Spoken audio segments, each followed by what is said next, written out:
Welcome to Sleep Audiobooks. If you would like our Better Sleep Quick Guide filled with proven techniques to improve sleep, sign up to our mailing list at sleepaudiobooks.com and we'll send the PDF as a thank you. Subscribing and leaving a comment helps this channel more than you know, so please feel free to offer suggestions for future audiobooks or to just say hi. Thank you for listening. We hope you have an excellent night's sleep. This is Sleep Audiobooks. At the Villa Rose by A.E.W. Mason. Recording by Nicholas Clifford. Chapter 1. Summer Lightning. It was Mr. Ricardo's habit, as soon as the second week of August came round, to travel to Aix-les-Bains in Savoy, where for 5 or 6 weeks he lived pleasantly. He pretended to take the waters in the morning, he went for a ride in his motor car in the afternoon, he dined at the Cercle in the evening, and spent an hour or two afterwards in the baccarat rooms at the Villa des Fleurs. An enviable, smooth life without a doubt, and it is certain that his acquaintances envied him. At the same time, however, they laughed at him, and, alas, with some justice, for he was an exaggerated person. He was to be construed in the comparative. Everything in his life was a trifle overdone, from the fastidious arrangement of his neckties to the feminine nicety of his little dinner parties. In age, Mr. Ricardo was approaching the 50s. In condition, he was a widower, a state greatly to his liking, for he avoided at once the irksomeness of marriage and the reproaches justly levelled at the bachelor. Finally, he was rich, having amassed a fortune in Mincing Lane, which he had invested in profitable securities. 10 years of ease, however, had not altogether obliterated in him the business outlook. Though he lounged from January to December, he lounged with the air of a financier taking a holiday, and when he visited, as he frequently did, the studio of a painter, a stranger would have hesitated to decide whether he had been drawn thither by a love of art or by the possibility of an investment. His acquaintances have been mentioned, and the word is suitable. For while he mingled in many circles, he stood aloof from them all. He affected the company of artists by whom he was regarded as one ambitious to become a connoisseur, and amongst the younger business men who had never dealt with him, he earned the disrespect reserved for the dilettante. If he had a grief, it was that he had discovered no great man who in return for practical favours would engrave his memory in brass. He was a Maecenas without a Horace, an Earl of Southampton without a Shakespeare. In a word, Aix-les-Bains in the season was the very place for him, and never for a moment did it occur to him that he was here to be dipped in agitations and hurried from excitement to excitement. The beauty of the little town, the crowd of well-dressed and agreeable people, the rose-coloured life of the place, all made their appeal to him. But it was the Villa des Fleurs which brought him to Aix. Not that he played for anything more than an occasional louis, nor, on the other hand, was he merely a cold looker-on. He had a bank-note or two in his pocket on most evenings at the service of the victims of the tables. But the pleasure to his curious and dilettante mind lay in the spectacle of the battle which was waged night after night between raw nature and good manners. It was extraordinary to him how constantly manners prevailed. There were, however, exceptions. For instance, on the first evening of this particular visit, he found the rooms hot and sauntered out into the little semicircular garden at the back. He sat there for half an hour under a flawless sky of stars, watching the people come and go in the light of the electric lamps, and appreciating the gowns and jewels of the women with the eye of a connoisseur. And then into this starlit quiet there came suddenly a flash of vivid life. A girl in a soft clinging frock of white satin darted swiftly from the rooms and flung herself nervously upon a bench. She could not, to Ricardo's thinking, be more than 20 years of age. She was certainly quite young. The supple slenderness of her figure proved it, and he had moreover caught a glimpse, as she rushed out, of a fresh and very pretty face, but he had lost sight of it now. For the girl wore a big black satin hat with a broad brim, from which a couple of white ostrich feathers curved over at the back, and in the shadow of that hat her face was masked. All that he could see was a pair of long diamond eardrops, which sparkled and trembled as she moved her head, and that she did constantly. Now she stared moodily at the ground, now she flung herself back, then she twisted nervously to the right, and then a moment afterwards to the left, and then again she stared in front of her, swinging a satin slipper backwards and forwards against the pavement with the petulance of a child. All her movements were spasmodic. She was on the verge of hysteria. Ricardo was expecting her to burst into tears, when she sprang up, and as swiftly as she had come, she hurried back into the rooms. Summer lightning, thought Mr. Ricardo. Near to him a woman sneered, and a man said pityingly, "She was pretty, that little one. It is regrettable that she has lost." A few minutes afterwards Ricardo finished his cigar and strolled back into the rooms, making his way to the big table just on the right hand of the entrance, where the play as a rule runs high. It was clearly running high tonight, for so deep a crowd thronged about the table that Ricardo could only by standing on tiptoe see the faces of the players. Of the banker he could not catch a glimpse. But though the crowd remained, its units were constantly changing, and it was not long before Ricardo found himself standing in the front rank of the spectators, just behind the players seated in the chairs. The oval green table was spread out beneath him, littered with banknotes. Ricardo turned his eyes to the left, and saw seated at the middle of the table the man who was holding the bank. Ricardo recognized him with a start of surprise. He was a young Englishman, Harry Wethermill, who, after a brilliant career at Oxford and at Munich, had so turned his scientific genius to account that he had made a fortune for himself at the age of 28. He sat at the table with the indifferent look of the habitual player upon his cleanly chiselled face. But it was plain that his good fortune stayed at his elbow tonight, for opposite to him the croupier was arranging with extraordinary deftness piles of banknotes in the order of their value. The bank was winning heavily. Even as Ricardo looked, Wethermill turned up a natural, and the croupier swept in the stakes from either side. "Faites vos jeux, messieurs, le jeu est fait," the croupier cried, all in a breath, and repeated the words. Wethermill waited with his hand upon the wooden frame in which the cards were stacked. He glanced around the table while the stakes were being laid upon the cloth, and suddenly his face flashed from languor into interest. Almost opposite to him a small white-gloved hand holding a 5-louis note was thrust forward between the shoulders of two men seated at the table. Wethermill leaned forward and shook his head with a smile. With a gesture he refused the stake. But he was too late. The fingers of the hand had opened. The note fluttered down onto the cloth. The money was staked. At once he leaned back in his chair. "Il y a une suite," he said quietly. He relinquished the bank rather than play against that 5-louis note. The stakes were taken up by their owners.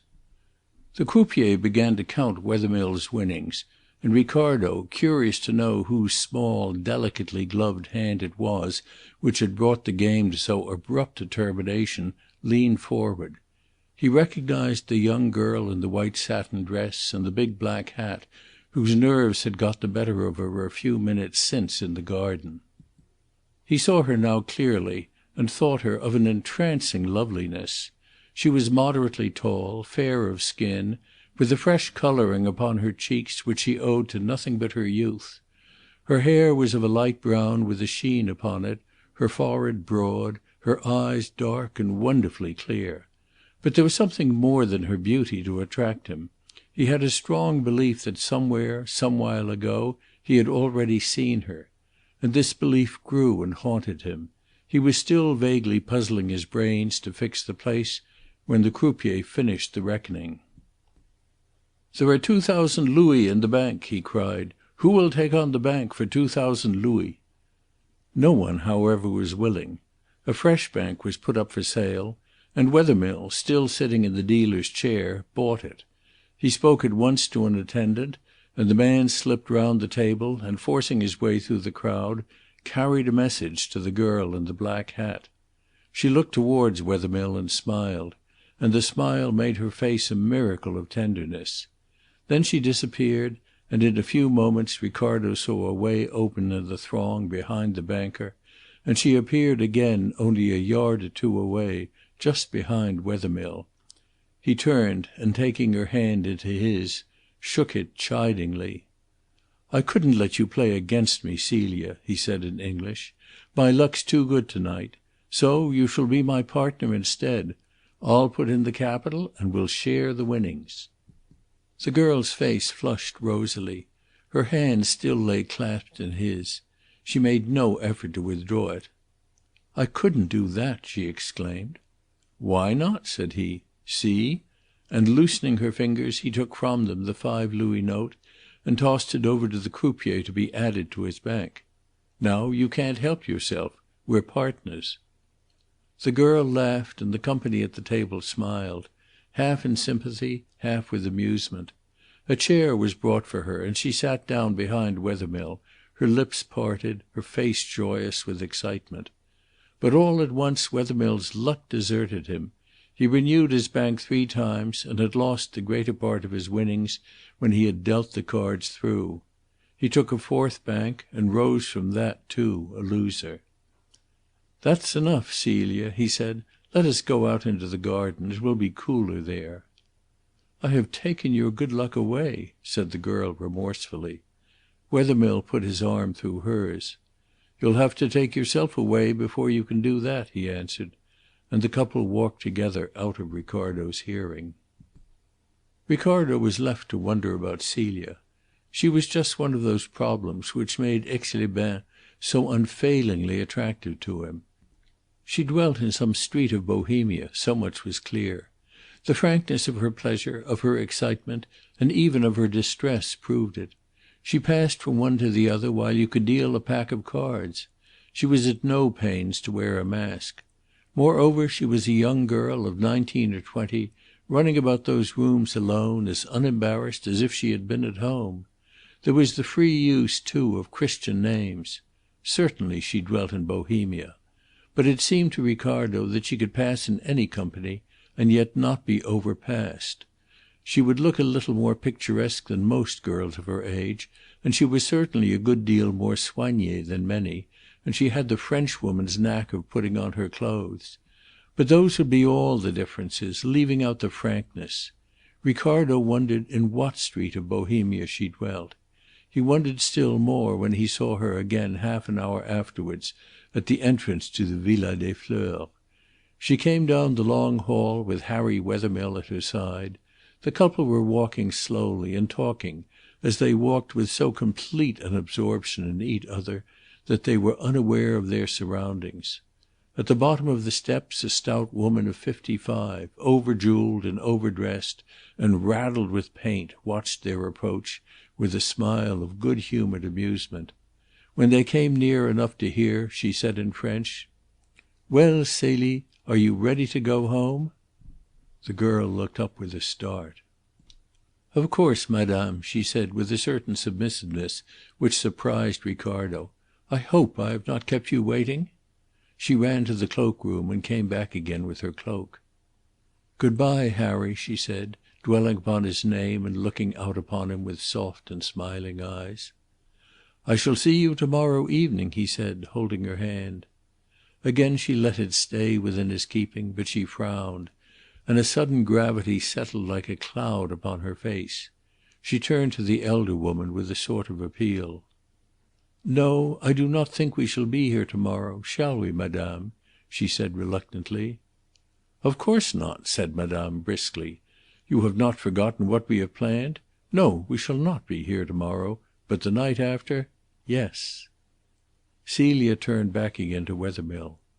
"Yes, we have plans for to-morrow," she said, with a very wistful note of regret in her voice, and seeing that madame was already at the door, she bent forward and said timidly, "But the night after I shall want you." "I shall thank you for wanting me," Wethermill rejoined, and the girl tore her hand away and ran up the steps. Harry Wethermill returned to the rooms. Mr. Ricardo did not follow him. He was too busy with the little problem which had been presented to him that night. What could that girl, he asked himself, have in common with the raddled woman she addressed so respectfully? Indeed, there had been a note of more than respect in her voice. There had been something of affection. Again Mr. Ricardo found himself wondering in what street in Bohemia Celia dwelt, and as he walked up to the hotel there came yet another question to amuse him. Why, he asked, could neither Celia nor Madame come to the Villa des Fleurs to-morrow night? What are the plans they have made? And what was it in those plans which had brought this sudden gravity and reluctance into Celia's face? Ricardo had reason to remember those questions during the next few days, though he only idled with them now. Chapter 2. A Cry for Help. It was on a Monday evening that Ricardo saw Harry Wethermill and the girl Celia together. On the Tuesday he saw Wethermill in the rooms alone, and had some talk with him. Wethermill was not playing that night, and at about 10 o'clock the two men left the Villa des Fleurs together. "Which way do you go?" asked Wethermill. "Up the hill to the Hotel Majestic," said Ricardo. "We go together then. I too am staying there," said the young man, and they climbed the steep streets together. Ricardo was dying to put some questions about Wethermill's young friend of the night before, but discretion kept him reluctantly silent. They chatted for a few moments in the hall upon indifferent topics, and so separated for the night. Mr. Ricardo, however, was to learn something more of Celia the next morning, for while he was fixing his tie before the mirror Wethermill burst into his dressing-room. Mr. Ricardo forgot his curiosity in the surge of his indignation. Such an invasion was an unprecedented outrage upon the gentle tenor of his life. The business of the morning toilette was sacred. To interrupt it carried a subtle suggestion of anarchy. Where was his valet? Where was Charles, who should have guarded the door like the custodian of a chapel? "I cannot speak to you for at least another half-hour," said Mr. Ricardo sternly. But Harry Wethermill was out of breath and shaking with agitation. "I can't wait," he cried, with a passionate appeal. "I have got to see you. You must help me, Mr. Ricardo. You must indeed." Ricardo spun round upon his heel. At first he had thought that the help wanted was the help usually wanted at Aix-les-Bains. A glance at Wethermill's face, however, and the ringing note of anguish in his voice told him that the thought was wrong. Mr. Ricardo slipped out of his affectations as out of a loose coat. "What has happened?" he asked quietly. "Something terrible." With shaking fingers Wethermill held out a newspaper. "Read it," he said. It was a special edition of a local newspaper, Le Journal de Savoie, and it bore the date of that morning. "They are crying it in the streets," said Wethermill. "Read." A short paragraph was printed in large black letters on the first page and leaped to the eyes. "Late last night," it ran, "an appalling murder was committed at the Villa Rose, on the road to Lac Bourget. Madame Camille Dauvray, an elderly, rich woman who was well known at Aix and had occupied the villa every summer for the last few years, was discovered on the floor of her salon, fully dressed and brutally strangled, while upstairs her maid, Hélène Vauquier, was found in bed, chloroformed, with her hands tied securely behind her back. At the time of going to press she had not recovered consciousness, but the doctor, Émile Pétain, is in attendance upon her, and it is hoped that she will be able shortly to throw some light on this dastardly affair. The police are properly reticent as to the details of the crime, but the following statement may be accepted without hesitation. The murder was discovered at 12 o'clock at night by the sergent de ville Perrichet, to whose intelligence more than a word of praise is due, and it is obvious from the absence of all marks upon the door and windows that the murderer was admitted from within the villa. Meanwhile Madame Dauvray's motor car has disappeared, and with it a young Englishwoman who came to Aix with her as her companion. The motive of the crime leaps to the eyes. Madame Dauvray was famous in Aix for her jewels, which she wore with too little prudence. The condition of the house shows that a careful search was made for them, and they have disappeared. It is anticipated that a description of the young Englishwoman, with a reward for her apprehension, will be issued immediately, and it is not too much to hope that the citizens of Aix, and indeed of France, will be cleared of all participation in so cruel and sinister a crime." Ricardo read through the paragraph with a growing consternation, and laid the paper upon his dressing table. "It is infamous!" cried Wethermill passionately. "The young Englishwoman is, I suppose, your friend Miss Celia?" said Ricardo slowly. Wethermill started forward. "You know her then?" he cried in amazement. "No, but I saw her with you in the rooms. I heard you call her by that name." "You saw us together!" exclaimed Wethermill. "Then you can understand how infamous the suggestion is." But Ricardo had seen the girl half an hour before he had seen her with Harry Wethermill. He could not but vividly remember the picture of her as she flung herself onto the bench in the garden in a moment of hysteria and petulantly kicked a satin slipper backwards and forwards against the stones. She was young, she was pretty, she had a charm of freshness, but, strive against it as he would, this picture in the recollection began more and more to wear a sinister aspect. He remembered some words spoken by a stranger. "She is pretty, that little one. It is regrettable that she has lost." Mr. Ricardo arranged his tie with even a greater deliberation than he usually employed. "And Madame Dauvray?" he asked. "She was the stout woman with whom your young friend went away?" "Yes," said Wethermill. Ricardo turned round from the mirror. "What do you want me to do?" "Hanaud is at Aix. He is the cleverest of the French detectives. You know him. He dined with you once." It was Mr. Ricardo's practice to collect celebrities round his dinner table, and at one such gathering Hanaud and Wethermill had been present together. "You wish me to approach him?" "At once." "It is a delicate position," said Ricardo. "Here is a man in charge of a case of murder, and we are quietly to go to him—" To his relief Wethermill interrupted him. "No, no," he cried. "He is not in charge of the case. He is on his holiday. I read of his arrival 2 days ago in the newspaper. It was stated that he came for rest. What I want is that he should take charge of the case." The superb confidence of Wethermill shook Mr. Ricardo for a moment, but his recollections were too clear. "You are going out of your way to launch the acutest of French detectives in search of this girl? Are you wise, Wethermill?" Wethermill sprang up from his chair in desperation. "You, too, think her guilty. You have seen her. You think her guilty, like this detestable newspaper, like the police." "Like the police?" asked Ricardo sharply. "Yes," said Harry Wethermill sullenly. "As soon as I saw that rag I ran down to the villa. The police are in possession. They would not let me into the garden, but I talked with one of them. They, too, think that she let in the murderers." Ricardo took a turn across the room. Then he came to a stop in front of Wethermill. "Listen to me," he said solemnly. "I saw this girl half an hour before I saw you. She rushed out into the garden. She flung herself onto a bench. She could not sit still. She was hysterical. You know what that means. She had been losing. That's point number 1." Mr. Ricardo ticked it off upon his finger. "She ran back into the rooms. You asked her to share the winnings of your bank.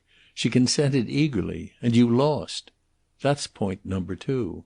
A little later, as she was going away, you asked her whether she would be in the rooms the next night, yesterday night, the night when the murder was committed. Her face clouded over. She hesitated. She became more than grave.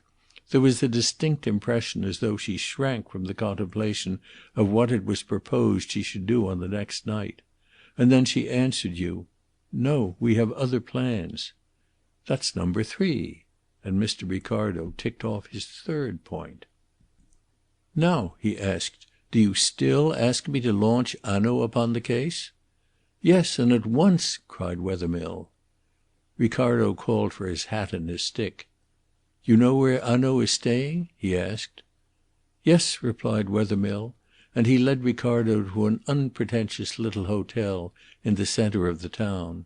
Ricardo sent in his name, and the two visitors were immediately shown into a small sitting room where Monsieur Hanaud was enjoying his morning chocolate. He was stout and broad shouldered, with a full and almost heavy face. In his morning suit at his breakfast table he looked like a prosperous comedian. He came forward with a smile of welcome, extending both his hands to Mr. Ricardo. "Ah, my good friend," he said, "it is pleasant to see you. And Mr. Wethermill!" he exclaimed, holding out a hand to the young inventor. "You remember me, then?" said Wethermill gladly. "It is my profession to remember people," said Hanaud with a laugh.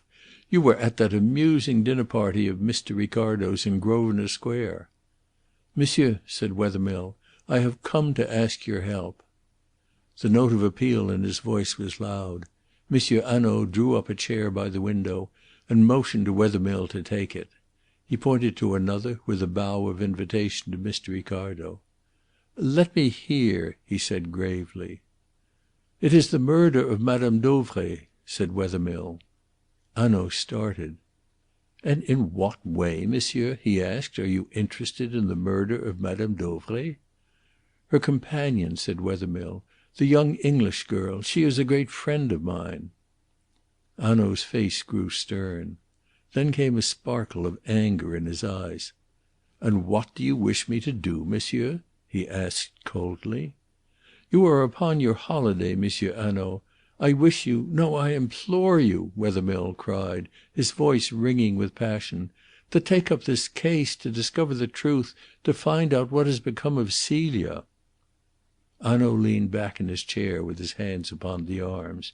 He did not take his eyes from Harry Wethermill, but the anger died out of them.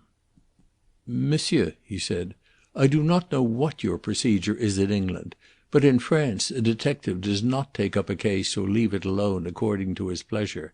We are only servants. This affair is in the hands of Monsieur Fleuriot, the juge d'instruction of Aix." "But if you offered him your help it would be welcomed," cried Wethermill. "And to me that would mean so much. There would be no bungling, there would be no waste of time. Of that one would be sure." Hanaud shook his head gently. His eyes were softened now by a look of pity. Suddenly he stretched out a forefinger. "You have perhaps a photograph of the young lady in that card case in your breast pocket." Wethermill flushed red, and drawing out the card case handed the portrait to Hanaud. Hanaud looked at it carefully for a few moments. "It was taken lately, here?" he asked. "Yes, for me," replied Wethermill quietly. "And it is a good likeness?" "Very." "How long have you known this Mademoiselle Celie?" he asked. Wethermill looked at Hanaud with a certain defiance.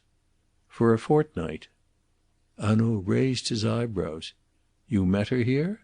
"Yes." "In the rooms, I suppose? Not at the house of one of your friends?"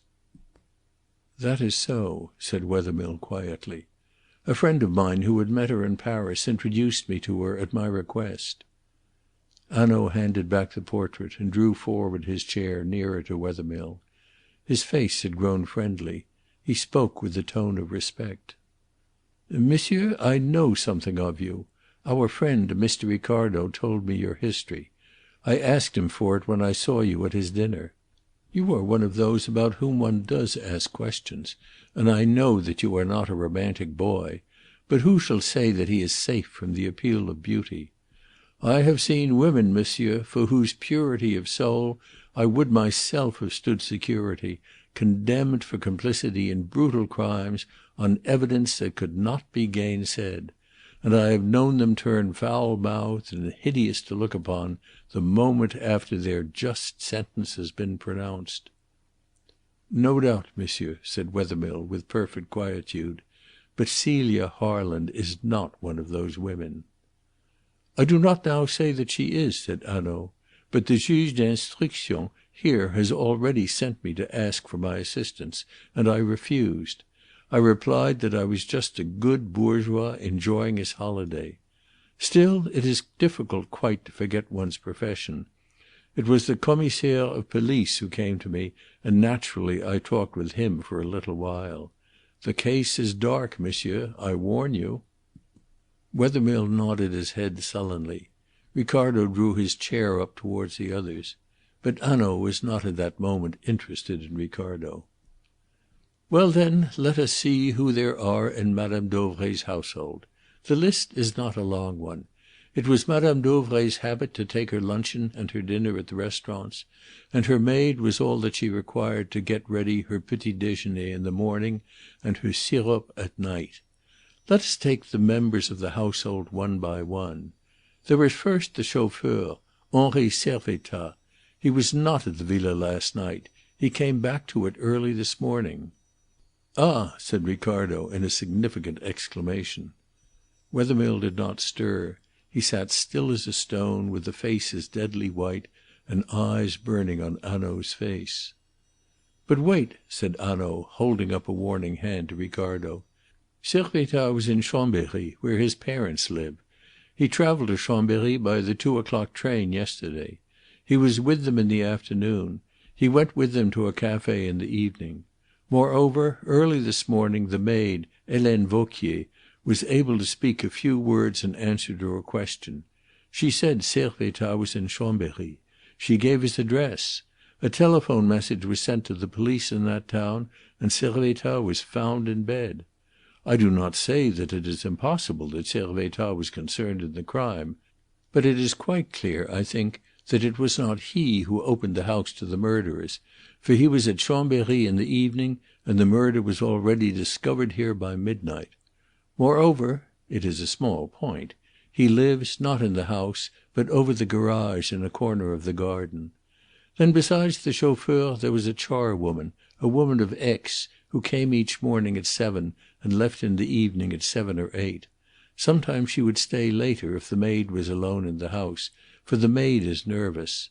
But she left last night before 9, there is evidence of that, and the murder did not take place until afterwards.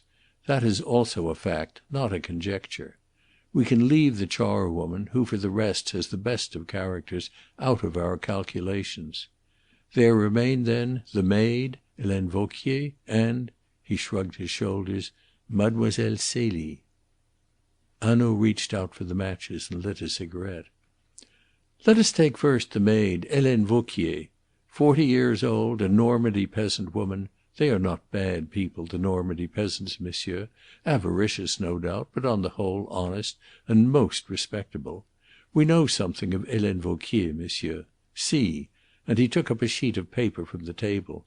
The paper was folded lengthwise, written upon only on the inside. "I have some details here. Our police system is, I think, a little more complete than yours in England. Helene Vauquier has served Madame Dauvray for 7 years. She has been the confidential friend rather than the maid. And mark this, Mr. Wethermill, during those 7 years how many opportunities has she had of conniving at last night's crime? She was found chloroformed and bound. There is no doubt that she was chloroformed. Upon that point Dr. Pétain is quite certain. He saw her before she recovered consciousness. She was violently sick on awakening.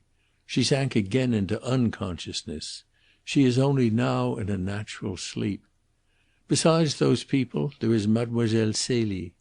Of her, monsieur, nothing is known. You yourself know nothing of her. She comes suddenly to Aix as the companion of Madame Dauvray, a young and pretty English girl. How did she become the companion of Madame Dauvray?" Wethermill stirred uneasily in his seat. His face flushed. To Mr. Ricardo that had been from the beginning the most interesting problem of the case. Was he to have the answer now? "I do not know," answered Wethermill, with some hesitation, and then it seemed that he was at once ashamed of his hesitation. His accent gathered strength, and in a low but ringing voice he added, "But I say this. You have told me, Monsieur Hanaud, of women who looked innocent and were guilty, but you know also of women and girls who can live untainted and unspoilt amidst surroundings which are suspicious." Hanaud listened, but he neither agreed nor denied. He took up a second slip of paper. "I shall tell you something now of Madame Dauvray," he said. "We will not take up her early history. It might not be edifying, and, poor woman, She is dead. Let us not go back beyond her marriage 17 years ago, to a wealthy manufacturer of Nancy whom she met in Paris.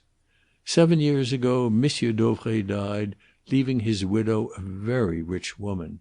She had a passion for jewellery, which she was now able to gratify. She collected jewels. A famous necklace, a well-known stone. She was not, as you say, happy till she got it. She had a fortune in precious stones. Oh, but a large fortune. By the ostentation of her jewels she paraded her wealth here, at Monte Carlo, in Paris. Besides that, she was kind-hearted and most impressionable. Finally, she was, like so many of her class, superstitious to the degree of folly. Suddenly Mr. Ricardo started in his chair. Superstitious! The word was a sudden light upon his darkness. Now he knew what had perplexed him during the last 2 days. Clearly, too clearly, he remembered where he had seen Celia Harland, and when. A picture rose before his eyes, and it seemed to strengthen like a film in a developing dish, as Hanaud continued.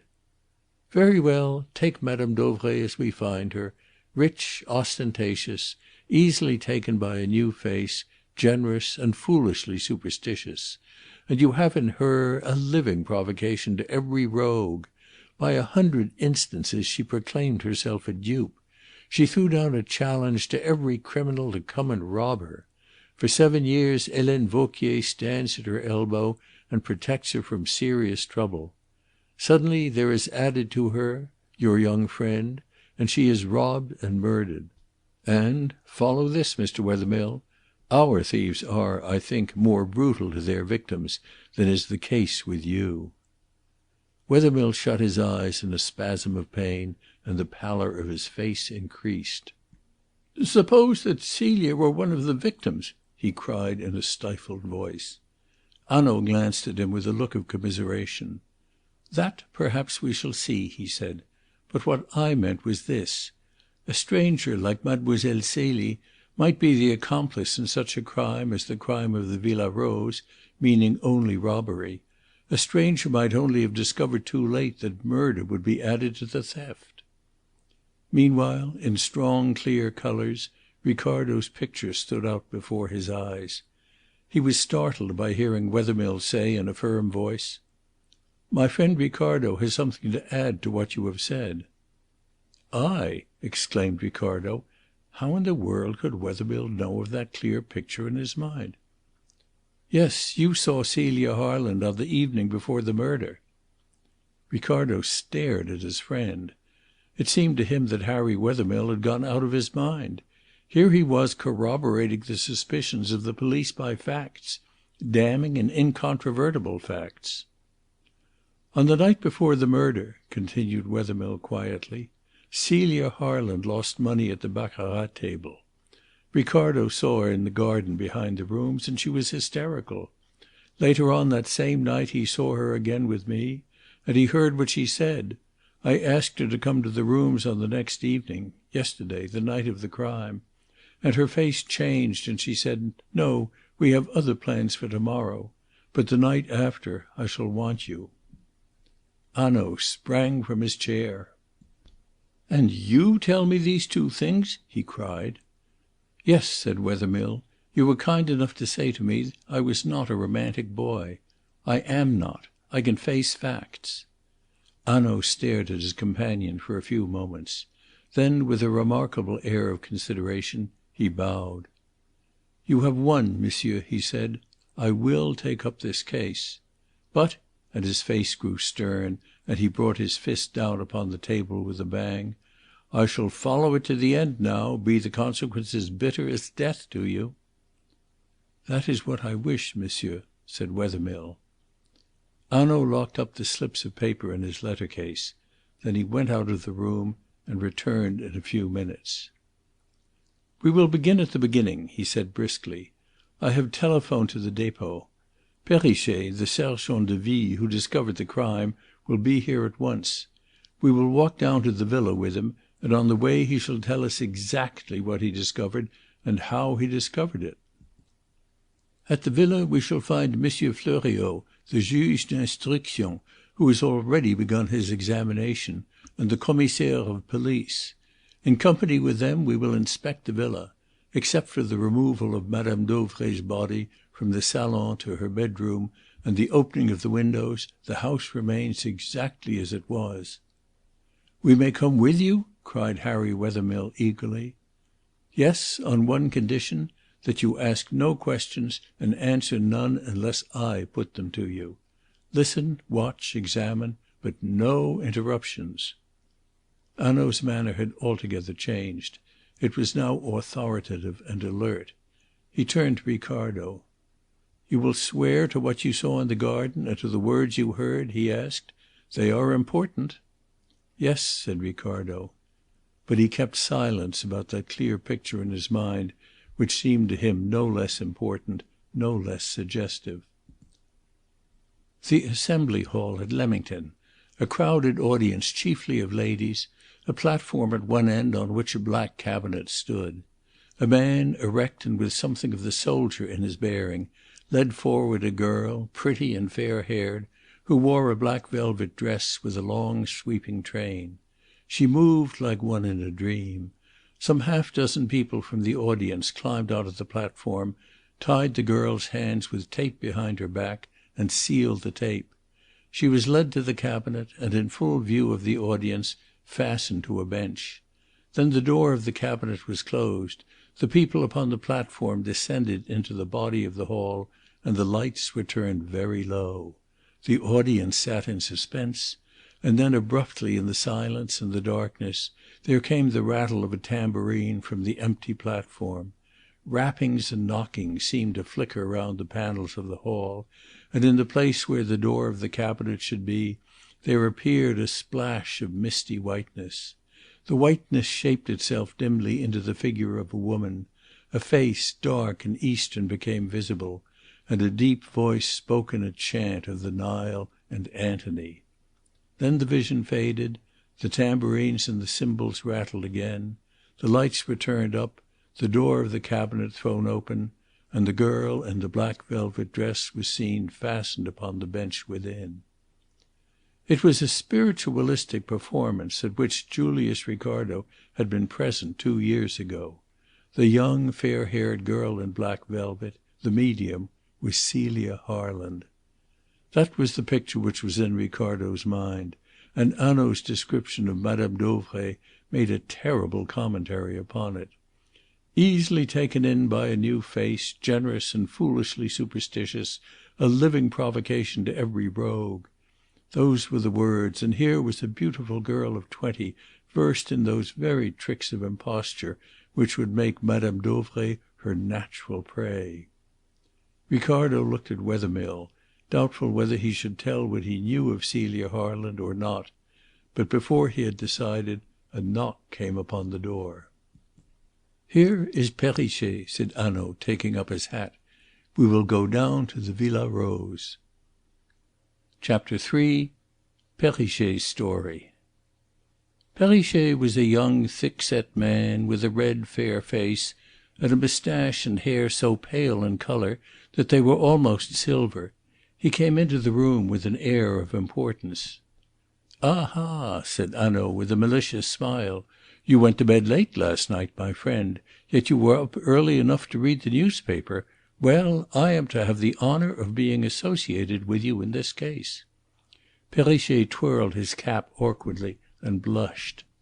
"Monsieur is pleased to laugh at me," he said, "but it was not I who called myself intelligent, though indeed I would like to be so, for the good God knows I do not look it." Hanaud clapped him on the shoulder. "Then congratulate yourself. It is a great advantage to be intelligent and not to look it. We shall get on famously. Come." The four men descended the stairs, and as they walked towards the villa Perrichet related, concisely and clearly, his experience of the night. "I passed the gate of the villa about 9:30," he said. "The gate was closed. Above the wall and bushes of the garden I saw a bright light in the room upon the first floor which faces the road at the southwestern corner of the villa. The lower windows I could not see.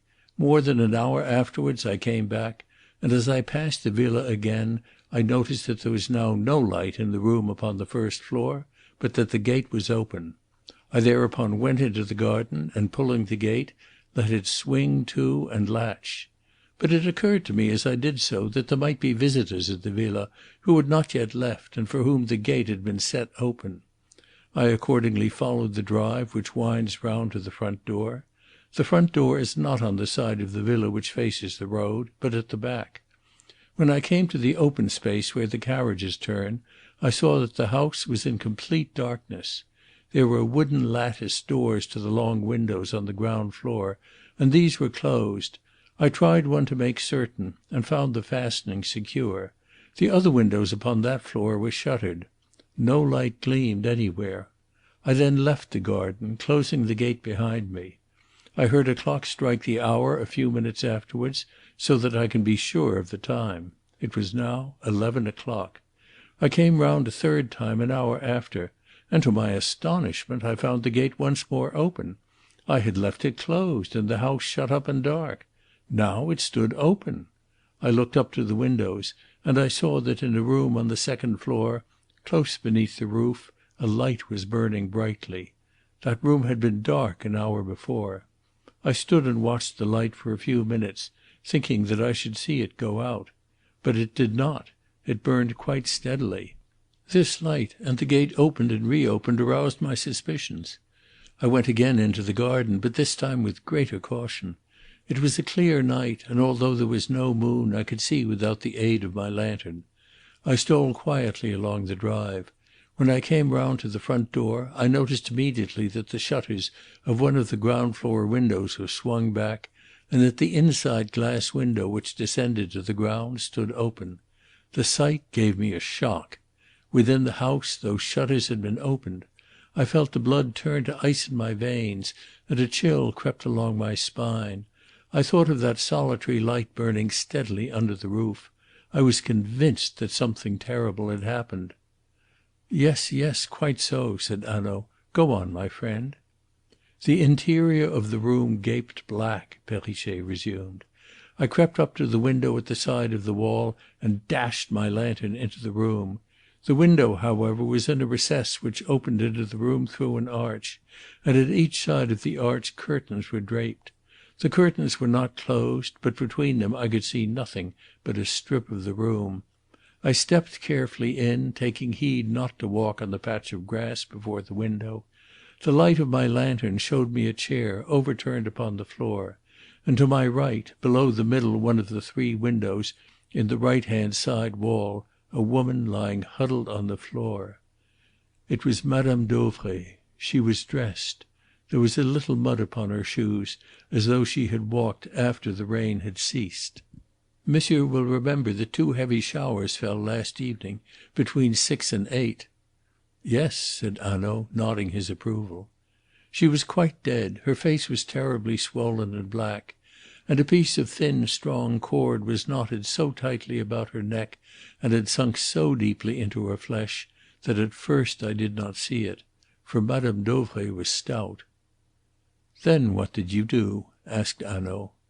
"I went to the telephone which was in the hall and rang up the police. Then I crept upstairs very cautiously, trying the doors. I came upon no one until I reached the room under the roof where the light was burning. There I found Helene Vauquier, the maid, snoring in bed in a terrible fashion." The 4 men turned a bend in the road. A few paces away a knot of people stood before a gate which a sergent de ville guarded. "But here we are at the villa," said Hanaud. They all looked up, and from a window at the corner upon the first floor a man looked out and drew in his head. "That is Monsieur Besnard, the commissaire of our police in Aix," said Perrichet.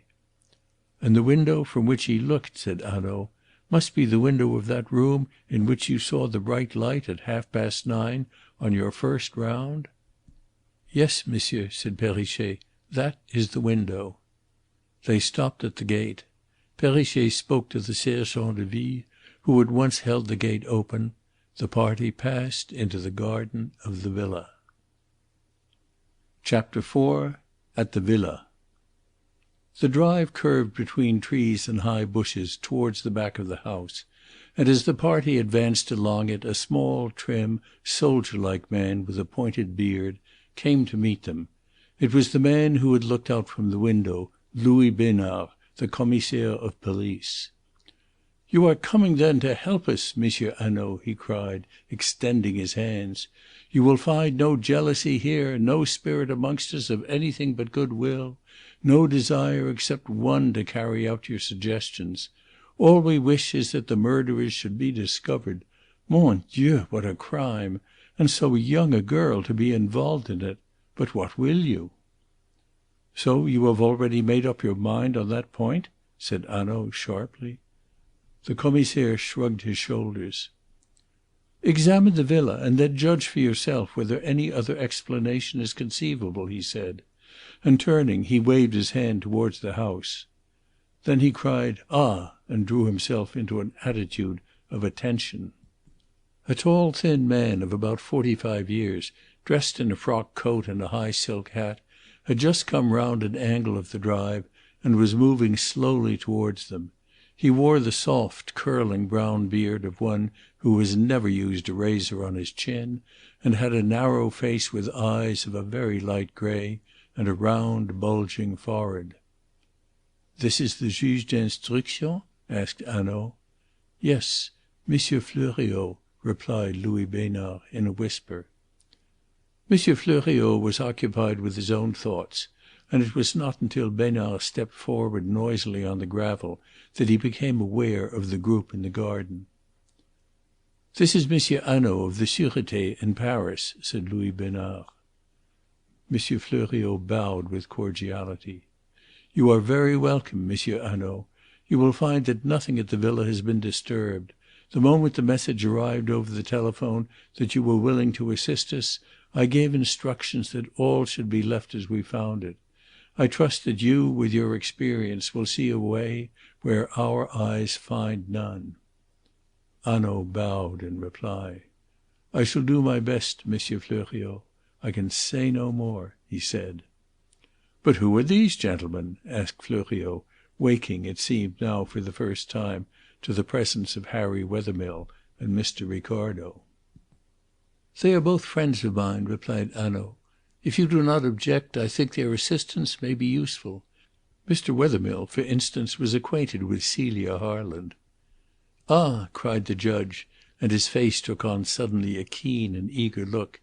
"You can tell me about her, perhaps?" "All that I know I will tell readily," said Harry Wethermill.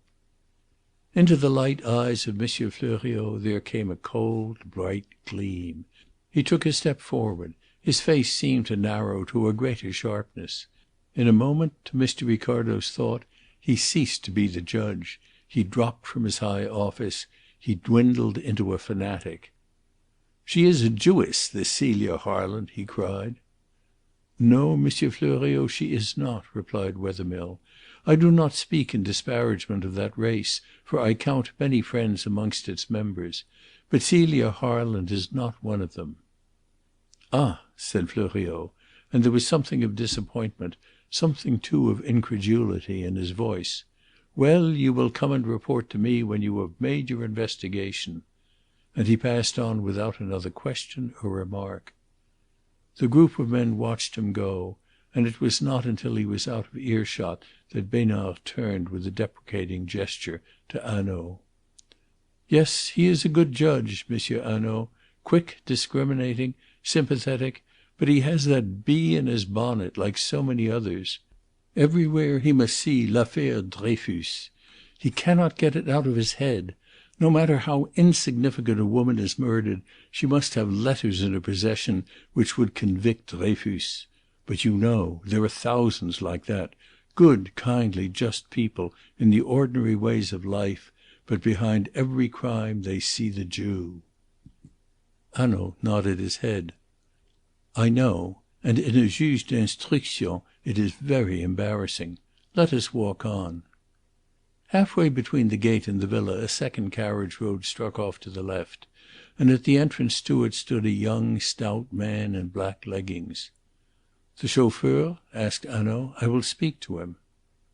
The Commissaire called the chauffeur forward. "Servettaz," he said, "you will answer any questions which monsieur may put to you." "Certainly, Monsieur le Commissaire," said the chauffeur.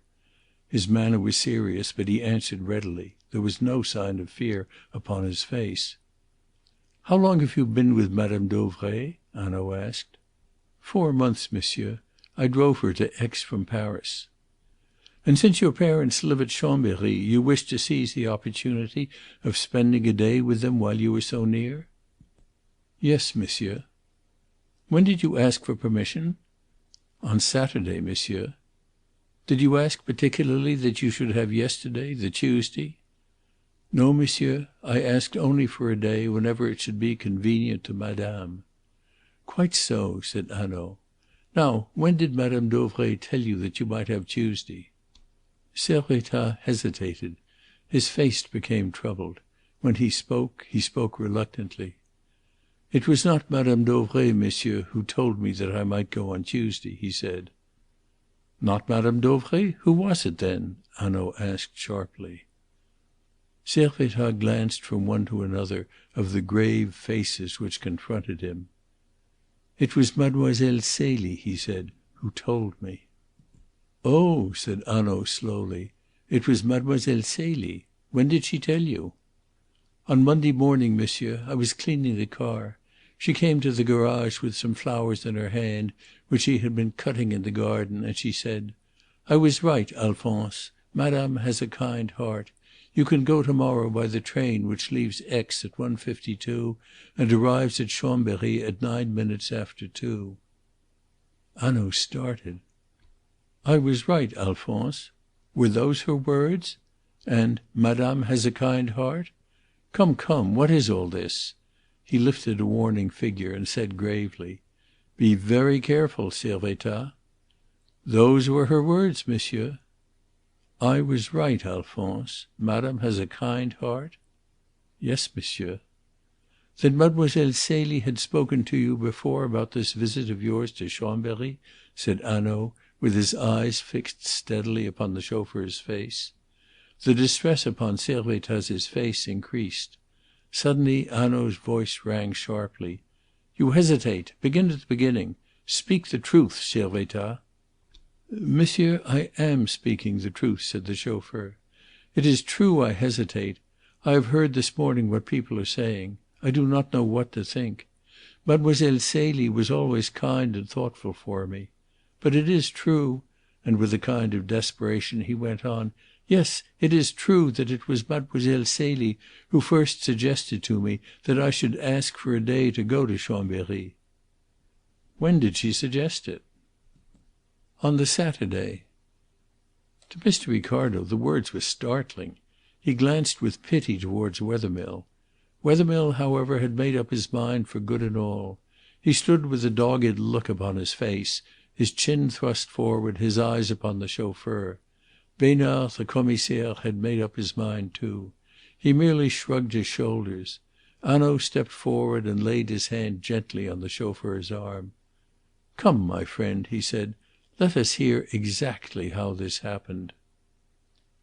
"Mademoiselle Celie," said Servettaz, with genuine compunction in his voice, "came to the garage on Saturday morning and ordered the car for the afternoon. She stayed and talked to me for a little while, as she often did. She said that she had been told that my parents lived at Chambéry, and since I was so near I ought to ask for a holiday. For it would not be kind if I did not go and see them." "That was all?" "Yes, monsieur." "Very well." And the detective resumed at once his brisk voice and alert manner. He seemed to dismiss Servettaz's admission from his mind. Ricardo had the impression of a man tying up an important document, which for the moment he has done with, and putting it away ticketed in some pigeon hole in his desk. "Let us see the garage." They followed the road between the bushes until a turn showed them the garage with its doors open.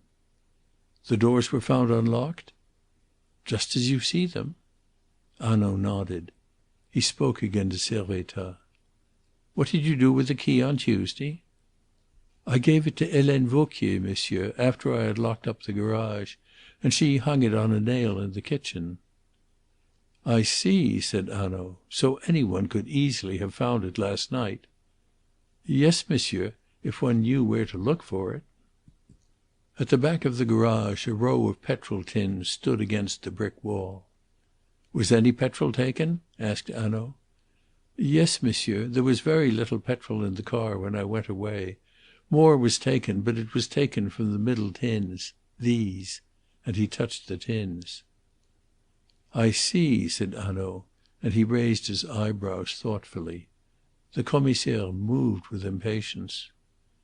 "From the middle or from the end, what does it matter?" he exclaimed. "The petrol was taken." Hanaud, however, did not dismiss the point so lightly. "But it is very possible that it does matter," he said gently. "For example, if Servettaz had had no reason to examine his tins, it might have been some while before he found out that the petrol had been taken." "Indeed, yes," said Servettaz. "I might even have forgotten that I had not used it myself." "Quite so," said Hanaud, and he turned to Besnard. "I think that may be important. I do not know," he said. "But since the car is gone," cried Besnard, "how could the chauffeur not look immediately at his tins?" The question had occurred to Ricardo, and he wondered in what way Hanaud meant to answer it. Hanaud, however, did not mean to answer it. He took little notice of it at all. He put it aside with a superb indifference to the opinion which his companion might form of him. "Ah, yes," he said carelessly. "Since the car is gone, as you say, that is so." And he turned again to Servettaz. "It was a powerful car?" he asked. 60 horsepower," said Servettaz. Hanaud turned to the Commissaire. "You have the number and description, I suppose? It will be as well to advertise for it. It may have been seen. It must be somewhere." The Commissaire replied that the description had already been printed, and Hanaud, with a nod of approval, examined the ground. In front of the garage there was a small stone courtyard, but on its surface there was no trace of a footstep. "Yet the gravel was wet," he said, shaking his head. "The man who fetched that car fetched it carefully." He turned and walked back with his eyes upon the ground. Then he ran to the grass border between the gravel and the bushes. "Look," he said to Wethermill. "A foot has pressed the blades of grass down here, but very lightly. Yes, and there again. Some one ran along the border here on his toes. Yes, he was very careful." They turned again into the main drive, and following it for a few yards, came suddenly upon a space in front of the villa. It was a small toy pleasure house, looking on to a green lawn gay with flower beds. It was built of yellow stone, and was almost square in shape. A couple of ornate pillars flanked the door, and a gable roof, topped by a gilt vane, surmounted it. To Ricardo it seemed impossible that so sordid and sinister a tragedy had taken place within its walls during the last 12 hours. It glistened so gaudily in the blaze of sunlight. Here and there the green outer shutters were closed. Here and there the windows stood open to let in the air and light. Upon each side of the door there was a window lighting the hall, which was large.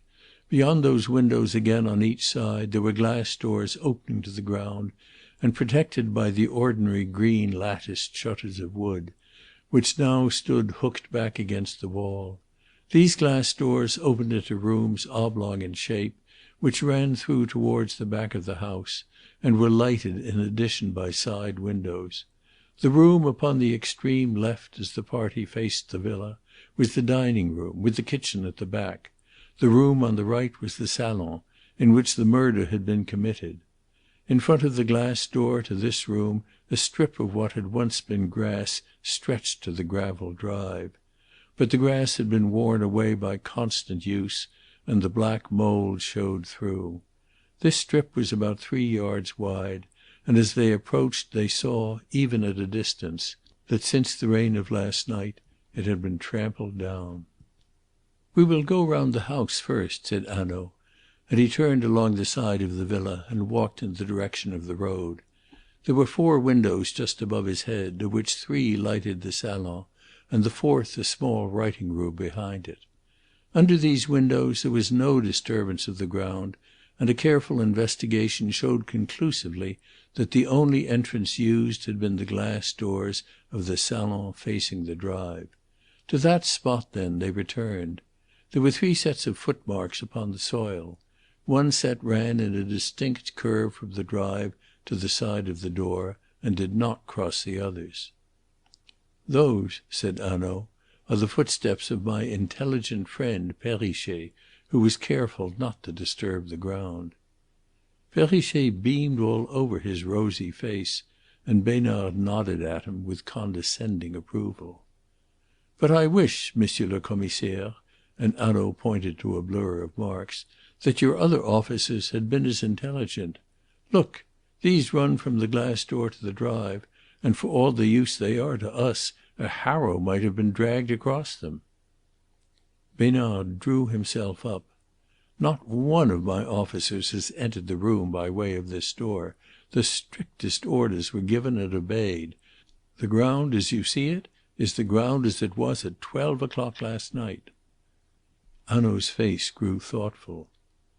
"Is that so?" he said, and he stooped to examine the second set of marks. They were at the right-hand side of the door. "A woman and a man," he said. "But they are mere hints rather than prints. One might almost think—" He rose up without finishing his sentence, and he turned to the third set, and a look of satisfaction gleamed upon his face. "Ah, here is something more interesting," he said. There were just 3 impressions, and whereas the blurred marks were at the side, these 3 pointed straight from the middle of the glass doors to the drive. They were quite clearly defined, and all 3 were the impressions made by a woman's small, arched, high-heeled shoe. The position of the marks was at first sight a little peculiar. There was one a good yard from the window, the impression of the right foot, and the pressure of the sole of the shoe was more marked than that of the heel. The second, the impression of the left foot, was not quite so far from the first as the first was from the window, and here again the heel was the more lightly defined. But there was this difference: the mark of the toe, which was pointed in the first instance, was, in this, broader and a trifle blurred. Close beside it the right foot was again visible, only now the narrow heel was more clearly defined than the ball of the foot. It had indeed sunk half an inch into the soft ground. There were no further imprints. Indeed, these 2 were not merely close together. They were close to the gravel of the drive, and on the very border of the grass. Hanaud looked at the marks thoughtfully. Then he turned to the Commissaire. "Are there any shoes in the house which fit those marks?" "Yes, we have tried the shoes of all the women. Celie Harland, the maid, and even Madame Dauvray. The only ones which fit at all are those taken from Celie Harland's bedroom."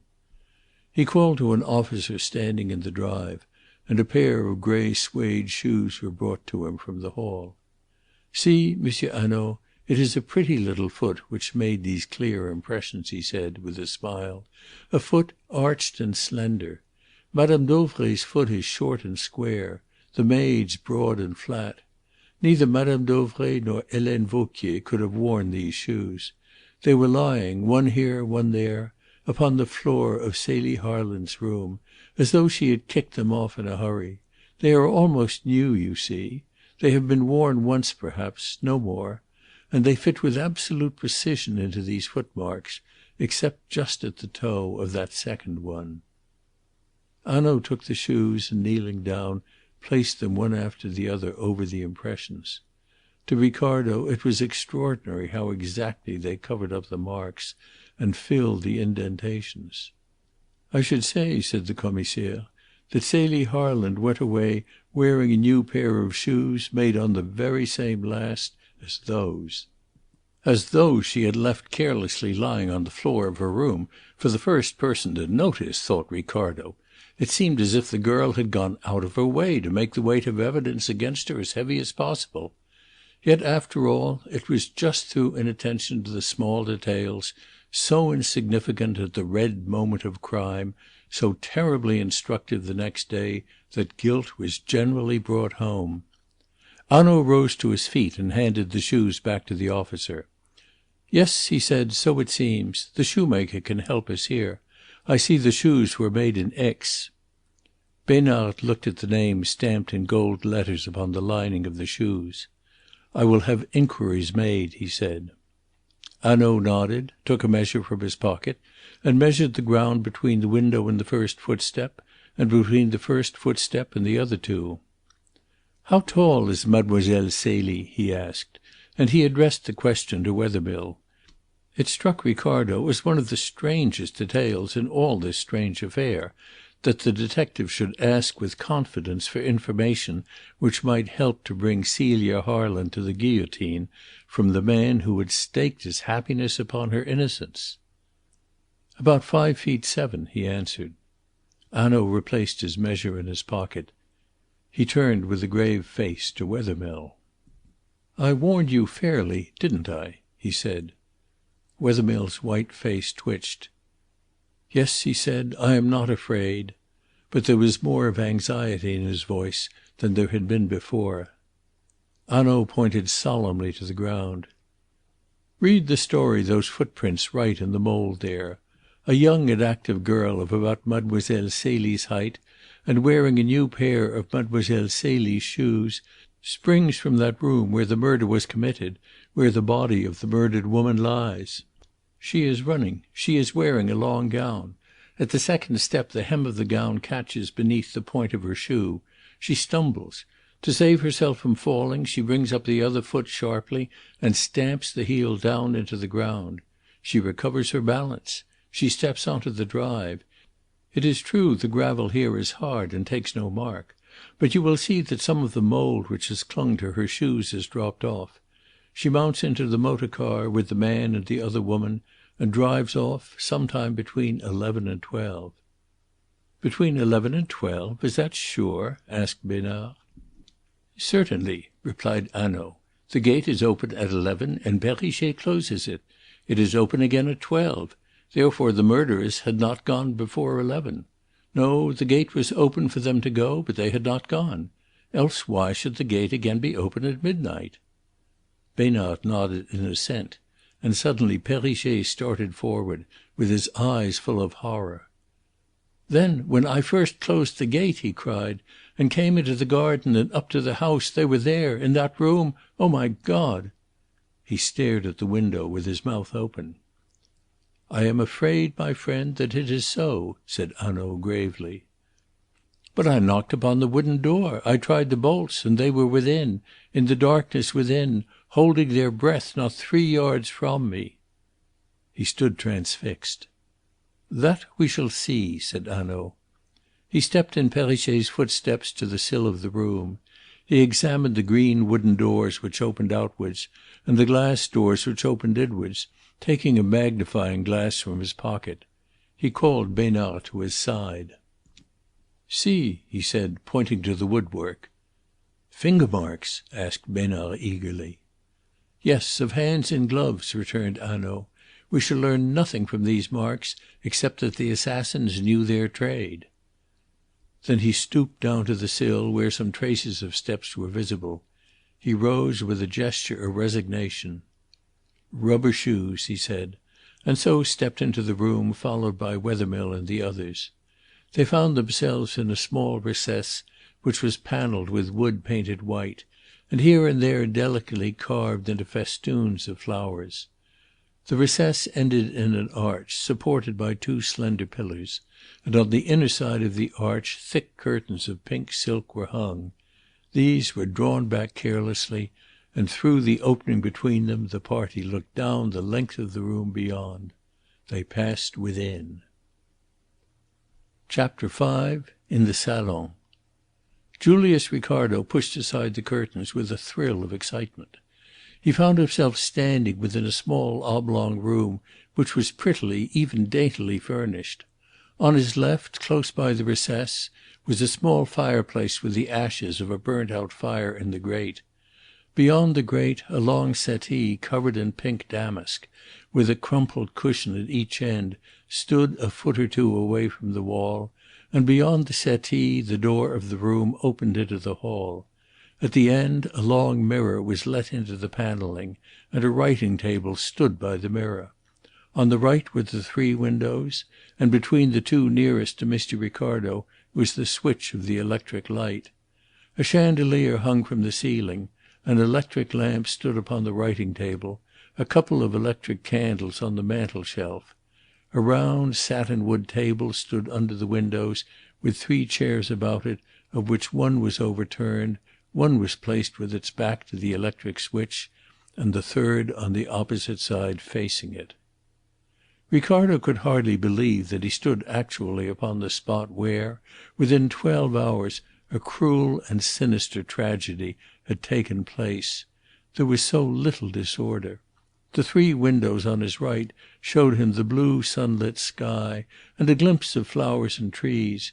Behind him the glass door stood open to the lawn, where birds piped cheerfully and the trees murmured of summer. But he saw Hanaud stepping quickly from place to place, with an extraordinary lightness of step for so big a man, obviously engrossed, obviously reading here and there some detail, some custom of the inhabitants of that room.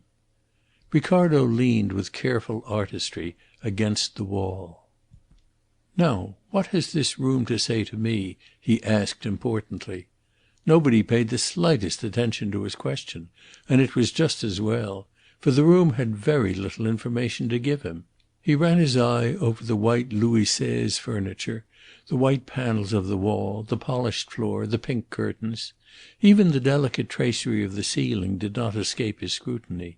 Yet he saw nothing likely to help him but an overturned chair and a couple of crushed cushions on a settee. It was very annoying, all the more annoying because Monsieur Hanaud was so uncommonly busy. Hanaud looked carefully at the long settee and the crumpled cushions, and he took out his measure and measured the distance between the cushion at one end and the cushion at the other.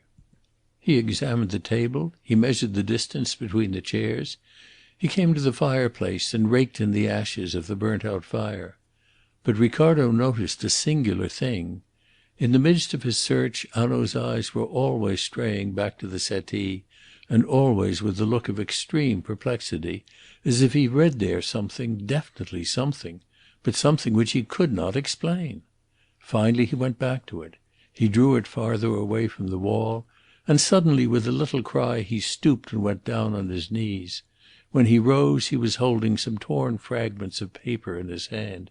He went over to the writing table and opened the blotting book. Where it fell open there were some sheets of notepaper, and one particular sheet of which half had been torn off. He compared the pieces which he held with that torn sheet, and seemed satisfied. There was a rack for notepaper upon the table, and from it he took a stiff card. "Get me some gum or paste, and quickly," he said. His voice had become brusque, the politeness had gone from his address. He carried the card and the fragments of paper to the round table. There he sat down and with infinite patience gummed the fragments onto the card, fitting them together like the pieces of a Chinese puzzle. The others over his shoulders could see spaced words, written in pencil, taking shape as a sentence upon the card. Hanaud turned abruptly in his seat toward Wethermill. "You have no doubt a letter written by Mademoiselle Celie?" Wethermill took his letter case from his pocket and a letter out of the case. He hesitated for a moment as he glanced over what was written. The 4 sheets were covered. He folded back the letter so that only the 2 inner sheets were visible, and handed it to Hanaud. Hanaud compared it with the handwriting upon the card. "Look," he said at length, and the 3 men gathered behind him. On the card the gummed fragments of paper revealed a sentence. "Je ne sais pas." "I do not know," said Ricardo. "Now this is very important." Beside the card Celia's letter to Wethermill was laid. "What do you think?" asked Hanaud. Besnard, the commissaire of police, bent over Hanaud's shoulder.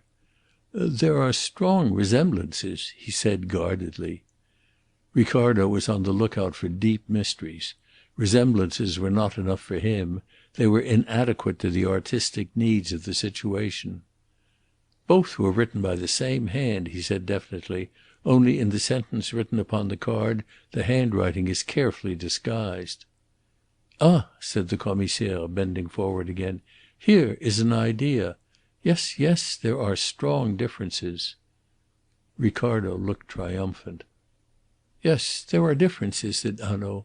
"Look how long the upstroke of the P is, how it wavers. See how suddenly this S straggles off, as though some emotion made the hand shake. Yet this," and touching Wethermill's letter he smiled ruefully, "this is where the emotion should have affected the pen." He looked up at Wethermill's face and then said quietly, "You have given us no opinion, monsieur. Yet your opinion should be the most valuable of all. Were these two papers written by the same hand?" "I do not know," answered Wethermill. "And I too!" cried Hanaud in a sudden exasperation. "Je ne sais pas. I do not know. It may be her hand carelessly counterfeited. It may be her hand disguised. It may be simply that she wrote in a hurry with her gloves on." "It may have been written some time ago," said Mr. Ricardo, encouraged by his success to another suggestion. "No, that is the one thing it could not have been," said Hanaud. "Look round the room. Was there ever a room better tended? Find me a little pile of dust in any one corner if you can. It is all as clean as a plate. Every morning, except this one morning, this room has been swept and polished. The paper was written and torn up yesterday." He enclosed the card in an envelope as he spoke, and placed it in his pocket. Then he rose and crossed again to the settee. He stood at the side of it with his hands clutching the lapels of his coat, and his face gravely troubled. After a few moments of silence for himself, of suspense for all the others who watched him, he stopped suddenly. Slowly and with extraordinary care he pushed his hands under the head cushion and lifted it up gently so that the indentation of its surface might not be disarranged. He carried it over to the light of the open window. The cushion was covered with silk, and as he held it to the sunlight, all could see a small brown stain. Hanaud took his magnifying glass from his pocket and bent his head over the cushion. But at that moment, careful though he had been, the down swelled up within the cushion, the folds and indentations disappeared, the silk covering was stretched smooth. "Oh!" cried Besnard tragically, "what have you done?" Hanaud's face flushed. He had been guilty of a clumsiness, even he. Mr. Ricardo took up the tale. "Yes," he exclaimed, "what have you done?" Hanaud looked at Ricardo in amazement at his audacity. "Well, what have I done?" he asked. "Come, tell me." "You have destroyed a clue," replied Ricardo impressively. The deepest dejection at once overspread Hanaud's burly face. "Don't say that, Monsieur Ricardo. I beseech you," he implored.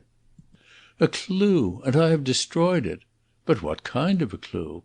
And how have I destroyed it? And to what mystery would it be a clue if I hadn't destroyed it? And what will become of me when I go back to Paris and say in the Rue de Jérusalem, 'Let me sweep the cellars, my good friends, for Monsieur Ricardo knows that I destroyed a clue. Faithfully he promised me that he would not open his mouth, but I destroyed a clue, and his perspicacity forced him into speech.'" It was the turn of Monsieur Ricardo to grow red. Hanaud turned with a smile to Besnard. "It does not really matter whether the creases in this cushion remain," he said. "We have all seen them," and he replaced the glass in his pocket. He carried that cushion back and replaced it. Then he took the other, which lay at the foot of the settee, and carried it in its turn to the window. This was indented too, and ridged up, and just at the marks the nap of the silk was worn, and there was a slit where it had been cut. The perplexity upon Hanaud's face greatly increased.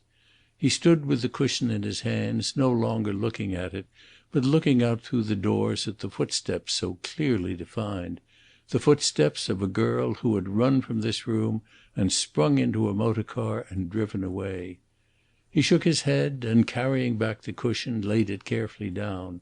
Then he stood erect, gazed about the room as though even yet he might force its secrets out from its silence, and cried with a sudden violence, "There is something here, gentlemen, which I do not understand." Mr. Ricardo heard some one beside him draw a deep breath, and turned. Wethermill stood at his elbow. A faint colour had come back to his cheeks. His eyes were fixed intently upon Hanaud's face. "What do you think?" he asked, and Hanaud replied brusquely, "It's not my business to hold opinions, monsieur. My business is to make sure." There was one point, and only one, of which he had made every one in that room sure. He had started confident. Here was a sordid crime, easily understood. But in that room he had read something which had troubled him, which had raised the sordid crime on to some higher and perplexing level. "Then Monsieur Fleuriot, after all, might be right?" asked the Commissaire timidly. Hanaud stared at him for a second, then smiled. "L'affaire Dreyfus?" he cried. "Oh, la la la! No, but there is something else." What was that something? Ricardo asked himself. He looked once more about the room. He did not find his answer, but he caught sight of an ornament upon the wall which drove the question from his mind. The ornament, if so it could be called, was a painted tambourine, with a bunch of bright ribbons tied to its rim, and it was hung upon the wall between the settee and the fireplace at about the height of a man's head. Of course it might be no more than it seemed to be, a rather gaudy and vulgar toy, such as a woman like Madame Dauvray would be very likely to choose in order to dress her walls. But it swept Ricardo's thoughts back of a sudden to the concert hall at Leamington and the apparatus of a spiritualistic show. After all, he reflected triumphantly, Hanaud had not noticed everything, and as he made the reflection Hanaud's voice broke in to corroborate him. "We have seen everything here. Let us go upstairs," he said. "We will first visit the room of Mademoiselle Celie. Then we will question the maid, Helene Vauquier." The four men, followed by Perrichet, passed out by the door into the hall and mounted the stairs.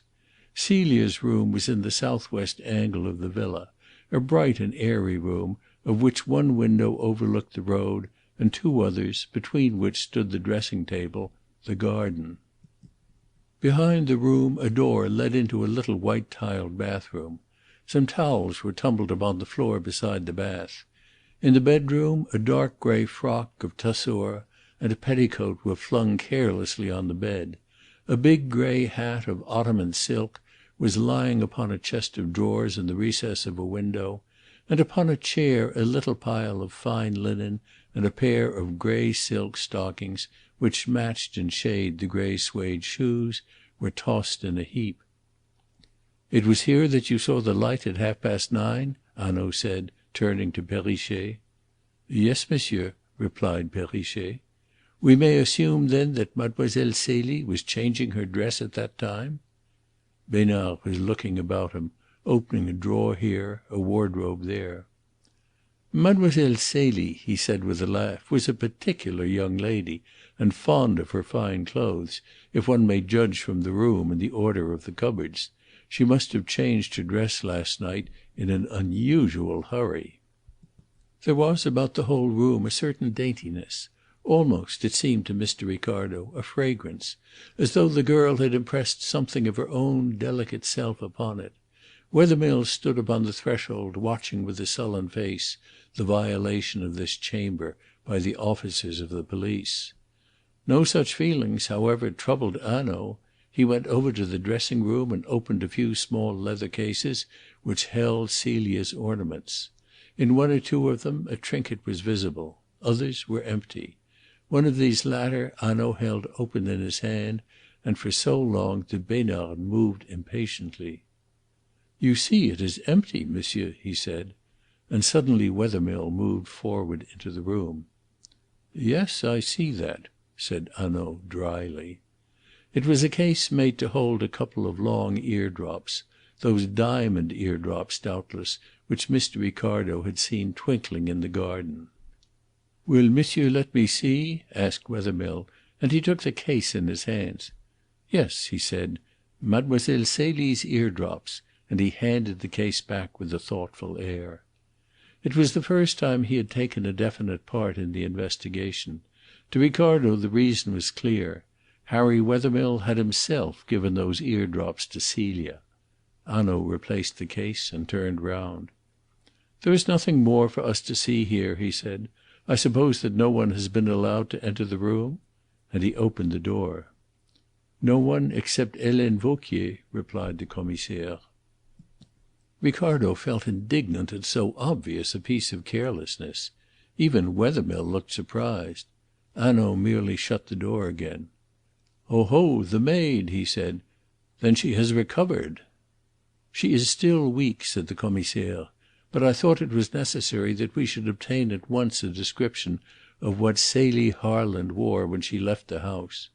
I spoke to Monsieur Fleuriot about it, and he gave me permission to bring Helene Vauquier here, who alone can tell us. I brought her here myself just before you came. She looked through the girl's wardrobe to see what was missing." "Was she alone in the room?" "Not for a moment," said Monsieur Besnard haughtily. "Really, monsieur, we are not so ignorant of how an affair of this kind should be conducted. I was in the room myself the whole time, with my eye upon her." "That was just before I came," said Hanaud. He crossed carelessly to the open window which overlooked the road, and leaning out of it looked up the road to the corner round which he and his friends had come, precisely as the Commissaire had done. Then he turned back into the room. "Which was the last cupboard or drawer that Helene Vauquier touched?" he asked. "This one." Besnard stooped and pulled open the bottom drawer of a chest which stood in the embrasure of the window. A light-coloured dress was lying at the bottom. "I told her to be quick," said Besnard, "since I had seen that you were coming. She lifted this dress out and said that nothing was missing there. So I took her back to her room and left her with the nurse." Hanaud lifted the light dress from the drawer, shook it out in front of the window, twirled it round, snatched up a corner of it and held it to his eyes, and then, folding it quickly, replaced it in the drawer. "Now show me the first drawer she touched." And this time he lifted out a petticoat, and taking it to the window, examined it with a greater care. When he had finished with it he handed it to Ricardo to put away, and stood for a moment or two thoughtful and absorbed. Ricardo in his turn examined the petticoat, but he could see nothing unusual. It was an attractive petticoat, dainty with frills and lace, but it was hardly a thing to grow thoughtful over.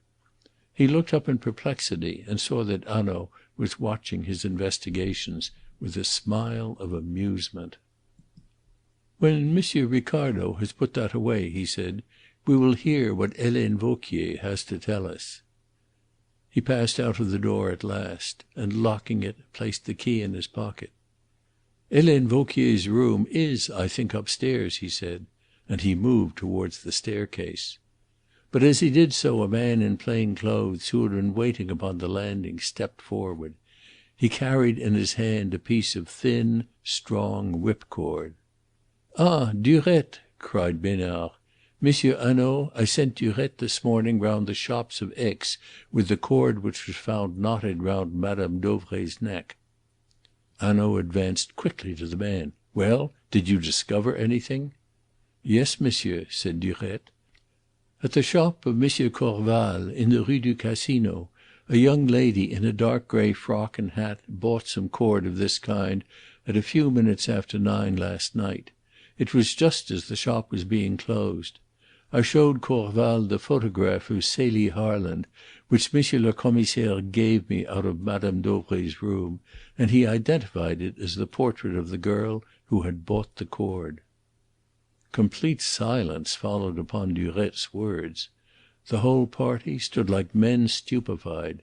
No one looked towards Wethermill. Even Hanaud averted his eyes. "Yes, that is very important," he said awkwardly. He turned away and, followed by the others, went up the stairs to the bedroom of Helene Vauquier. Chapter 6. Helene Vauquier's Evidence. A nurse opened the door. Within the room Helene Vauquier was leaning back in a chair. She looked ill, and her face was very white. On the appearance of Hanaud, the Commissaire, and the others, however, she rose to her feet. Ricardo recognised the justice of Hanaud's description. She stood before them, a hard-featured, tall woman of 35 or 40, in a neat black stuff dress, strong with the strength of a peasant, respectable, reliable. She looked what she had been, the confidential maid of an elderly woman. On her face there was now an aspect of eager appeal. "Oh, monsieur," she began, "let me go from here, anywhere, into prison if you like. But to stay here, where in years past we were so happy, and with madame lying in the room below, no, it is insupportable." She sank into a chair, and Hanaud came over to her side. "Yes, yes," he said in a soothing voice. "I can understand your feelings, my poor woman. We will not keep you here. You have perhaps friends in Aix with whom you could stay?"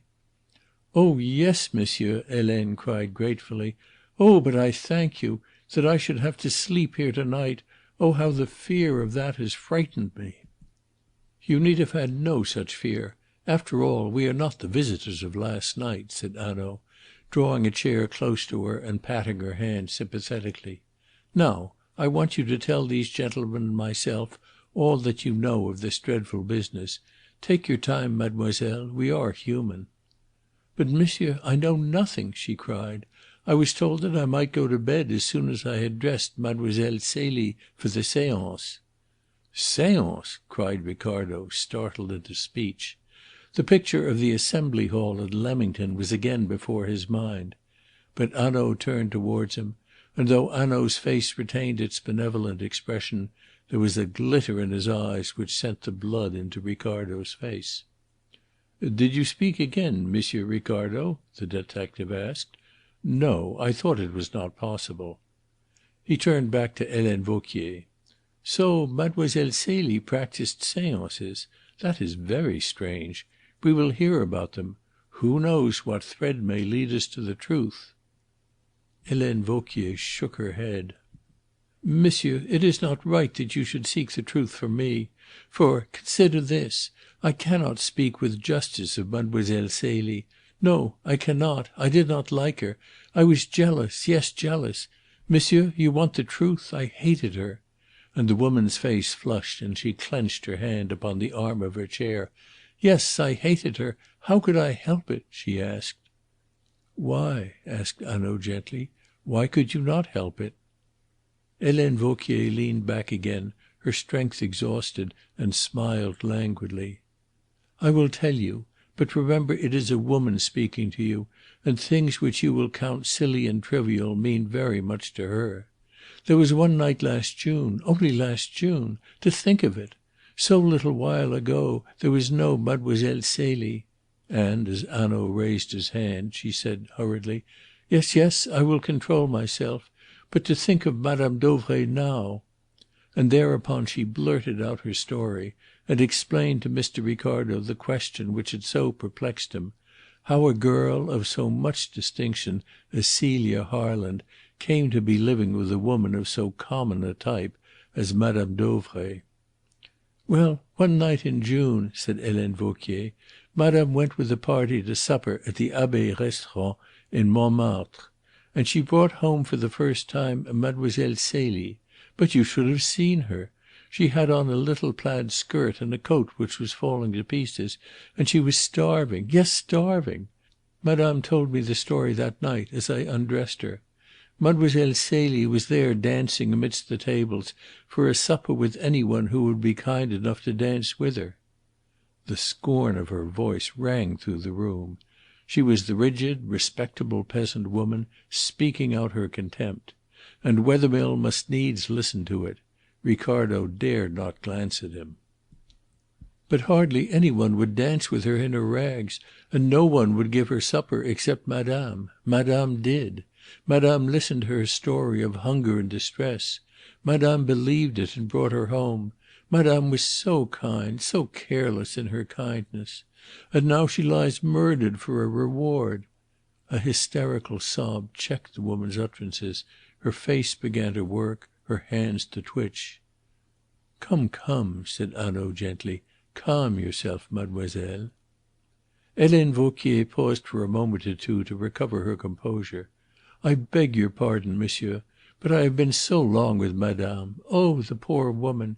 Yes, yes, I will calm myself. Well, madame brought her home, and in a week there was nothing too good for Mademoiselle Celie. Madame was like a child. Always she was being deceived and imposed upon. Never she learnt prudence.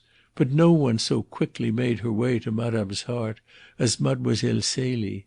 Mademoiselle must live with her. Mademoiselle must be dressed by the first modiste.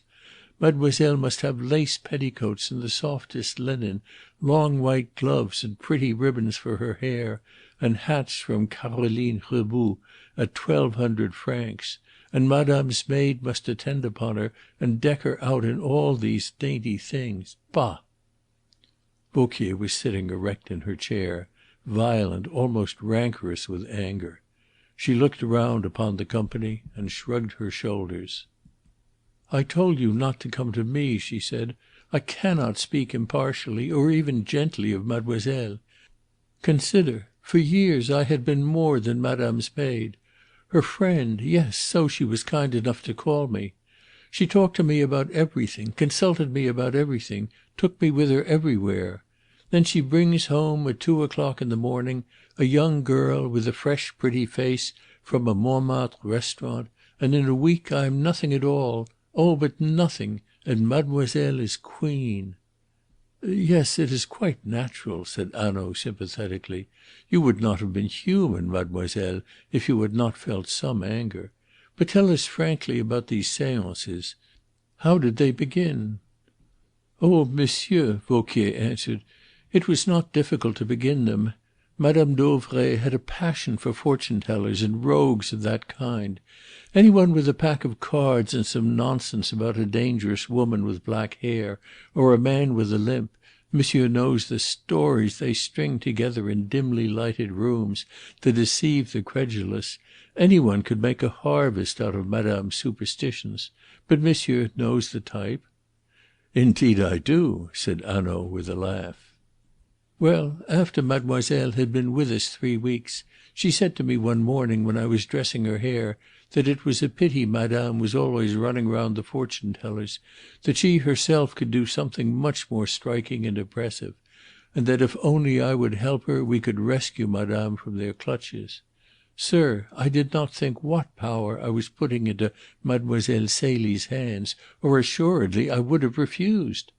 And I did not wish to quarrel with Mademoiselle Celie, so for once I consented, and having once consented I could never afterwards refuse, for if I had, mademoiselle would have made some fine excuse about the psychic influence not being en rapport, and meanwhile we would have had me sent away. While if I had confessed the truth to madame, she would have been so angry that I had been a party to tricking her that again I would have lost my place. And so the séances went on." "Yes," said Hanaud, "I understand that your position was very difficult. We shall not, I think," and he turned to the Commissaire confidently for corroboration of his words, "be disposed to blame you." "Certainly not," said the Commissaire. "After all, life is not so easy." "Thus, then, the séances began," said Hanaud, leaning forward with a keen interest. "This is a strange and curious story you are telling me, Mademoiselle Vauquier. Now, how were they conducted? How did you assist? What did Mademoiselle Celie do? Rap on the tables in the dark and rattle tambourines like that one with the knot of ribbons which hangs upon the wall of the salon?" There was a gentle and inviting irony in Hanaud's tone. Monsieur Ricardo was disappointed. Hanaud had, after all, not overlooked the tambourine.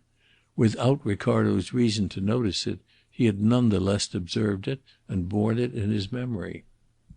"Well?" he asked. "Oh, monsieur, the tambourines and the rapping on the table!" cried Helene. "That was nothing, oh, but nothing at all. Mademoiselle Celie would make spirits appear and speak." "Really? And she was never caught out. But Mademoiselle Celie must have been a remarkably clever girl." "Oh, she was of an address which was surprising. Sometimes Madame and I were alone. Sometimes there were others whom Madame in her pride had invited, for she was very proud, monsieur, that her companion could introduce her to the spirits of dead people. But never was Mademoiselle Celie caught out. She told me that for many years, even when quite a child, she had travelled through England giving these exhibitions." "Oh ho!" said Hanaud, and he turned to Wethermill. "Did you know that?" he asked in English. "I did not," he said. "I do not now." Hanaud shook his head. "To me this story does not seem invented," he replied. And then he spoke again in French to Helene Vauquier. "Well, continue, mademoiselle. Assume that the company is assembled for our seance." "Then Mademoiselle Celie, dressed in a long gown of black velvet, which set off her white arms and shoulders well. Oh, mademoiselle did not forget these little trifles," Helene Vauquier interrupted her story with a return of her bitterness to interpolate. "Mademoiselle would sail into the room with her velvet train flowing behind her, and perhaps for a little while she would say there was a force working against her, and she would sit silent in a chair while madame gaped at her with open eyes. At last mademoiselle would say that the powers were favourable, and the spirits would manifest themselves to night. Then she would be placed in a cabinet, perhaps with a string tied across the door outside. You will understand it was my business to see after the string. And the lights would be turned down, or perhaps out altogether. Or at other times we would sit holding hands round a table, Mademoiselle Celie between Madame Dauvray and myself. But in that case the lights would be turned out first, and it would be really my hand which held Madame Dauvray's. And whether it was the cabinet or the chairs, in a moment mademoiselle would be creeping silently about the room in a little pair of soft-soled slippers without heels, which she wore so that she might not be heard, and tambourines would rattle, as you say, and fingers touch the forehead and the neck, and strange voices would sound from corners of the room, and dim apparitions would appear, the spirits of great ladies of the past, who would talk with Madame Dauvray. Such ladies as Madame de Castiglione, Marie Antoinette, Madame de Medici. I do not remember all the names, and very likely I do not pronounce them properly. Then the voices would cease and the lights be turned up, and Mademoiselle Celie would be found in a trance just in the same place and attitude as she had been when the lights were turned out. Imagine, messieurs, the effect of such seances upon a woman like Madame Dauvray. She was made for them. She believed in them implicitly. The words of the great ladies from the past. She would remember and repeat them, and be very proud that such great ladies had come back to the world merely to tell her, Madame Dauvray, about their lives. She would have had seances all day, but Mademoiselle Celie pleaded that she was left exhausted at the end of them. But Mademoiselle Celie was of an address. For instance, it will seem very absurd and ridiculous to you, gentlemen, but you must remember what Madame Dauvray was. For instance, Madame was particularly anxious to speak with the spirit of Madame de Montespan. Yes, yes, she had read all the memoirs about that lady. Very likely Mademoiselle Celie had put the notion into Madame Dauvray's head, for Madame was not a scholar. But she was dying to hear that famous woman's voice and to catch a dim glimpse of her face. Well, she was never gratified. Always she hoped. Always Mademoiselle Celie tantalized her with the hope. But she would not gratify it. She would not spoil her fine affairs by making these treats too common. And she acquired, how should she not, a power over Madame Dauvray which was unassailable. The fortune tellers had no more to say to Madame Dauvray. She did nothing but felicitate herself upon the happy chance which had sent her Mademoiselle Celie. And now she lies in her room murdered." Once more Helene's voice broke upon the words, but Hanaud poured her out a glass of water and held it to her lips. Helene drank it eagerly. "There, that is better, is it not?" he said. "Yes, monsieur," said Helene Vauquier, recovering herself. "Sometimes, too," she resumed, "messages from the spirits would flutter down in writing on the table." "In writing?" exclaimed Hanaud quickly. "Yes, answers to questions. Mademoiselle Celie had them ready. Oh, but she was of an address altogether surprising." "I see," said Hanaud slowly; and he added: "But sometimes I suppose the questions were questions which Mademoiselle Celie could not answer?" "Sometimes," Helene Vauquier admitted, "when visitors were present. When Madame Dauvray was alone well, she was an ignorant woman, and any answer would serve. But it was not so when there were visitors whom Mademoiselle Celie did not know, or only knew slightly. These visitors might be putting questions to test her of which they knew the answers, while Mademoiselle Celie did not." "Exactly," said Hanaud. "What happened then?" All who were listening understood to what point he was leading Helene Vauquier. All waited intently for her answer. She smiled. "It was all one to Mademoiselle Celie." "She was prepared with an escape from the difficulty?" "Perfectly prepared." Hanaud looked puzzled. "I can think of no way out of it except the one," and he looked round to the Commissaire and to Ricardo, as though he would inquire of them how many ways they had discovered. "I can think of no escape except that a message in writing should flutter down from the spirit appealed to, saying frankly," and Hanaud shrugged his shoulders, "I do not know." "Oh, no, no, monsieur," replied Helene Vauquier, in pity for Hanaud's misconception. "I see that you are not in the habit of attending seances. It would never do for a spirit to admit that it did not know. At once its authority would be gone, and with it Mademoiselle Celie's as well. But on the other hand, for inscrutable reasons, the spirit might not be allowed to answer." "I understand," said Hanaud, meekly accepting the correction. "The spirit might reply that it was forbidden to answer, but never that it did not know." "No, never that," agreed Helene. So it seemed that Hanaud must look elsewhere for the explanation of that sentence. "I do not know." Helene continued: "Oh, Mademoiselle Celie, it was not easy to baffle her, I can tell you. She carried a lace scarf which she could drape about her head, and in a moment she would be, in the dim light, an old, old woman, with a voice so altered that no one could know it.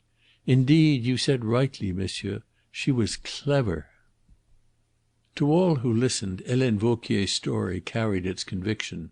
Madame Dauvray rose vividly before their minds as a living woman.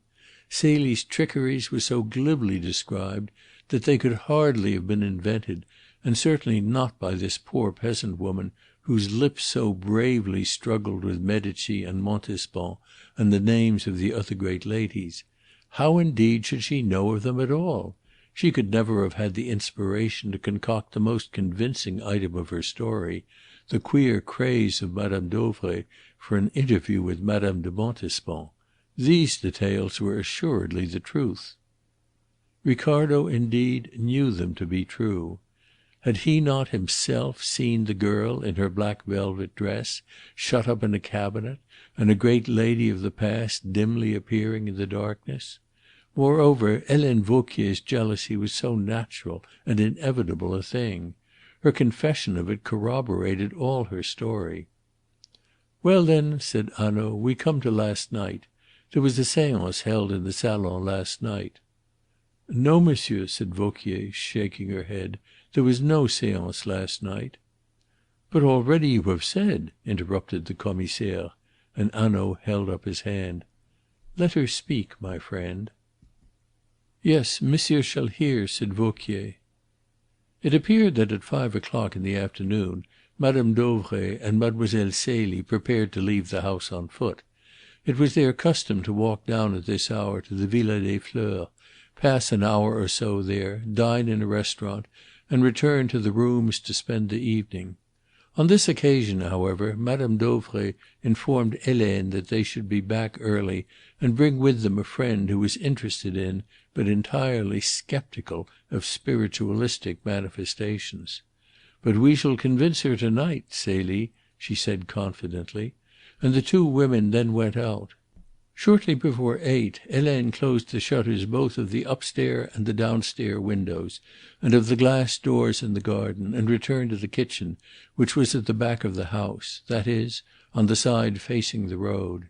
There had been a fall of rain at 7 which had lasted for the greater part of the hour, and soon after she had shut the windows the rain fell again in a heavy shower, and Helene, knowing that Madame felt the chill, lighted a small fire in the salon. The shower lasted until nearly 9, when it ceased altogether, and the night cleared up. It was close upon 9:30 when the bell rang from the salon. Vauquier was sure of the hour, for the charwoman called her attention to the clock. "I found Madame Dauvray, Mademoiselle Celie, and another woman in the salon," continued Helene Vauquier. Madame had let them in with her latchkey. "Ah, the other woman!" cried Besnard. "Had you seen her before?" "No, monsieur." "What was she like?" "She was sallow, with black hair and bright eyes like beads. She was short and about 45 years old, though it is difficult to judge of these things. I noticed her hands, for she was taking her gloves off, and they seemed to me to be unusually muscular for a woman." "Ah!" cried Louis Besnard, "that is important." Madame Dauvray was, as she always was before a séance, in a feverish flutter. "You will help Mademoiselle Celie to dress, Helene, and be very quick," she said; and with an extraordinary longing she added, "Perhaps we shall see her to night." Her, you understand, was Madame de Montespan. And she turned to the stranger and said, "You will believe Adèle after to night." "Adèle," said the Commissaire wisely. "Then Adèle was the strange woman's name?" "Perhaps," said Hanaud dryly. Helene Vauquier reflected. "I think Adèle was the name," she said in a more doubtful tone. "It sounded like Adèle." The irrepressible Mr. Ricardo was impelled to intervene. "What Monsieur Hanaud means," he explained, with the pleasant air of a man happy to illuminate the dark intelligence of a child, "is that Adèle was probably a pseudonym." Hanaud turned to him with a savage grin. "Now that is sure to help her," he cried. "A pseudonym! Helene Vauquier is sure to understand that simple and elementary word. How bright this Monsieur Ricardo is! Where shall we find a new pin more bright? I ask you," and he spread out his hands in a despairing admiration. Mr. Ricardo flushed red, but he answered never a word. He must endure gibes and humiliations like a schoolboy in a class. His one constant fear was lest he should be turned out of the room. The Commissaire diverted wrath from him, however. "What he means by pseudonym," he said to Helene Vauquier, explaining Mr. Ricardo to her as Mr. Ricardo had presumed to explain Hanaud, "is a false name. Adèle may have been, nay, probably was, a false name adopted by this strange woman." "Adèle, I think, was the name used," replied Helene, the doubt in her voice diminishing as she searched her memory. "I am almost sure." "Well, we will call her Adèle," said Hanaud impatiently. "What does it matter? Go on, Mademoiselle Vauquier." The lady sat upright and squarely upon the edge of a chair with a sort of defiance, as though she was determined nothing should convince her, and she laughed incredulously. Here again all who heard were able vividly to conjure up the scene: the defiant sceptic sitting squarely on the edge of her chair, removing her gloves from her muscular hands; the excited Madame Dauvray so absorbed in the determination to convince; and Mademoiselle Celie running from the room to put on the black gown which would not be visible in the dim light. "Whilst I took off mademoiselle's dress," Vauquier continued, "she said, 'When I have gone down to the salon you can go to bed, Helene. Madame Adèle,' yes, it was Adèle, 'will be fetched by a friend in a motor car, and I can let her out and fasten the door again. So if you hear the car you will know that it has come for her.'" "Oh, she said that?" said Hanaud quickly. "Yes, monsieur." Hanaud looked gloomily towards Wethermill. Then he exchanged a sharp glance with the Commissaire, and moved his shoulders in an almost imperceptible shrug. But Mr. Ricardo saw it and construed it into one word. He imagined a jury uttering the word "guilty." Helene Vauquier saw the movement too. "Do not condemn her too quickly, monsieur," she said, with an impulse of remorse, "and not upon my words. For, as I say, I hated her." Hanaud nodded reassuringly, and she resumed. "I was surprised, and I asked mademoiselle what she would do without her confederate. But she laughed and said there would be no difficulty. That is partly why I think there was no seance held last night. Monsieur, there was a note in her voice that evening which I did not as yet understand. Mademoiselle then took her bath, while I laid out her black dress and the slippers with the soft, noiseless soles. And now I tell you why I am sure there was no seance last night, why Mademoiselle Celie never meant there should be one." "Yes, let us hear that," said Hanaud curiously, and leaning forward with his hands upon his knees. "You have here, monsieur, a description of how mademoiselle was dressed when she went away." Helene Vauquier picked up a sheet of paper from the table at her side. "I wrote it out at the request of Monsieur le Commissaire." She handed the paper to Hanaud, who glanced through it as she continued. "Well, except for the white lace coat, monsieur, I dressed Mademoiselle Celie just in that way. She would have none of her plain black robe. No, Mademoiselle Celie must wear her fine new evening frock of pale reseda green chiffon over a soft clinging satin, which set off her fair beauty so prettily. It left her white arms and shoulders bare, and it had a long train and it rustled as she moved. And with that she must have put on her pale green silk stockings, her new little satin slippers to match with the large paste buckles, and a sash of green satin looped through another glittering buckle at the side of the waist, with long ends loosely knotted together at the knee. I must tie her fair hair with a silver ribbon, and pin upon her curls a large hat of reseda green, with a golden brown ostrich feather drooping behind. I warned mademoiselle that there was a tiny fire burning in the salon. Even with the fire screen in front of it there would still be a little light upon the floor, and the glittering buckles on her feet would betray her, even if the rustle of her dress did not. But she said she would kick her slippers off.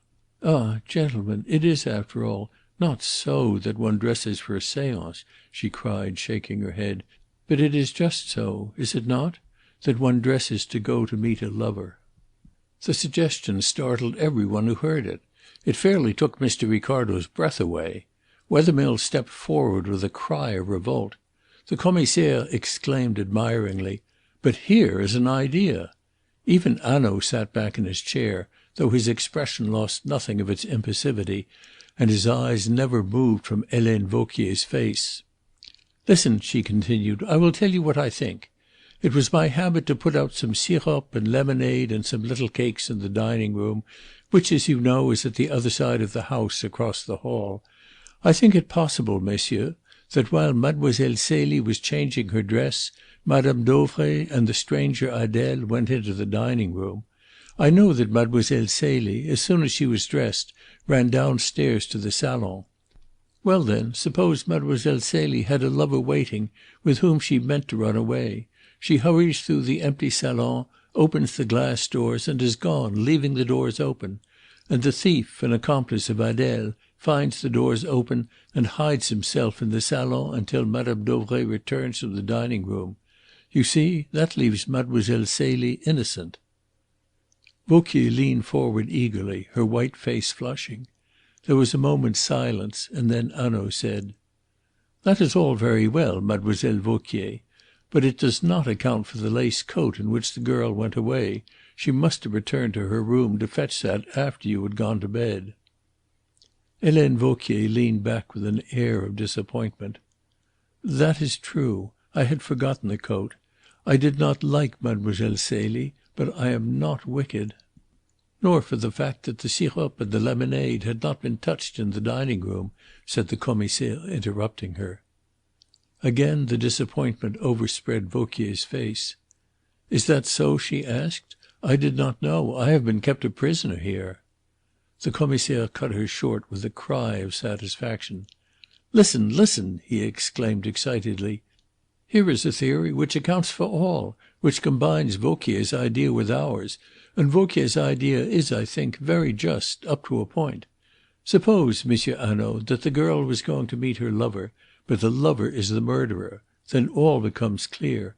She does not run away to him. She opens the door for him and lets him in." Both Hanaud and Ricardo stole a glance at Wethermill. How did he take the theory? Wethermill was leaning against the wall, his eyes closed, his face white and contorted with a spasm of pain. But he had the air of a man silently enduring an outrage rather than struck down by the conviction that the woman he loved was worthless. "It is not for me to say, monsieur," Helene Vauquier continued.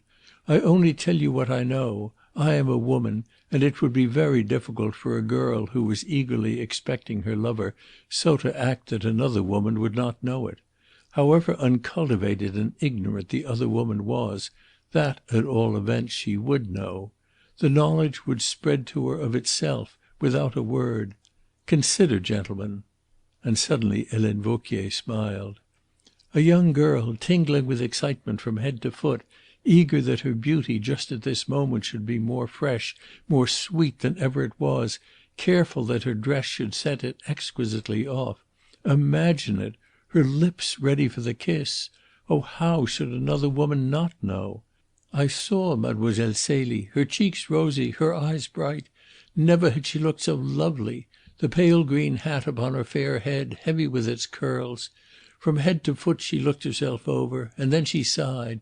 She sighed with pleasure because she looked so pretty. That was Mademoiselle Celie last night, monsieur. She gathered up her train, took her long white gloves in the other hand, and ran down the stairs, her heels clicking on the wood, her buckles glittering. At the bottom she turned and said to me, 'Remember, Helene, you can go to bed.' That was it, monsieur." And now violently the rancour of Helene Vauquier's feelings burst out once more. "For her the fine clothes, the pleasure and the happiness. For me, I could go to bed." Hanaud looked again at the description which Helene Vauquier had written out, and read it through carefully. Then he asked a question of which Ricardo did not quite see the drift. "So," he said, "when this morning you suggested to Monsieur the Commissaire that it would be advisable for you to go through Mademoiselle Celie's wardrobe, you found that nothing more had been taken away except the white lace coat?" "That is so." "Very well. Now, after Mademoiselle Celie had gone down the stairs?" "I put the lights out in her room, and as she had ordered me to do, I went to bed. The next thing that I remember but no! It terrifies me too much to think of it." Helene shuddered and covered her face spasmodically with her hands. Hanaud drew her hands gently down. "Courage! You are safe now, mademoiselle. Calm yourself." She lay back with her eyes closed. "Yes, yes, it is true I am safe now. But oh, I feel I shall never dare to sleep again." And the tears swam in her eyes. "I woke up with the feeling of being suffocated. Mon Dieu! There was the light burning in the room, and a woman, the strange woman with the strong hands, was holding me down by the shoulders, while a man with his cap drawn over his eyes and a little black moustache pressed over my lips a pad from which a horribly sweet and sickly taste filled my mouth. The man, with the arm which was free, held me close to him, and she bound my hands with a cord behind me. Look!" She held out her wrists. They were terribly bruised. Red and angry lines showed where the cord had cut deeply into her flesh. "Then they flung me down again upon my back, and the next thing I remember is the doctor standing over me, and this kind nurse supporting me." She sank back exhausted in her chair and wiped her forehead with her handkerchief. The sweat stood upon it in beads. "Thank you, mademoiselle," said Hanaud gravely. "This has been a trying ordeal for you. I understand that. But we are coming to the end. I want you to read this description of Mademoiselle Celie through again, to make sure that nothing is omitted." He gave the paper into the maid's hands. "It will be advertised, so it is important that it should be complete. See that you have left out nothing." Helene Vauquier bent her head over the paper. "No," said Helene at last. "I do not think I have omitted anything." And she handed the paper back. I asked you," Hanaud continued suavely, "because I understand that Mademoiselle Celie usually wore a pair of diamond eardrops, and they are not mentioned here." A faint colour came into the maid's face. "That is true, monsieur. I had forgotten. It is quite true." "Any one might forget," said Hanaud, with a reassuring smile. "But you will remember now. Think, think! Did Mademoiselle Celie wear them last night?" He leaned forward, waiting for her reply. Wethermill, too, made a movement. Both men evidently thought the point of great importance. The maid looked at Hanaud for a few moments without speaking. "It is not from me, mademoiselle, that you will get the answer," said Hanaud quietly. "No, monsieur, I was thinking," said the maid, her face flushing at the rebuke. "Did she wear them when she went down the stairs last night?" he insisted. "I think she wore them," she said doubtfully. "Yes, yes," and the words came now firm and clear. "I remember well. Mademoiselle Celie had taken them off before her bath, and they lay on the dressing table. She put them into her ears while I dressed her hair and arranged the bow of the ribbon in it." "Then we will add the earrings to your description," said Hanaud, as he rose from his chair with the paper in his hand. "And for the moment we need not trouble you any more about Mademoiselle Celie." He folded the paper up, slipped it into his letter case, and put it away in his pocket. "Let us consider that poor Madame Dauvray. Did she keep much money in the house?" "No, monsieur, very little. She was well known in Aix, and her cheques were everywhere accepted without question. It was a high pleasure to serve madame, her credit was so good," said Helene Vauquier, raising her head as though she herself had a share in the pride of that good credit. "No doubt," Hanaud agreed. "There are many fine households where the banking account is overdrawn, and it cannot be pleasant for the servants." "They are put to so many shifts to hide it from the servants of their neighbours," said Helene. "Besides," and she made a little grimace of contempt, "a fine household and an overdrawn banking account. It is like a ragged petticoat under a satin dress. That was never the case with Madame Dauvray."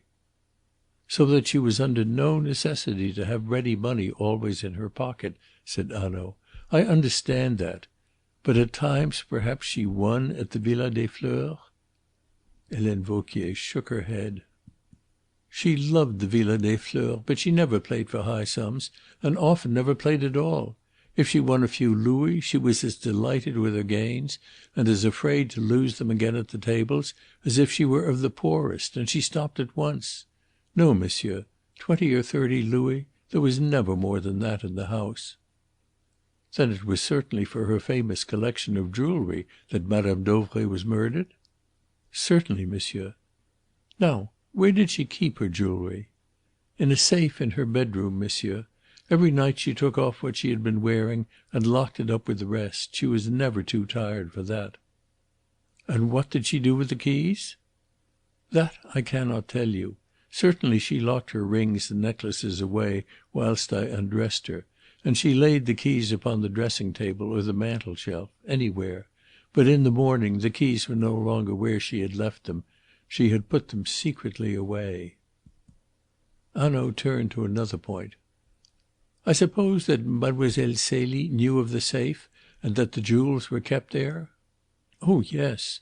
Mademoiselle indeed was often in Madame Dauvray's room when she was dressing or undressing.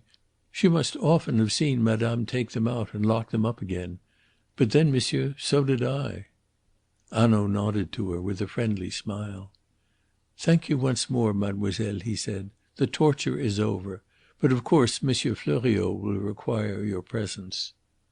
Helene Vauquier looked anxiously towards him. "But meanwhile I can go from this villa, monsieur?" she pleaded, with a trembling voice. "Certainly. You shall go to your friends at once." "Oh, monsieur, thank you!" she cried, and suddenly she gave way. The tears began to flow from her eyes. She buried her face in her hands and sobbed. "It is foolish of me, but what would you?" She jerked out the words between her sobs. "It has been too terrible." "Yes, yes," said Hanaud soothingly. "The nurse will put a few things together for you in a bag. You will not leave Aix, of course, and I will send some one with you to your friends." The maid started violently. "Oh, not a sergent de ville, monsieur. I beg of you. I should be disgraced." "No. It shall be a man in plain clothes, to see that you are not hindered by reporters on the way." Hanaud turned towards the door. On the dressing table a cord was lying. He took it up and spoke to the nurse. "Was this the cord with which Helene Vauquier's hands were tied?" "Yes, monsieur," she replied. Hanaud handed it to the Commissaire. "It will be necessary to keep that," he said. It was a thin piece of strong whipcord. It was the same kind of cord as that which had been found tied around Mme. Dauvray's throat. Hanaud opened the door and turned back to the nurse. "We will send a cab for Mademoiselle Vauquier. You will drive with her to her door. I think, after that, she will need no further help. Pack up a few things and bring them down. Mademoiselle Vauquier can follow, no doubt, now without assistance." And with a friendly nod he left the room. Ricardo had been wondering through the examination in what light Hanaud considered Helene Vauquier. He was sympathetic, but the sympathy might merely have been assumed to deceive. His questions betrayed in no particular the colour of his mind. Now, however, he made himself clear.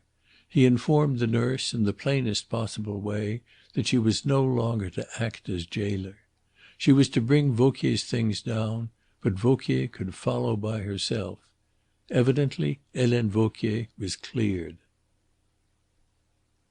Chapter 7. A Startling Discovery. Harry Wethermill, however, was not so easily satisfied. "Surely, monsieur, it would be well to know whither she is going," he said, "and to make sure that when she has gone there she will stay there until we want her again?" Hanaud looked at the young man pityingly. "I can understand, monsieur, that you hold strong views about Helene Vauquier. You are human like the rest of us, and what she has said to us just now would not make you more friendly. But and he preferred to shrug his shoulders rather than to finish in words his sentence. "However," he said, "we shall take care to know where Helene Vauquier is staying. Indeed, if she is at all implicated in this affair, we shall learn more if we leave her free than if we keep her under lock and key. You see that if we leave her quite free, but watch her very, very carefully, so as to awaken no suspicion, she may be emboldened to do something rash. Or the others may." Mr. Ricardo approved of Hanaud's reasoning. "That is quite true," he said. "She might write a letter." "Yes, or receive one," added Hanaud, "which would be still more satisfactory for us, supposing, of course, that she has anything to do with this affair." And again he shrugged his shoulders. He turned towards the Commissaire. "You have a discreet officer whom you can trust?" he asked. "Certainly, a dozen." "I want only one." "And here he is," said the Commissaire. They were descending the stairs. On the landing of the first floor Durette, the man who had discovered where the cord was bought, was still waiting. Hanaud took Durette by the sleeve in the familiar way which he so commonly used, and led him to the top of the stairs, where the two men stood for a few moments apart. It was plain that Hanaud was giving, Durette receiving, definite instructions. Durette descended the stairs. Hanaud came back to the others. "I have told him to fetch a cab," he said, "and convey Helene Vauquier to her friends." Then he looked at Ricardo, and from Ricardo to the Commissaire, while he rubbed his hand backwards and forwards across his shaven chin. "I tell you," he said, "I find this sinister little drama very interesting to me. The sordid, miserable struggle for mastery in this household of Madame Dauvray, eh? Yes, very interesting. Just as much patience, just as much effort, just as much planning for this small end as a general uses to defeat an army, and at the last nothing gained. What else is politics? Yes, very interesting." His eyes rested upon Wethermill's face for a moment, but they gave the young man no hope. He took a key from his pocket. "We need not keep this room locked," he said. "We know all that there is to be known." And he inserted the key into the lock of Celia's room and turned it. "But is that wise, monsieur?" said Besnard. Hanaud shrugged his shoulders. "Why not?" he asked. "The case is in your hands," said the Commissaire. To Ricardo the proceedings seemed singularly irregular, but if the Commissaire was content, it was not for him to object.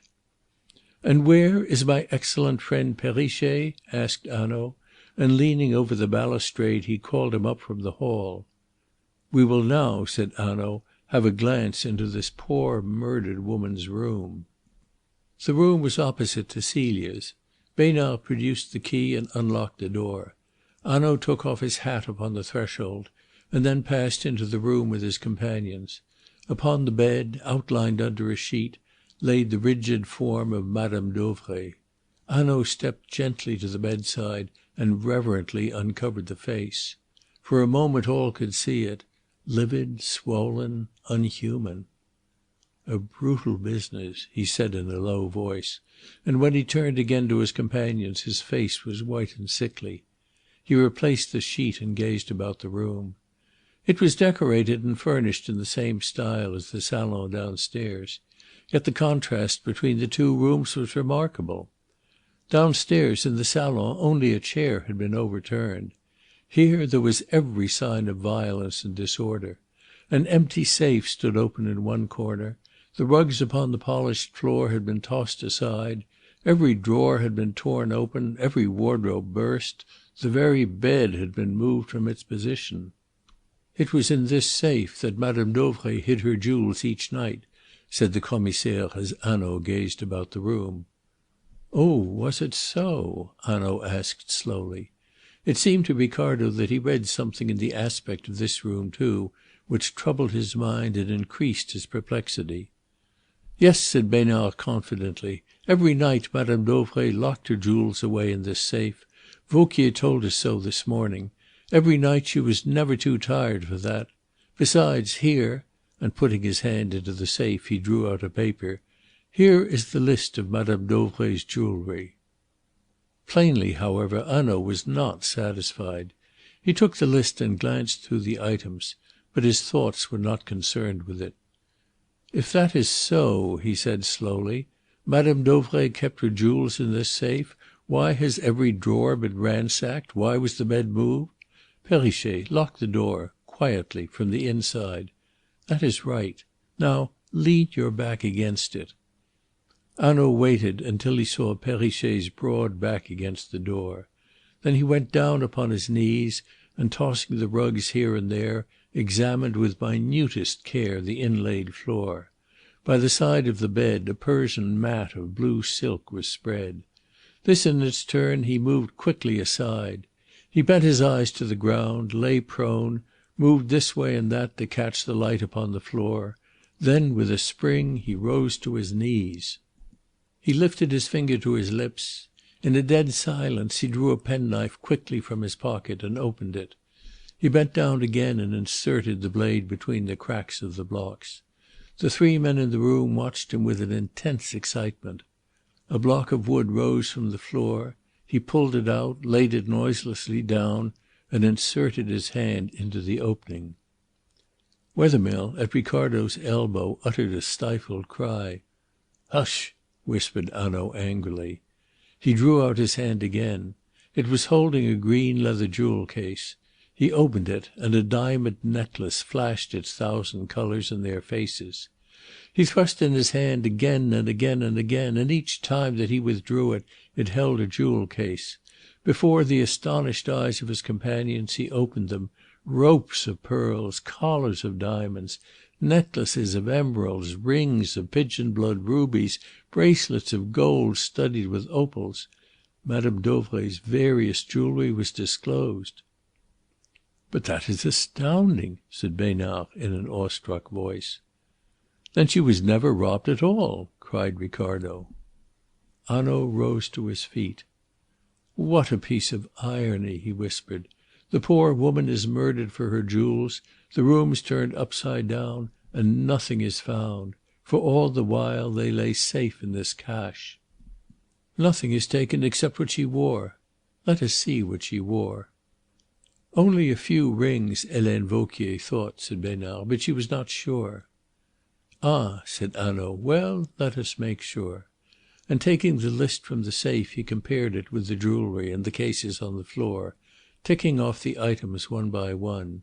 When he had finished he knelt down again, and thrusting his hand into the hole, felt carefully about.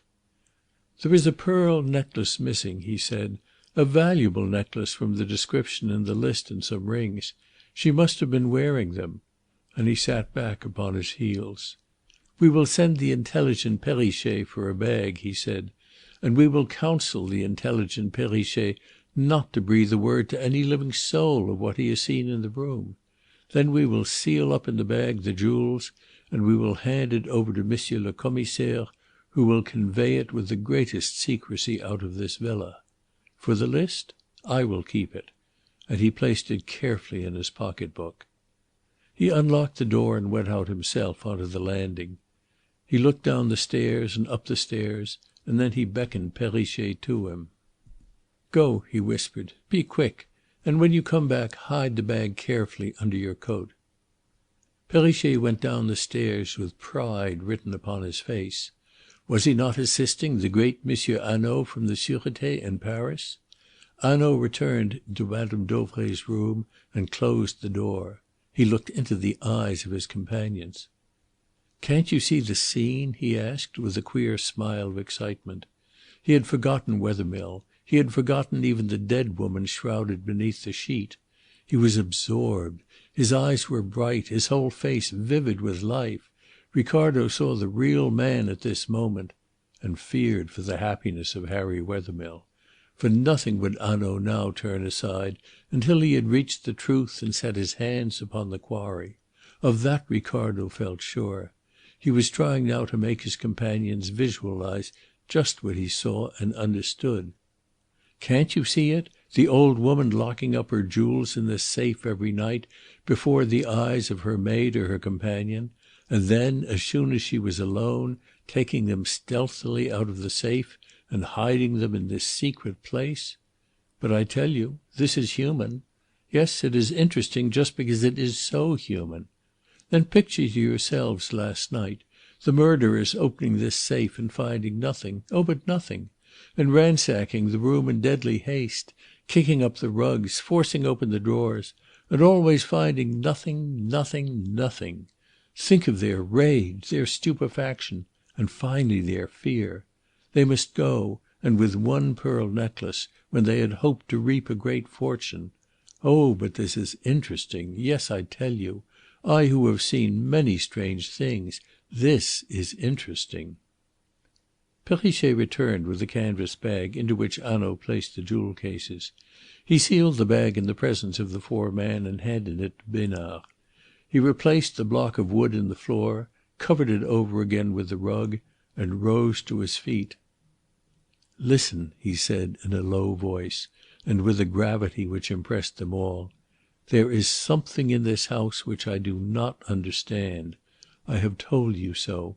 I tell you something more now. I am afraid, I am afraid." And the word startled his hearers like a thunderclap, though it was breathed no louder than a whisper. "Yes, my friends," he repeated, nodding his head, "terribly afraid." And upon the others fell a discomfort, an awe, as though something sinister and dangerous were present in the room and close to them. So vivid was the feeling, instinctively they drew nearer together. "Now I warn you solemnly. There must be no whisper that these jewels have been discovered. No newspaper must publish a hint of it.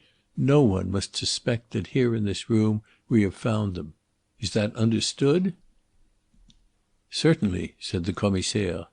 "Yes," said Mr. Ricardo. "To be sure, monsieur," said Perrichet. As for Harry Wethermill, he made no reply. His burning eyes were fixed upon Hanaud's face, and that was all. Hanaud, for his part, asked for no reply from him.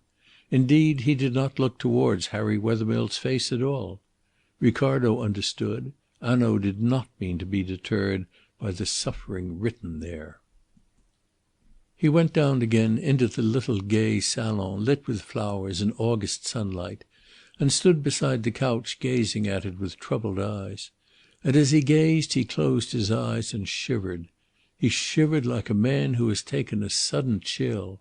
Nothing in all this morning's investigations, Not even the rigid body beneath the sheet, nor the strange discovery of the jewels had so impressed Ricardo.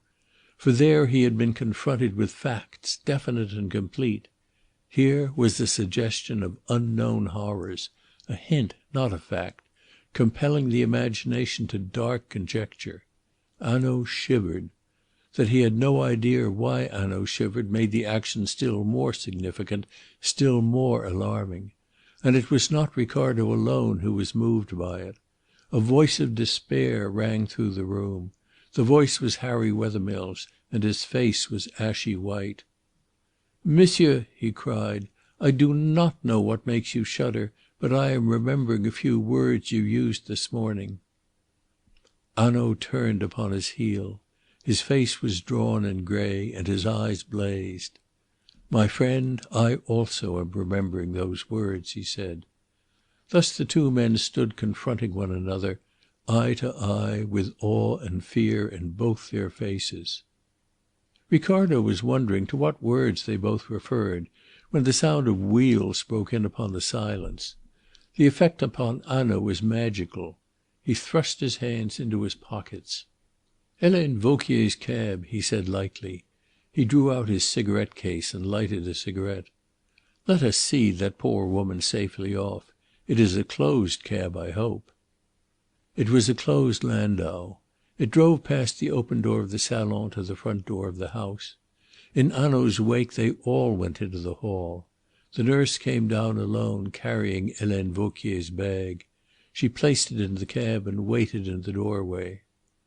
"Perhaps Helene Vauquier has fainted," she said anxiously. "She does not come." And she moved towards the stairs. Hanaud took a singularly swift step forward and stopped her. "Why should you think that?" he asked, with a queer smile upon his face. And as he spoke a door closed gently upstairs. "See," he continued, "you are wrong. She is coming." Ricardo was puzzled. It had seemed to him that the door which had closed so gently was nearer than Helene Vauquier's door. It seemed to him that the door was upon the first, not the second landing. But Hanaud had noticed nothing strange, so it could not be. He greeted Helene Vauquier with a smile as she came down the stairs. "You are better, mademoiselle," he said politely. "One can see that. There is more colour in your cheeks. A day or two and you will be yourself again." He held the door open while she got into the cab. The nurse took her seat beside her. Durette mounted on the box. The cab turned and went down the drive. "Good bye, mademoiselle," cried Hanaud, and he watched until the high shrubs hid the cab from his eyes. Then he behaved in an extraordinary way. He turned and sprang like lightning up the stairs. His agility amazed Ricardo. The others followed upon his heels. He flung himself at Celia's door and opened it. He burst into the room, stood for a second, then ran to the window. He hid behind the curtain, looking out. With his hand he waved to his companions to keep back. The sound of wheels creaking and rasping rose to their ears. The cab had just come out into the road. Durette upon the box turned and looked towards the house. Just for a moment Hanaud leaned from the window, as Besnard the Commissaire had done, and like Besnard again he waved his hand.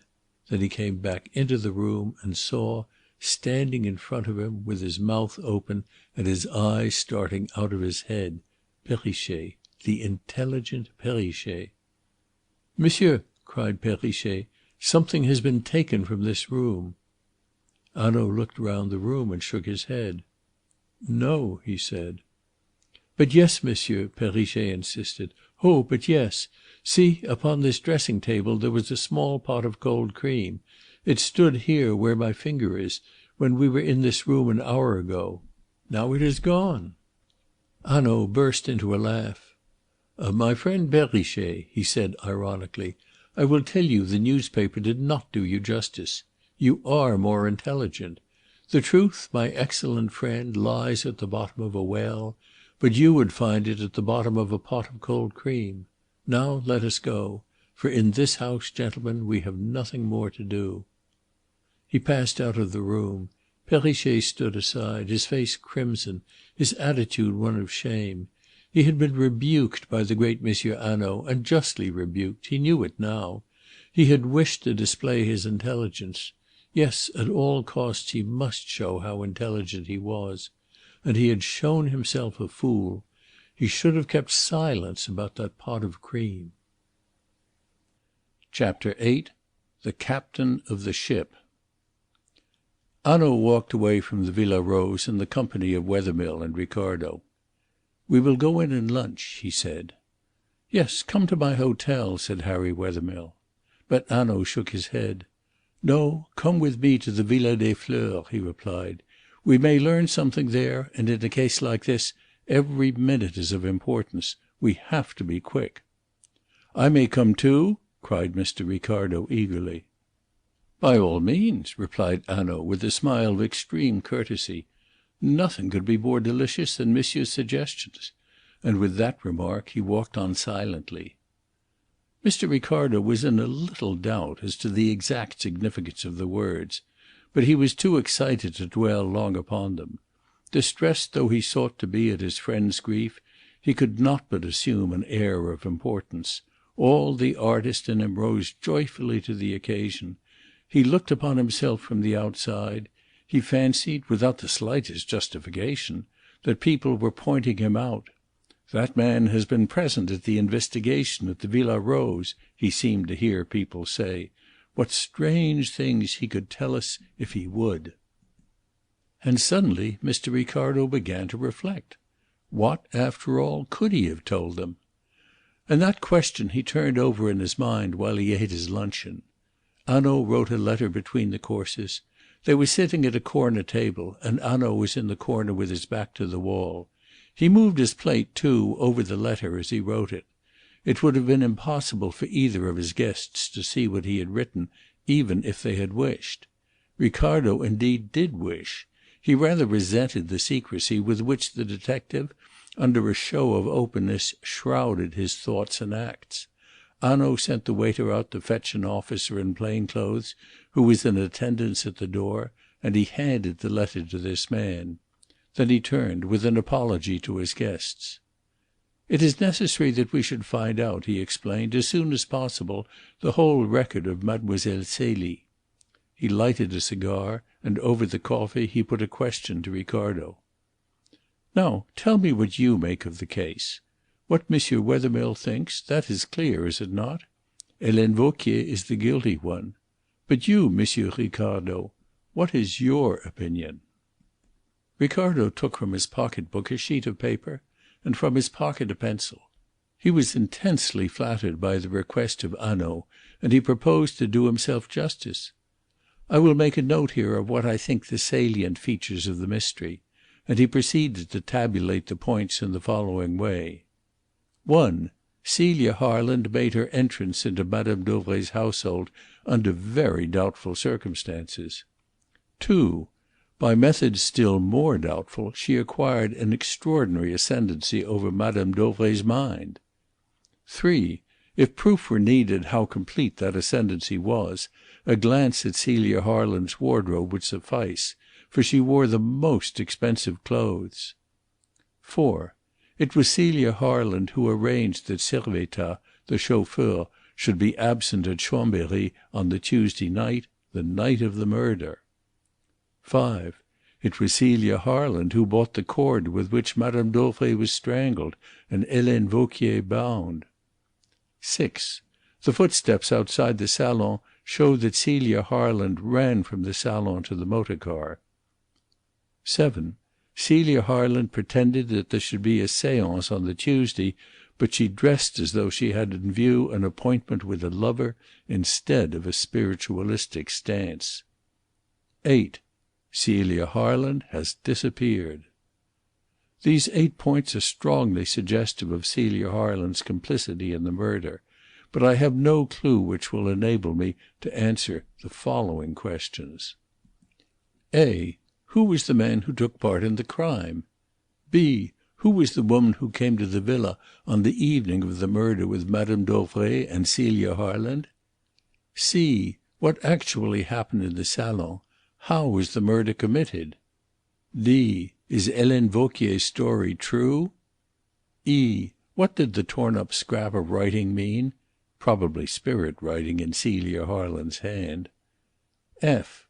Why has one cushion on the settee a small fresh brown stain, which is probably blood? Why is the other cushion torn? Mr. Ricardo had a momentary thought of putting down yet another question.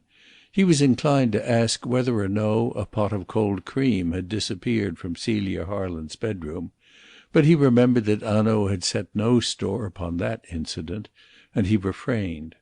Moreover, he had come to the end of his sheet of paper. He handed it across the table to Hanaud and leaned back in his chair, watching the detective with all the eagerness of a young author submitting his first effort to a critic.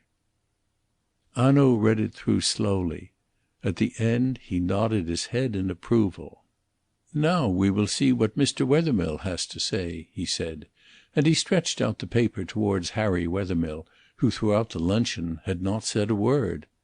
"No, no!" cried Ricardo. But Harry Wethermill already held the written sheet in his hand. He smiled rather wistfully at his friend. "It is best that I should know just what you both think," he said, and in his turn he began to read the paper through. He read the first 8 points and then beat with his fist upon the table. "No, no!" he cried. "It is not possible. I don't blame you, Ricardo. These are facts, and as I said, I can face facts. But there will be an explanation if only we can discover it." He buried his face for a moment in his hands. Then he took up the paper again.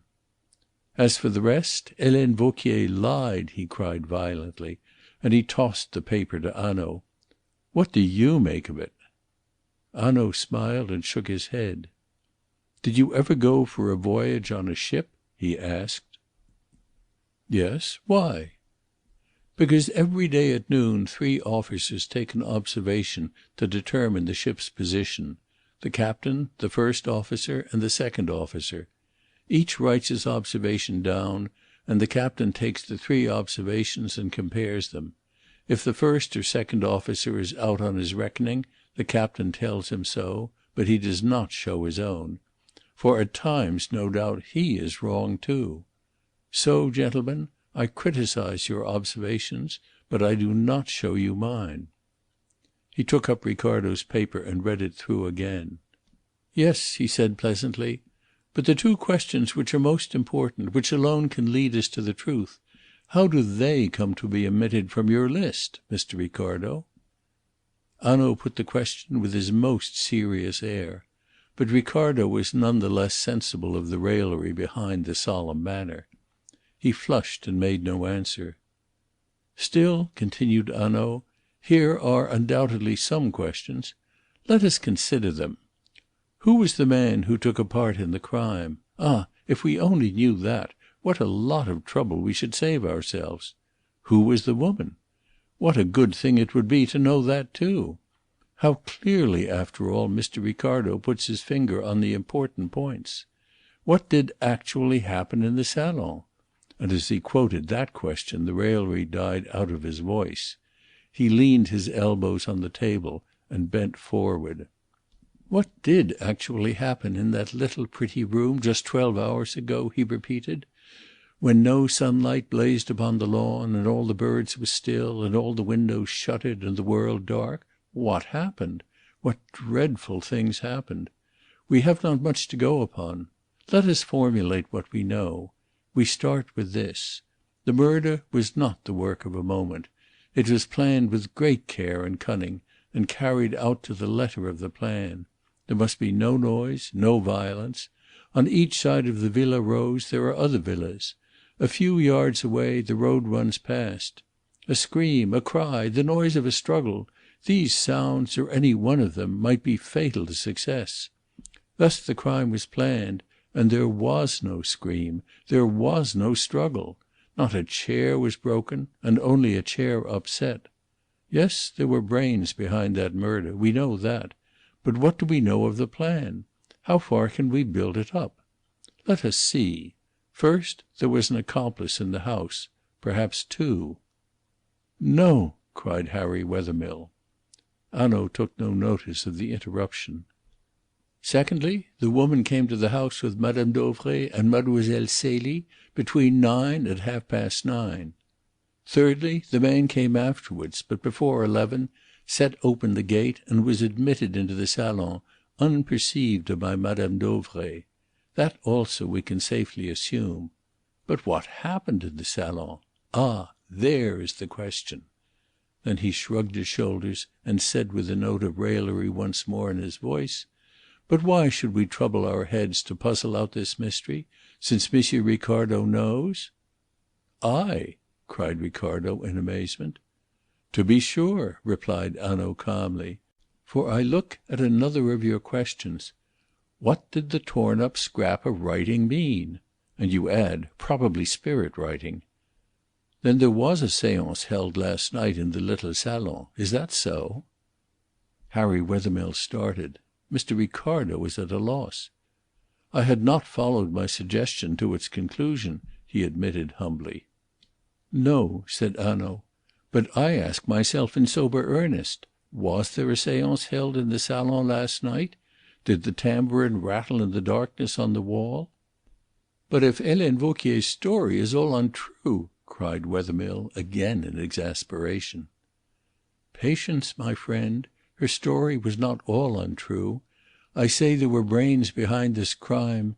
Yes, but brains, even the cleverest, would not have invented this queer, strange story of the séances and of Madame de Montespan.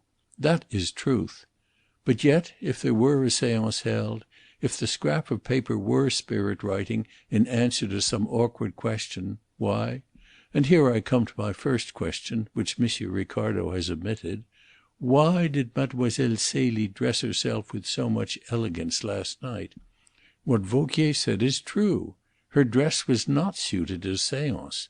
A light-coloured, rustling frock, which would be visible in a dim light or even in the dark, which would certainly be heard at every movement she made, however lightly she stepped, and a big hat.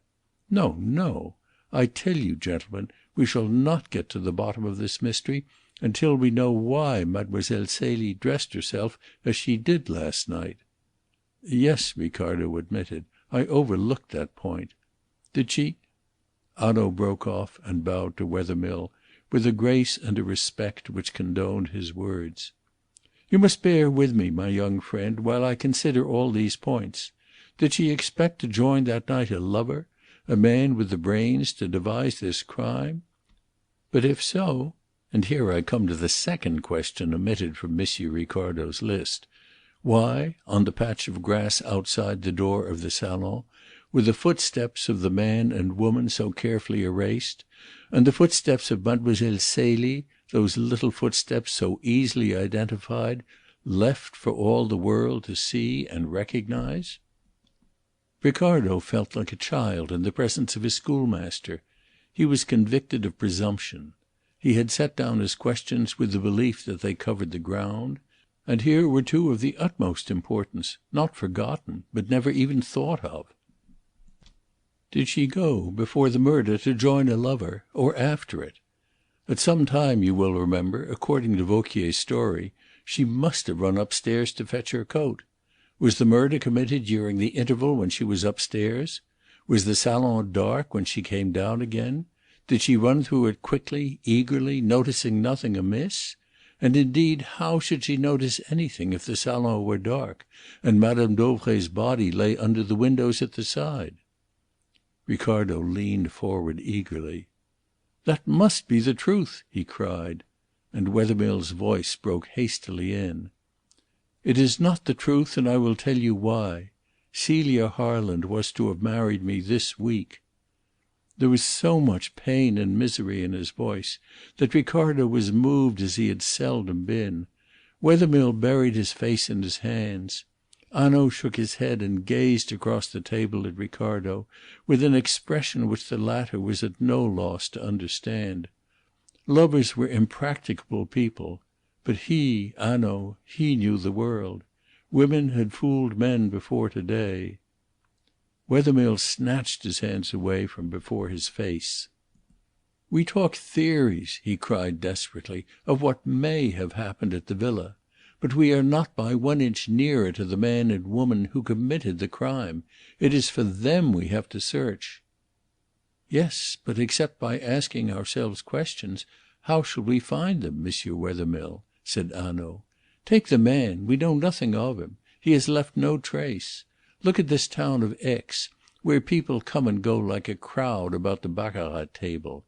He may be at Marseilles to day. He may be in this very room where we are taking our luncheon. How shall we find him?"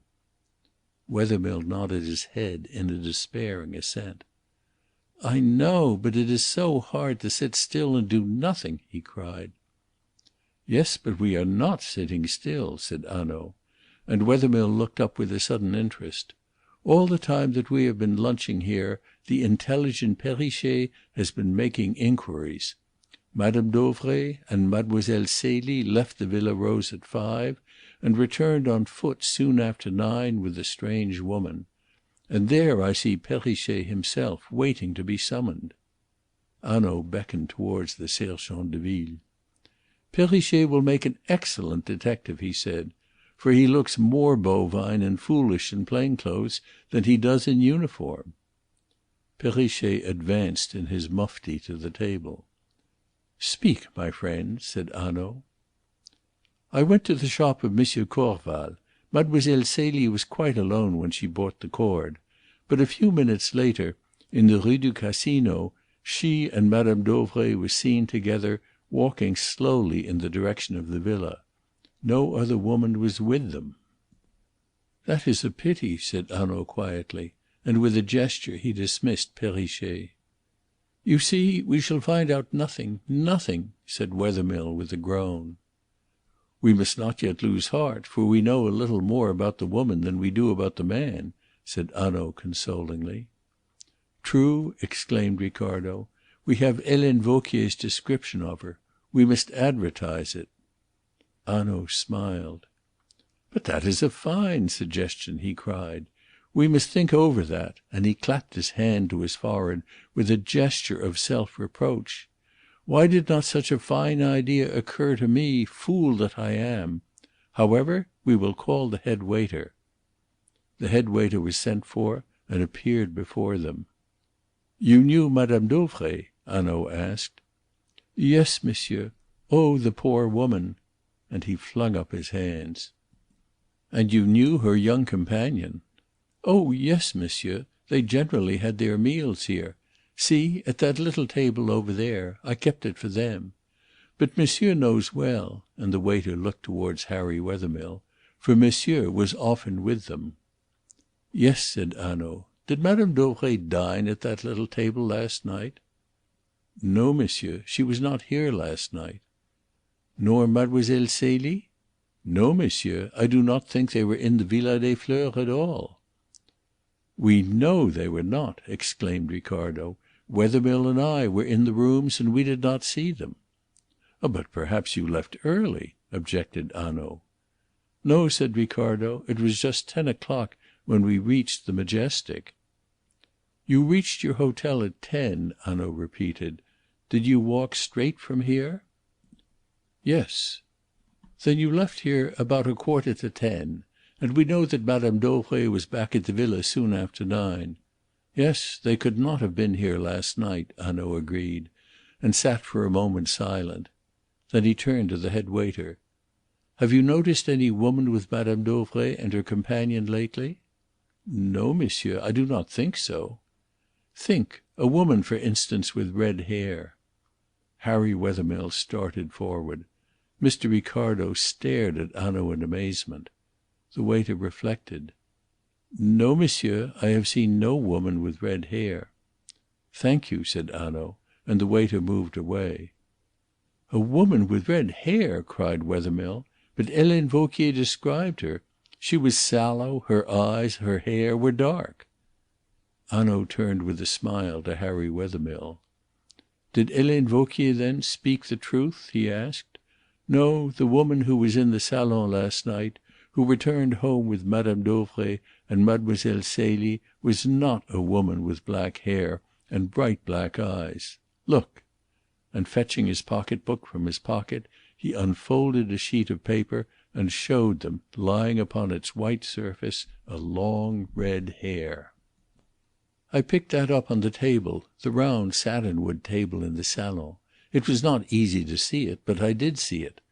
Now, that is not Mademoiselle Celie's hair, which is fair, nor Madame Dauvray's, which is dyed brown, nor Helene Vauquier's, which is black, nor the charwoman's, which, as I have taken the trouble to find out, is grey. It is therefore from the head of our unknown woman. And I will tell you more. This woman with the red hair, she is in Geneva." A startled exclamation burst from Ricardo. Harry Wethermill sat slowly down. For the first time that day there had come some colour into his cheeks, a sparkle into his eye. "But that is wonderful!" he cried. "How did you find that out?" Hanaud leaned back in his chair and took a pull at his cigar. He was obviously pleased with Wethermill's admiration. "Yes, how did you find it out?" Ricardo repeated. Hanaud smiled. "As to that," he said, "remember, I am the captain of the ship, and I do not show you my observation." Ricardo was disappointed. Harry Wethermill, however, started to his feet. "We must search Geneva, then," he cried. "It is there we should be, not here drinking our coffee at the Villa des Fleurs." Hanaud raised his hand. "The search is not being overlooked. But Geneva is a big city. It is not easy to search Geneva and find, when we know nothing about the woman for whom we are searching, except that her hair is red, and that probably a young girl last night was with her. It is rather here, I think, in Aix, that we must keep our eyes wide open." "Here!" cried Wethermill in exasperation. He stared at Hanaud as though he were mad. "Yes, here, at the post office, at the telephone exchange. Suppose that the man is in Aix, as he may well be. Some time he will wish to send a letter, or a telegram, or a message over the telephone. That, I tell you, is our chance. But here is news for us." Hanaud pointed to a messenger who was walking towards them. The man handed Hanaud an envelope. "From Monsieur le Commissaire," he said, and he saluted and retired. "From Monsieur le Commissaire?" cried Ricardo excitedly. But before Hanaud could open the envelope, Harry Wethermill laid a hand upon his sleeve. "Before we pass to something new, Monsieur Hanaud," he said, "I should be very glad if you would tell me what made you shiver in the salon this morning. It has distressed me ever since. What was it that those two cushions had to tell you?" There was a note of anguish in his voice, difficult to resist. But Hanaud resisted it. He shook his head. "Again," he said gravely, "I am to remind you that I am the captain of the ship, and do not show my observation." He tore open the envelope and sprang up from his seat. "Madame Dauvray's motor car has been found!" he cried. "Let us go." Hanaud called for the bill and paid it. The three men left the Villa des Fleurs together. Chapter 9. Madame Dauvray's motor car. They got into a cab outside the door. Perrichet mounted the box, and the cab was driven along the upward winding road past the Hôtel Bernascon. 100 yards beyond the hotel the cab stopped opposite to a villa. A hedge separated the garden of the villa from the road, and above the hedge rose a board with the words "To Let" upon it. At the gate a gendarme was standing, and just within the gate Ricardo saw Louis Besnard, the Commissaire, and Servettaz, Madame Dauvray's chauffeur. "It is here," said Besnard, as the party descended from the cab, "in the coach house of this empty villa."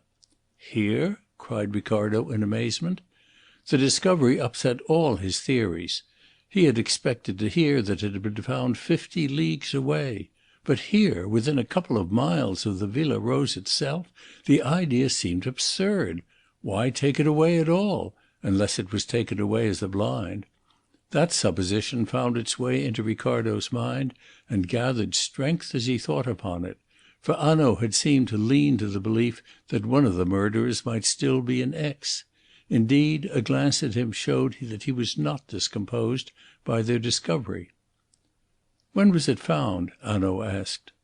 This morning a gardener comes to the villa on 2 days a week to keep the grounds in order. Fortunately, Wednesday is one of his days. Fortunately, too, there was rain yesterday evening. He noticed the tracks of the wheels which you see on the gravel, and since the villa is empty he was surprised. He found the coach-house door forced and the motor car inside it. When he went to his luncheon he brought the news of his discovery to the depot." The party followed the Commissaire along the drive to the coach-house. "We will have the car brought out," said Hanaud to Servettaz.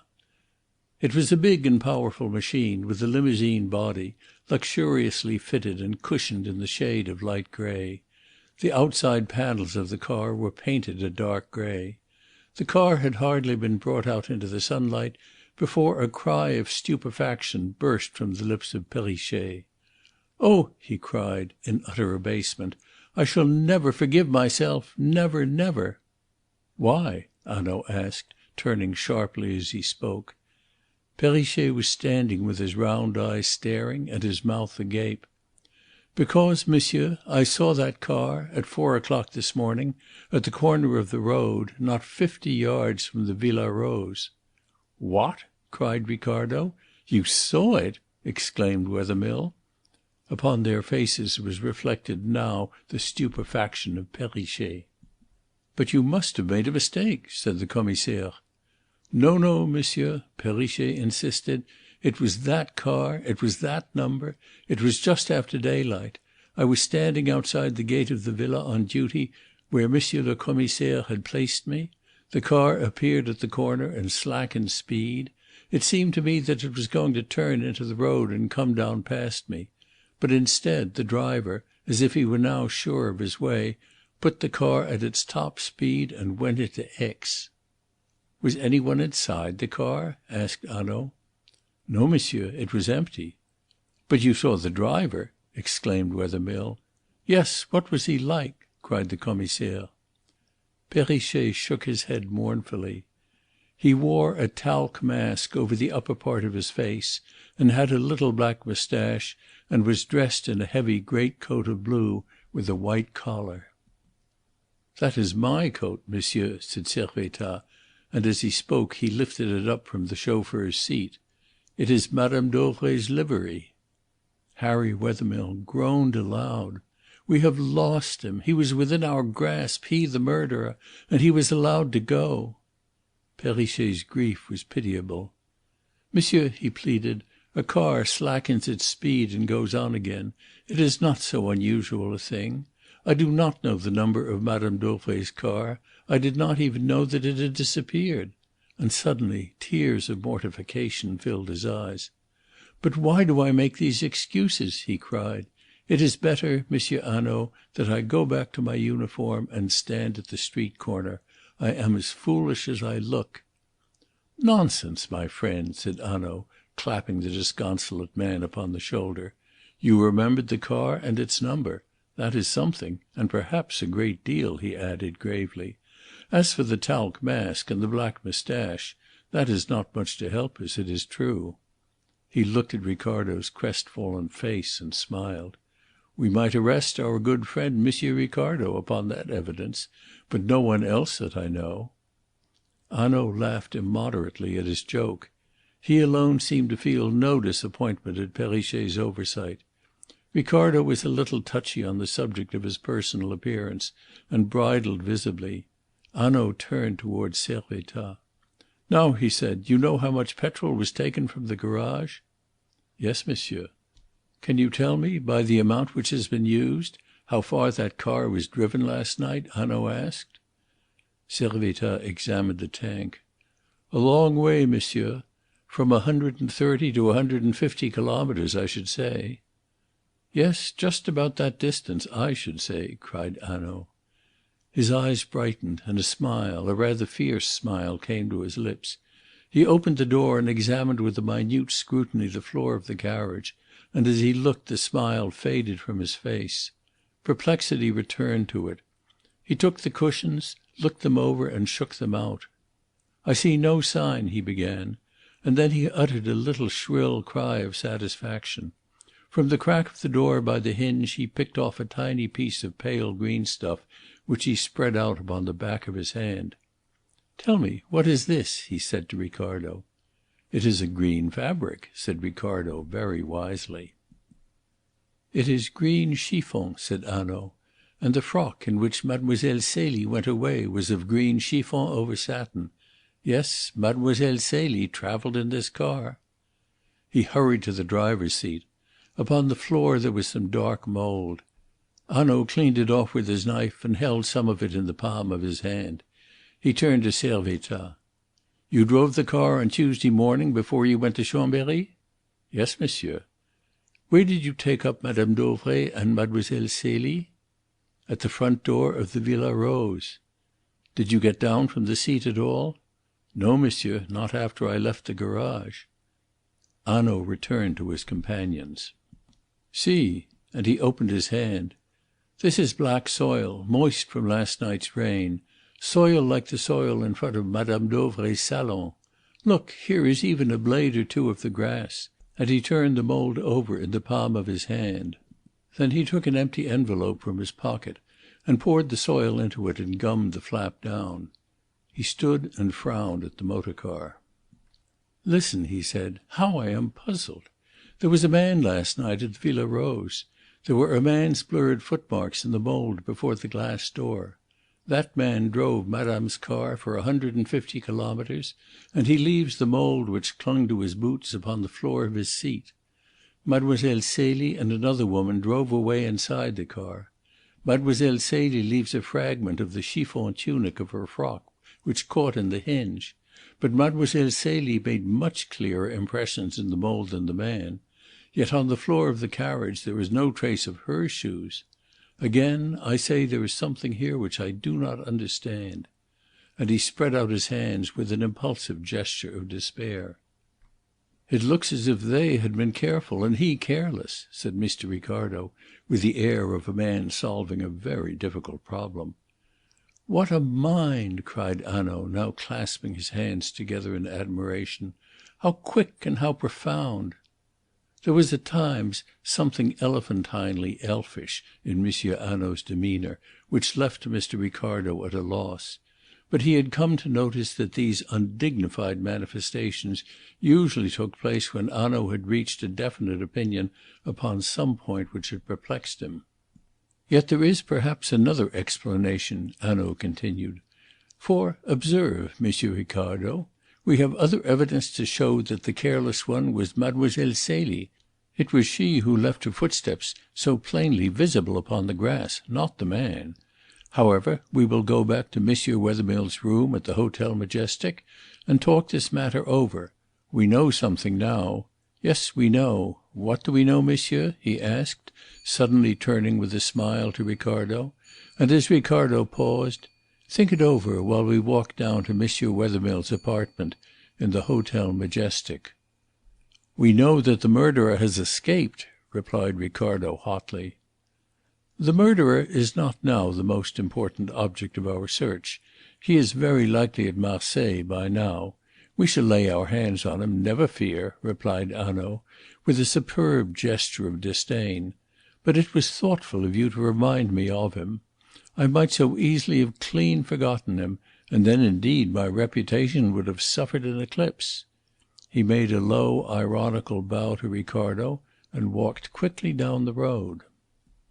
"For a cumbersome man he is extraordinarily active," said Mr. Ricardo to Harry Wethermill, trying to laugh without much success. "A heavy, clever, middle-aged man, liable to become a little gutter boy at a moment's notice." Thus he described the great detective, and the description is quoted, for it was Ricardo's best effort in the whole of this business.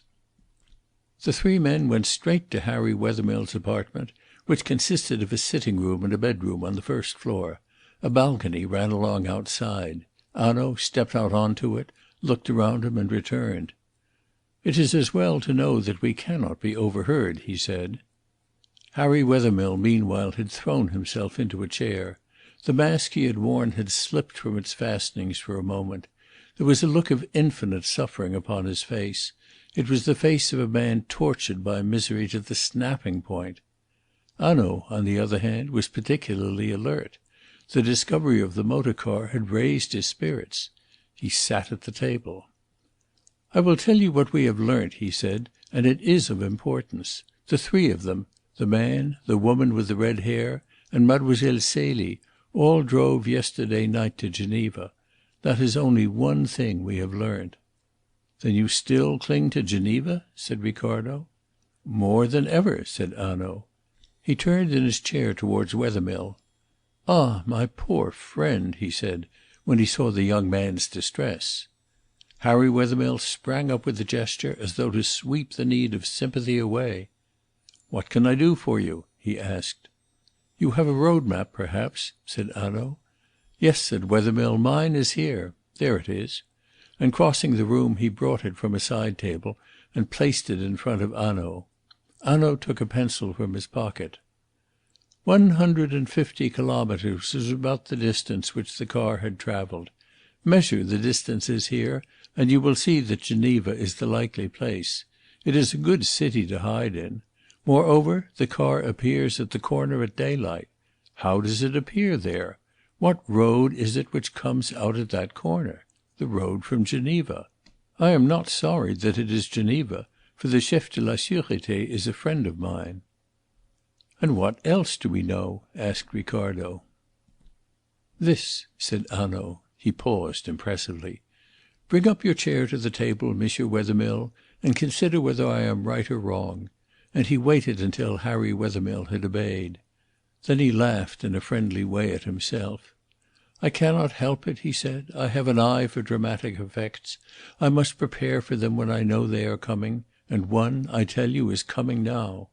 He shook his finger at his companions. Ricardo shifted and shuffled in his chair. Harry Wethermill kept his eyes fixed on Hanaud's face, but he was quiet as he had been throughout the long inquiry. Hanaud lit his cigarette and took his time. "What I think is this. The man who drove the car into Geneva drove it back because he meant to leave it again in the garage of the Villa Rose." "Good heavens!" cried Ricardo, flinging himself back. The theory so calmly enunciated took his breath away. "Would he have dared?" asked Harry Wethermill. Hanaud leaned across and tapped his fingers on the table to emphasize his answer. "All through this crime there are two things visible, brains and daring, clever brains and extraordinary daring. Would he have dared? He dared to be at the corner close to Villa Rose at daylight. Why else should he have returned except to put back the car? Consider. The petrol is taken from tins which Servettaz might never have touched for a fortnight, and by that time he might, as he said, have forgotten whether he had not used them himself. I had this possibility in my mind when I put the questions to Servettaz about the petrol which the Commissaire thought so stupid. The utmost care is taken that there shall be no mould left on the floor of the carriage.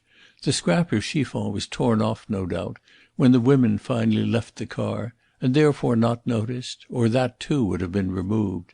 That the exterior of the car was dirty betrayed nothing, for Servettaz had left it uncleaned. Hanaud leaned back and step by step related the journey of the car. The man leaves the gate open. He drives into Geneva the two women, who are careful that their shoes shall leave no marks upon the floor. At Geneva they get out. The man returns. If he can only leave the car in the garage, he covers all traces of the course he and his friends have taken. No one would suspect that the car had ever left the garage. At the corner of the road, just as he is turning down the villa, he sees a sergent de ville at the gate. He knows that the murder is discovered. He puts on full speed and goes straight out of the town. What is he to do? He is driving a car for which the police, in an hour or two, if not now already, will surely be watching. He is driving in broad daylight. He must get rid of it, and at once, before people are about to see it, and to see him in it. Imagine his feelings. It is almost enough to make one pity him. Here he is in a car which convicts him as a murderer, and he has nowhere to leave it. He drives through Aix. Then on the outskirts of the town he finds an empty villa. He drives in at the gate, forces the door of the coach house, and leaves his car there. Now observe. It is no longer any use for him to pretend that he and his friends did not disappear in that car. The murder is already discovered, and with the murder the disappearance of the car. So he no longer troubles his head about it. He does not remove the traces of mould from the place where his feet rested, which otherwise no doubt he would have done. It no longer matters. He has to run to earth now before he is seen. That is all his business. And so the state of the car is explained. It was a bold step to bring that car back. Yes, a bold and desperate step, but a clever one. For if it had succeeded, we should have known nothing of their movements. Oh, but nothing, nothing. Ah, I tell you, this is no ordinary blundering affair. They are clever people who devised this crime. Clever and of an audacity which is surprising. Then Hanaud lit another cigarette. Mr. Ricardo, on the other hand, could hardly continue to smoke for excitement. "I cannot understand your calmness," he exclaimed. "No?" said Hanaud. "Yet it is so obvious. You are the amateur. I am the professional. That is all." He looked at his watch and rose to his feet.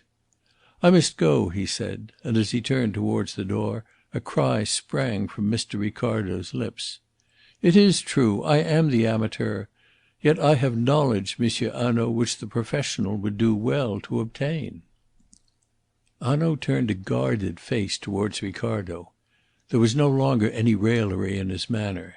He spoke slowly, coldly. "Let me have it, then." "I have driven in my motor car from Geneva to Aix," Ricardo cried excitedly. "A bridge crosses a ravine high up amongst the mountains. At the bridge there is a custom house. There, at the Pont de la Caille, your car is stopped. It is searched. You must sign your name in a book. And there is no way round. You would find sure and certain proof whether or no Madame Dauvray's car travelled last night to Geneva. Not so many travellers pass along that road at night. You would find certain proof, too, of how many people were in the car. For they search carefully at the Pont de la Caille." A dark flush overspread Hanaud's face. Ricardo was in the seventh heaven. He had at last contributed something to the history of this crime. He had repaired an omission. He had supplied knowledge to the omniscient. Wethermill looked up drearily, like one who has lost heart. "Yes, you must not neglect that clue," he said. Hanaud replied testily. "It is not a clue. Monsieur Ricardo tells that he travelled from Geneva into France and that his car was searched." "Well, we know already that the officers are particular at the customs houses of France. But travelling from France into Switzerland is a very different affair. In Switzerland, hardly a glance, hardly a word." That was true. Monsieur Ricardo, crestfallen, recognised the truth. But his spirits rose again at once. "But the car came back from Geneva into France!" he cried. "Yes, but when the car came back the man was alone in it," Hanaud answered. "I have more important things to attend to. For instance, I must know whether by any chance they have caught our man at Marseilles." He laid his hand on Wethermill's shoulder. "And you, my friend, I should counsel you to get some sleep. We may need all our strength to morrow. I hope so." He was speaking very bravely. "Yes, I hope so." Wethermill nodded. "I shall try," he said. "That's better," said Hanaud cheerfully. "You will both stay here this evening, for if I have news I can then ring you up." Both men agreed, and Hanaud went away. He left Mr. Ricardo profoundly disturbed. "That man will take advice from no one," he declared. "His vanity is colossal. It is true they are not particular at the Swiss frontier. Still, the car would have to stop there. At the custom house they would know something. Hanaud ought to make inquiries." But neither Ricardo nor Harry Wethermill heard a word more from Hanaud that night. Chapter 10. News from Geneva. The next morning, however, before Mr. Ricardo was out of his bed, Monsieur Hanaud was announced. He came stepping gaily into the room, more elephantinely elfish than ever. "Send your valet away," he said, and as soon as they were alone he produced a newspaper, which he flourished in Mr. Ricardo's face and then dropped into his hands. Ricardo saw staring him in the face a full description of Celia Harland, of her appearance and her dress, of everything except her name, coupled with an intimation that a reward of 4,000 francs would be paid to any one who could give information leading to the discovery of her whereabouts to Mr. Ricardo, the Hotel Majestic, Aix-les-Bains. Mr. Ricardo sat up in his bed with a sense of outrage. "You have done this?" he asked. "Yes." "Why have you done it?" Mr. Ricardo cried. Hanaud advanced to the bed mysteriously, on the tips of his toes. "I will tell you," he said in his most confidential tones, "only it must remain a secret between you and me. I did it because I have a sense of humour." "I hate publicity," said Mr. Ricardo acidly. "On the other hand, you have 4,000 francs," protested the detective. "Besides, what else should I do? If I name myself, the very people we are seeking to catch, who, you may be sure, will be the first to read this advertisement, will know that I, the great, the incomparable Hanaud, am after them, and I do not want them to know that. Besides," and he spoke now in a gentle and most serious voice, "why should we make life more difficult for Mademoiselle Celie by telling the world that the police want her? It will be time enough for that when she appears before the juge d'instruction." Mr. Ricardo grumbled inarticulately and read through the advertisement again. "Besides, your description is incomplete," he said. "There is no mention of the diamond earrings which Celia Harland was wearing when she ran away." "Ah, so you noticed that!" exclaimed Hanaud. "A little more experience and I should be looking very closely to my laurels. But as for the earrings, I will tell you, Mademoiselle Celie was not wearing them when she went away from the Villa Rose." But," stammered Ricardo, "the case upon the dressing-room table was empty." "Still, she was not wearing them. I know," said Hanaud decisively. "How do you know?" cried Ricardo, gazing at Hanaud with awe in his eyes. "How could you know?" "Because," and Hanaud struck a majestic attitude, like a king in a play, "because I am the captain of the ship." Upon that Mr. Ricardo suffered a return of his ill humour. "I do not like to be trifled with," he remarked, with as much dignity as his ruffled hair and the bedclothes allowed him. He looked sternly at the newspaper, turning it over, and then he uttered a cry of surprise. "But this is yesterday's paper," he said. "Yesterday evening's paper," Hanaud corrected. "Printed at Geneva." "Printed and published and sold at Geneva," said Hanaud. "When did you send the advertisement in, then?"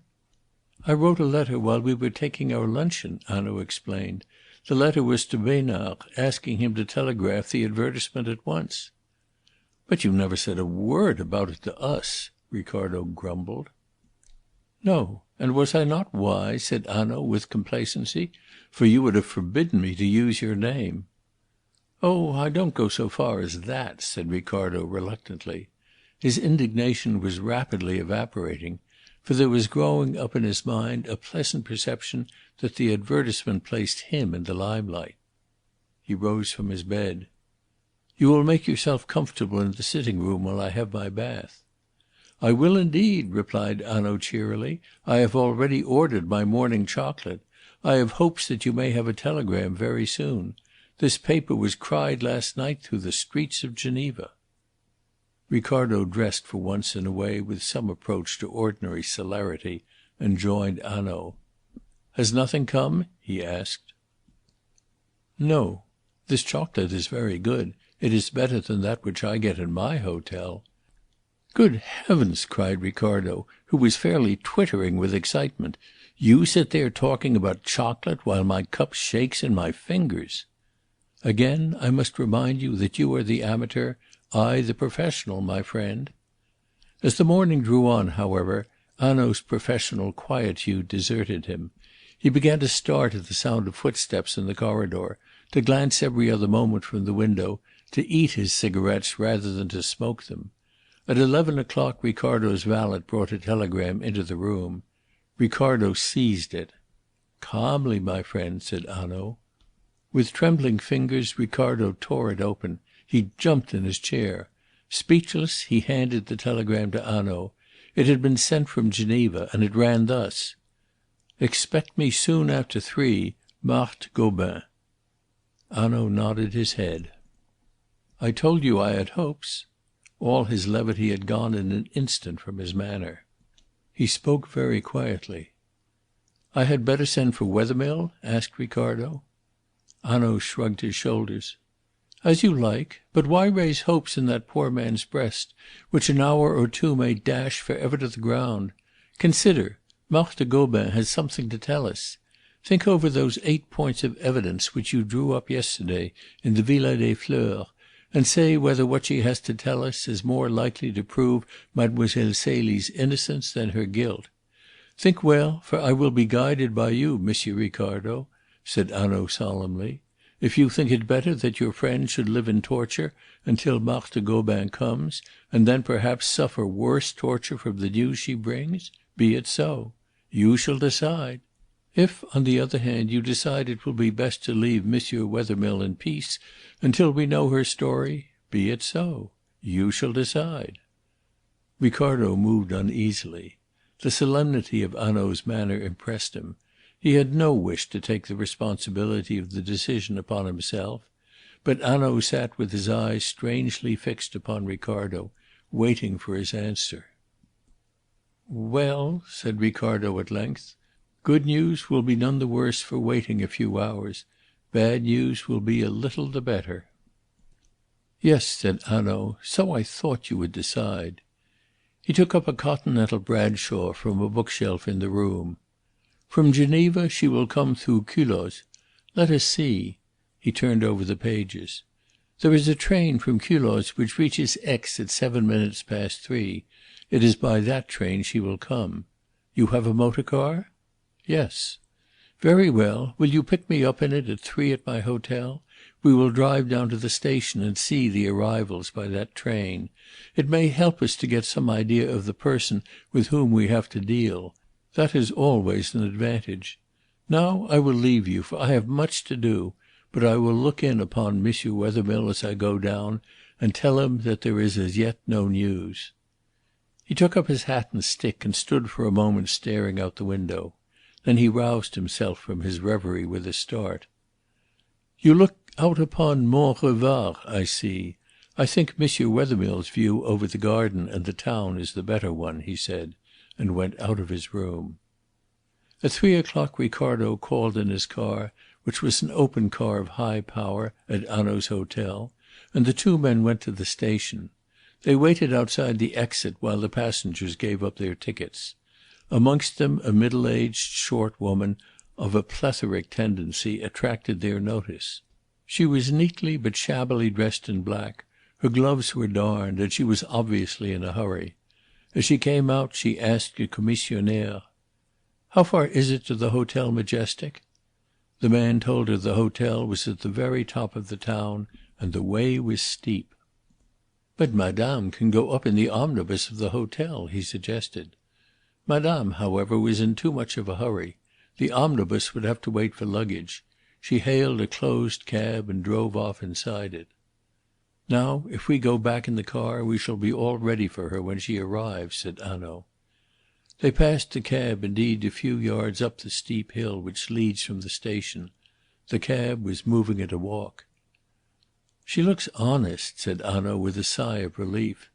"She is some good bourgeoise anxious to earn 4,000 francs." They reached the hotel in a few minutes. "We may need your car again the moment Marthe Gobin has gone," said Hanaud. "It shall wait here," said Ricardo. "No," said Hanaud, "let it wait in the little street at the back of my hotel. It will not be so noticeable there. You have petrol for a long journey?" Ricardo gave the order quietly to his chauffeur, and followed Hanaud into the hotel. Through a glass window they could see Wethermill smoking a cigar over his coffee. "He looks as if he had not slept," said Ricardo. Hanaud nodded sympathetically and beckoned Ricardo past the window. "But we are nearing the end. These 2 days have been for him days of great trouble, one can see that very clearly. And he has done nothing to embarrass us. Men in distress are apt to be a nuisance. I am grateful to Monsieur Wethermill. But we are nearing the end. Who knows? Within an hour or two we may have news for him." He spoke with great feeling, and the two men ascended the stairs to Ricardo's rooms. For the second time that day Hanaud's professional calm deserted him. The window overlooked the main entrance to the hotel. Hanaud arranged the room, and even while he arranged it, ran every other second and leaned from the window to watch for the coming of the cab. "Put the bank notes upon the table," he said hurriedly. "They will persuade her to tell us all that she has to tell. Yes, that will do. She is not in sight yet? No." "She could not be. It is a long way from the station," said Ricardo, "and the whole distance is uphill." "Yes, that is true," Hanaud replied. "We will not embarrass her by sitting round the table like a tribunal. You will sit in that armchair." Ricardo took his seat, crossed his knees, and joined the tips of his fingers. "So, not too judicial," said Hanaud. "I will sit here at the table. Whatever you do, do not frighten her." Hanaud sat down in the chair which he had placed for himself. "Marthe Gobin shall sit opposite with the light upon her face. So." And springing up, he arranged a chair for her. "Whatever you do, do not frighten her," he repeated.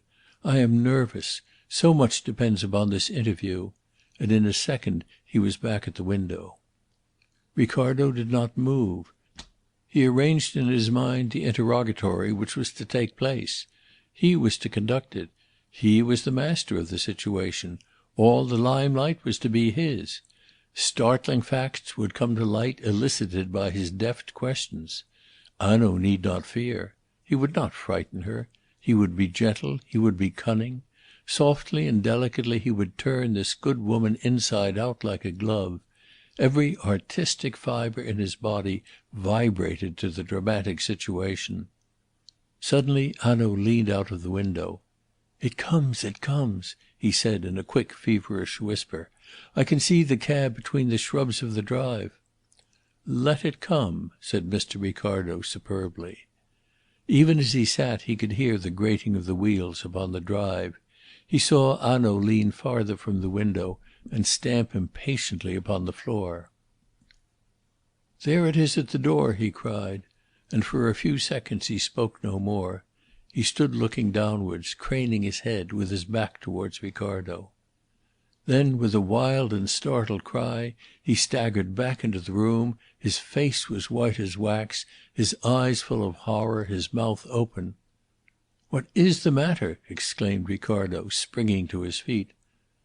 "They are lifting her out. She doesn't move. They are lifting her out." For a moment he stared into Ricardo's face, paralyzed by fear. Then he sprang down the stairs. Ricardo followed him. There was confusion in the corridor. Men were running, voices were crying questions. As they passed the window they saw Wethermill start up, aroused from his lethargy. They knew the truth before they reached the entrance of the hotel.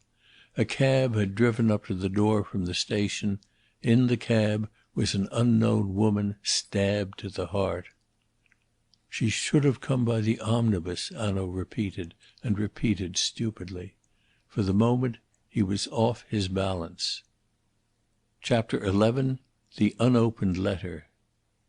The hall of the hotel had been cleared of people. At the entrance from the corridor a porter barred the way. "No one can pass," said he. "I think that I can," said Hanaud, and he produced his card. "From the Sûreté at Paris." He was allowed to enter with Ricardo at his heels. On the ground lay Marthe Gobin. The manager of the hotel stood at her side. A doctor was on his knees. Hanaud gave his card to the manager. "You have sent word to the police?" "Yes," said the manager. "And the wound?" asked Hanaud, kneeling on the ground beside the doctor. It was a very small wound, round and neat and clean, and there was very little blood. "It was made by a bullet," said Hanaud. "Some tiny bullet from an air pistol." "No," answered the doctor. "No knife made it," Hanaud asserted. "That is true," said the doctor. "Look!" And he took up from the floor by his knee the weapon which had caused Marthe Gobin's death. It was nothing but an ordinary skewer with a ring at one end and a sharp point at the other, and a piece of common white firewood for a handle. The wood had been split, the ring inserted and spliced in position with strong twine. It was a rough enough weapon, but an effective one. The proof of its effectiveness lay stretched upon the floor beside them. Hanaud gave it to the manager of the hotel. "You must be very careful of this, and give it as it is to the police." Then he bent once more over Marthe Gobin. "Did she suffer?" he asked in a low voice. "No, death must have been instantaneous," said the doctor. "I am glad of that," said Hanaud, as he rose again to his feet. In the doorway the driver of the cab was standing. "What has he to say?" Hanaud asked. The man stepped forward instantly. He was an old, red-faced, stout man, with a shiny white tall hat like 1,000 drivers of cabs. "What have I to say, monsieur?" he grumbled in a husky voice. "I take up the poor woman at the station, and I drive her where she bids me, and I find her dead, and my day is lost. Who will pay my fare, monsieur?" "I will," said Hanaud. "There it is," and he handed the man a 5-franc piece. "Now answer me. Do you tell me that this woman was murdered in your cab, and that you knew nothing about it?" "But what should I know? I take her up at the station, and all the way up the hill her head is every moment out of the window, crying, 'Faster, faster!' Oh, the good woman was in a hurry. But for me, I take no notice. The more she shouts, the less I hear. I bury my head between my shoulders, and I look ahead of me, and I take no notice. One cannot expect cab horses to run up these hills. It is not reasonable." "So you went at a walk," said Hanaud. He beckoned to Ricardo and said to the manager: "Monsieur Besnard will, no doubt, be here in a few minutes, and he will send for the Juge d'Instruction. There is nothing that we can do." He went back to Ricardo's sitting room and flung himself into a chair. He had been calm enough downstairs in the presence of the doctor and the body of the victim. Now, with only Ricardo for a witness, he gave way to distress. "It is terrible," he said. "The poor woman! It was I who brought her to Aix. It was through my carelessness. But who would have thought?" He snatched his hands from his face and stood up. "I should have thought," he said solemnly. "Extraordinary daring, that was one of the qualities of my criminal. I knew it and I disregarded it. Now we have a second crime." "The skewer may lead you to the criminal," said Mr. Ricardo. "The skewer!" cried Hanaud. "How will that help us? A knife, yes, perhaps. But a skewer! At the shops there will not be so many at Aix at which you can buy skewers. They may remember to whom they sold one within the last day or so." "How do we know it was bought in the last day or so?" cried Hanaud scornfully. "We have not to do with a man who walks into a shop and buys a single skewer to commit a murder with, and so hands himself over to the police. How often must I say it?" The violence of his contempt nettled Ricardo. "If the murderer did not buy it, how did he obtain it?" he asked obstinately. "Oh, my friend, could he not have stolen it? From this or any hotel in Aix? Would the loss of a skewer be noticed, do you think? How many people in Aix to day have had rognons à la brochette for their luncheon? Besides, it is not merely the death of this poor woman which troubles me. We have lost the evidence which she was going to bring to us. She had something to tell us about Celie Harland, which now we shall never hear. We have to begin all over again, and I tell you we have not the time to begin all over again. No, we have not the time. Time will be lost, and we have no time to lose." He buried his face again in his hands and groaned aloud. His grief was so violent and so sincere that Ricardo, shocked as he was by the murder of Marthe Gobin, set himself to console him. "But you could not have foreseen that at 3 o'clock in the afternoon at Aix—" Hanaud brushed the excuse aside. "It is no extenuation. I ought to have foreseen. Oh, but I will have no pity now," he cried, and as he ended the words abruptly his face changed. He lifted a trembling forefinger and pointed. There came a sudden look of life into his dull and despairing eyes. He was pointing to a side table on which were piled Mr. Ricardo's letters. "You have not opened them this morning?" he asked. "No, you came while I was still in bed. I have not thought of them till now." Hanaud crossed the table and, looking down at the letters, uttered a cry.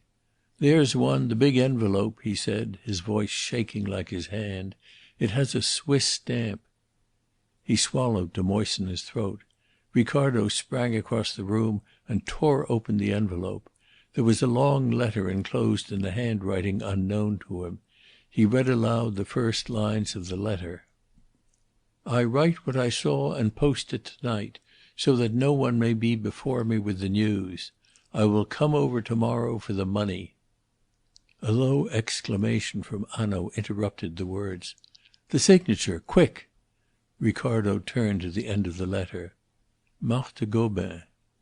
"She speaks, then! After all, she speaks!" Hanaud whispered in a voice of awe. He ran to the door of the room, opened it suddenly, and shutting it again locked it. "Quick! We cannot bring that poor woman back to life, but we may still " He did not finish his sentence. He took the letter unceremoniously from Ricardo's hand and seated himself at the table. Over his shoulder Mr. Ricardo, too, read Marthe Gobin's letter.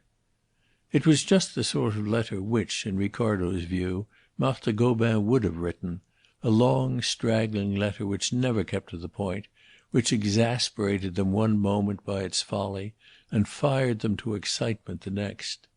It was dated from a small suburb of Geneva on the western side of the lake, and it ran as follows: "The suburb is but a street close to the lakeside, and a tram runs into the city. It is quite respectable, you understand, monsieur, with a hotel at the end of it, and really some very good houses. But I do not wish to deceive you about the social position of myself or my husband. Our house is on the wrong side of the street. Definitely, yes. It is a small house, and we do not see the water from any of the windows because of the better houses opposite. Monsieur Gobin, my husband, who was a clerk in one of the great banks in Geneva, broke down in health in the spring, and for the last 3 months has been compelled to keep indoors. Of course, money has not been plentiful, and I could not afford a nurse. Consequently, I myself have been compelled to nurse him. Monsieur, if you were a woman, you would know what men are when they are ill, how fretful, how difficult. There is not much distraction for the woman who nurses them. So, as I am in the house most of the day, I find what amusement I can in watching the doings of my neighbours. You will not blame me.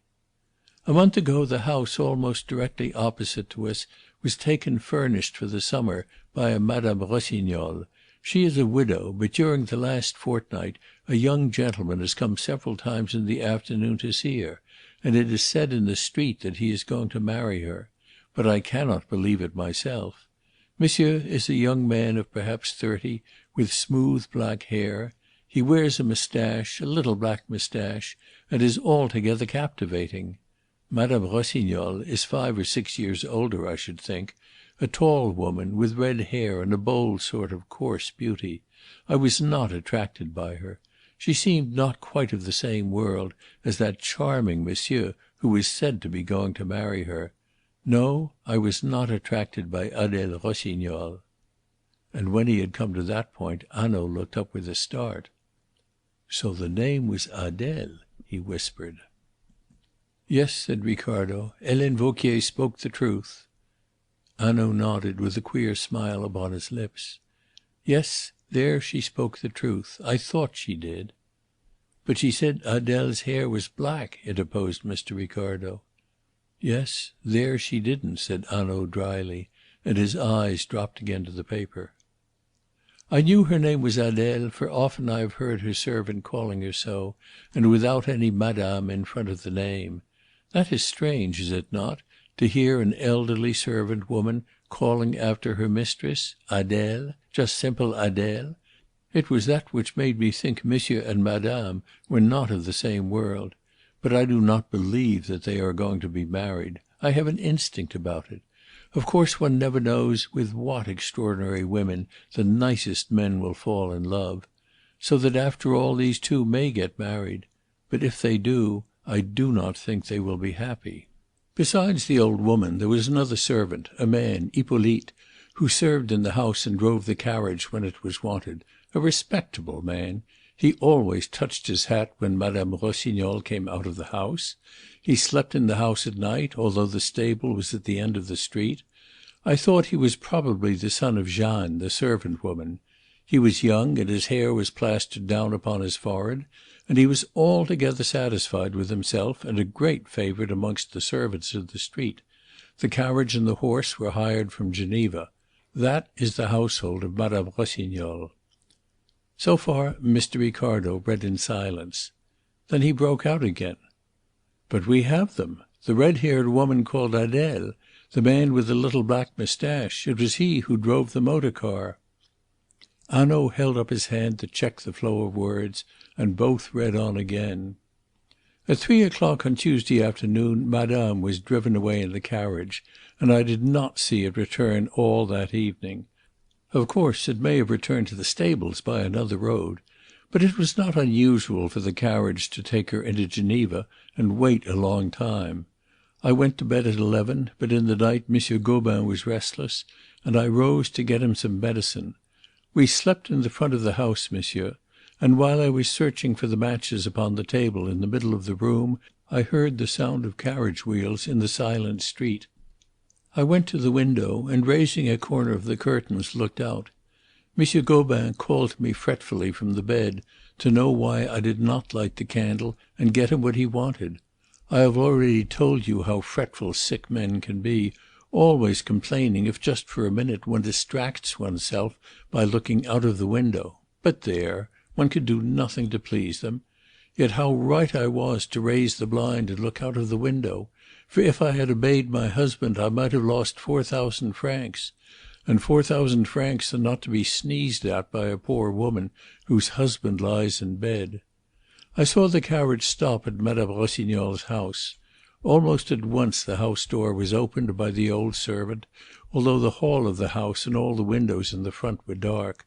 That was the first thing that surprised me. For when Madame came home late and the house was dark, she used to let herself in with a latchkey. Now, in the dark house in the early morning, a servant was watching for them. It was strange. As soon as the door of the house was opened, the door of the carriage opened too, and a young lady stepped quickly out onto the pavement. The train of her dress caught in the door, and she turned round, stooped, freed it with her hand, and held it up off the ground. The night was clear, and there was a lamp in the street close by the door of Madame Rossignol's house. As she turned, I saw her face under the big green hat. It was very pretty and young, and the hair was fair. She wore a white coat, but it was open in front, and showed her evening frock of pale green. When she lifted her skirt, I saw the buckles sparkling on her satin shoes. It was the young lady for whom you are advertising, I am sure. She remained standing just for a moment without moving, while Madame Rossignol got out. I was surprised to see a young lady of such distinction in Madame Rossignol's company. Then, still holding her skirt up, she ran very lightly and quickly across the pavement into the dark house. I thought, monsieur, that she was very anxious not to be seen. So when I saw your advertisement, I was certain that this was the young lady for whom you are searching. I waited for a few moments and saw the carriage drive off towards the stable at the end of the street. But no light went up in any of the rooms in front of the house. And Monsieur Gobin was so fretful that I dropped the corner of the blind, lit the candle, and gave him his cooling drink. His watch was on the table at the bedside, and I saw that it was 5 minutes to 3. I will send you a telegram tomorrow, as soon as I am sure at what hour I can leave my husband. Accept, monsieur, I beg you, my most distinguished salutations. Marthe Gobin. Hanaud leant back with an extraordinary look of perplexity upon his face. But to Ricardo the whole story was now clear. Here was an independent witness, without the jealousy or rancours of Helene Vauquier. Nothing could be more damning than her statement. It corroborated those footmarks upon the soil in front of the glass door of the salon. There was nothing to be done except to set about arresting Mademoiselle Celie at once. "The facts work with your theory, Monsieur Hanaud. The young man with the black moustache did not return to the house at Geneva. For somewhere upon the road close to Geneva he met the carriage. He was driving back the car to Aix." And then another thought struck him. "But no," he cried, "we are altogether wrong. See! They did not reach home until 3:05. 3:05? But this demolished the whole of Hanaud's theory about the motor car. The murderers had left the villa between 11 and 12, probably before 11:30. The car was a machine of 60 horsepower, and the roads were certain to be clear. Yet the travellers only reached their home at 3. Moreover, the car was back in Aix at 4. It was evident they did not travel by the car. "Geneva time is an hour later than French time," said Hanaud shortly. It seemed as if the corroboration of this letter disappointed him. 3:15 in Madame Gobin's house would be 2:15 by our watches here. Hanaud folded up the letter and rose to his feet. "We will go now, and we will take this letter with us." Hanaud looked about the room and picked up a glove lying upon a table. "I left this behind me," he said, putting it into his pocket. "By the way, where is the telegram from Marthe Gobin?" "You put it in your letter case." "Oh, did I?" Hanaud took out his letter case and found the telegram within it. His face lightened. "Good," he said emphatically. "For since we have this telegram, there must have been another message sent from Adèle Rossignol to Aix, saying that Marthe Gobin, that busybody, that inquisitive neighbour, who had no doubt seen Monsieur Ricardo's advertisement, was on her way hither. Oh, it will not be put as crudely as that, but that is what the message will mean. We shall have him." And suddenly his face grew very stern. "I must catch him, for Marthe Gobin's death I cannot forgive. A poor woman meaning no harm, and murdered like a sheep under our noses. No, that I cannot forgive." Ricardo wondered whether it was the actual murder of Marthe Gobin, or the fact that he had been beaten and outwitted, which Hanaud could not forgive. But discretion kept him silent. "Let us go," said Hanaud. "By the lift, if you please. It will save time." They descended into the hall close by the main door. The body of Marthe Gobin had been removed to the mortuary of the town. The life of the hotel had resumed its course. "Monsieur Besnard has gone, I suppose?" Hanaud asked of the porter; and receiving an assent, he walked quickly out of the front door. "But there is a shorter way," said Ricardo, running after him, "across the garden at the back and down the steps." "It will make no difference now," said Hanaud.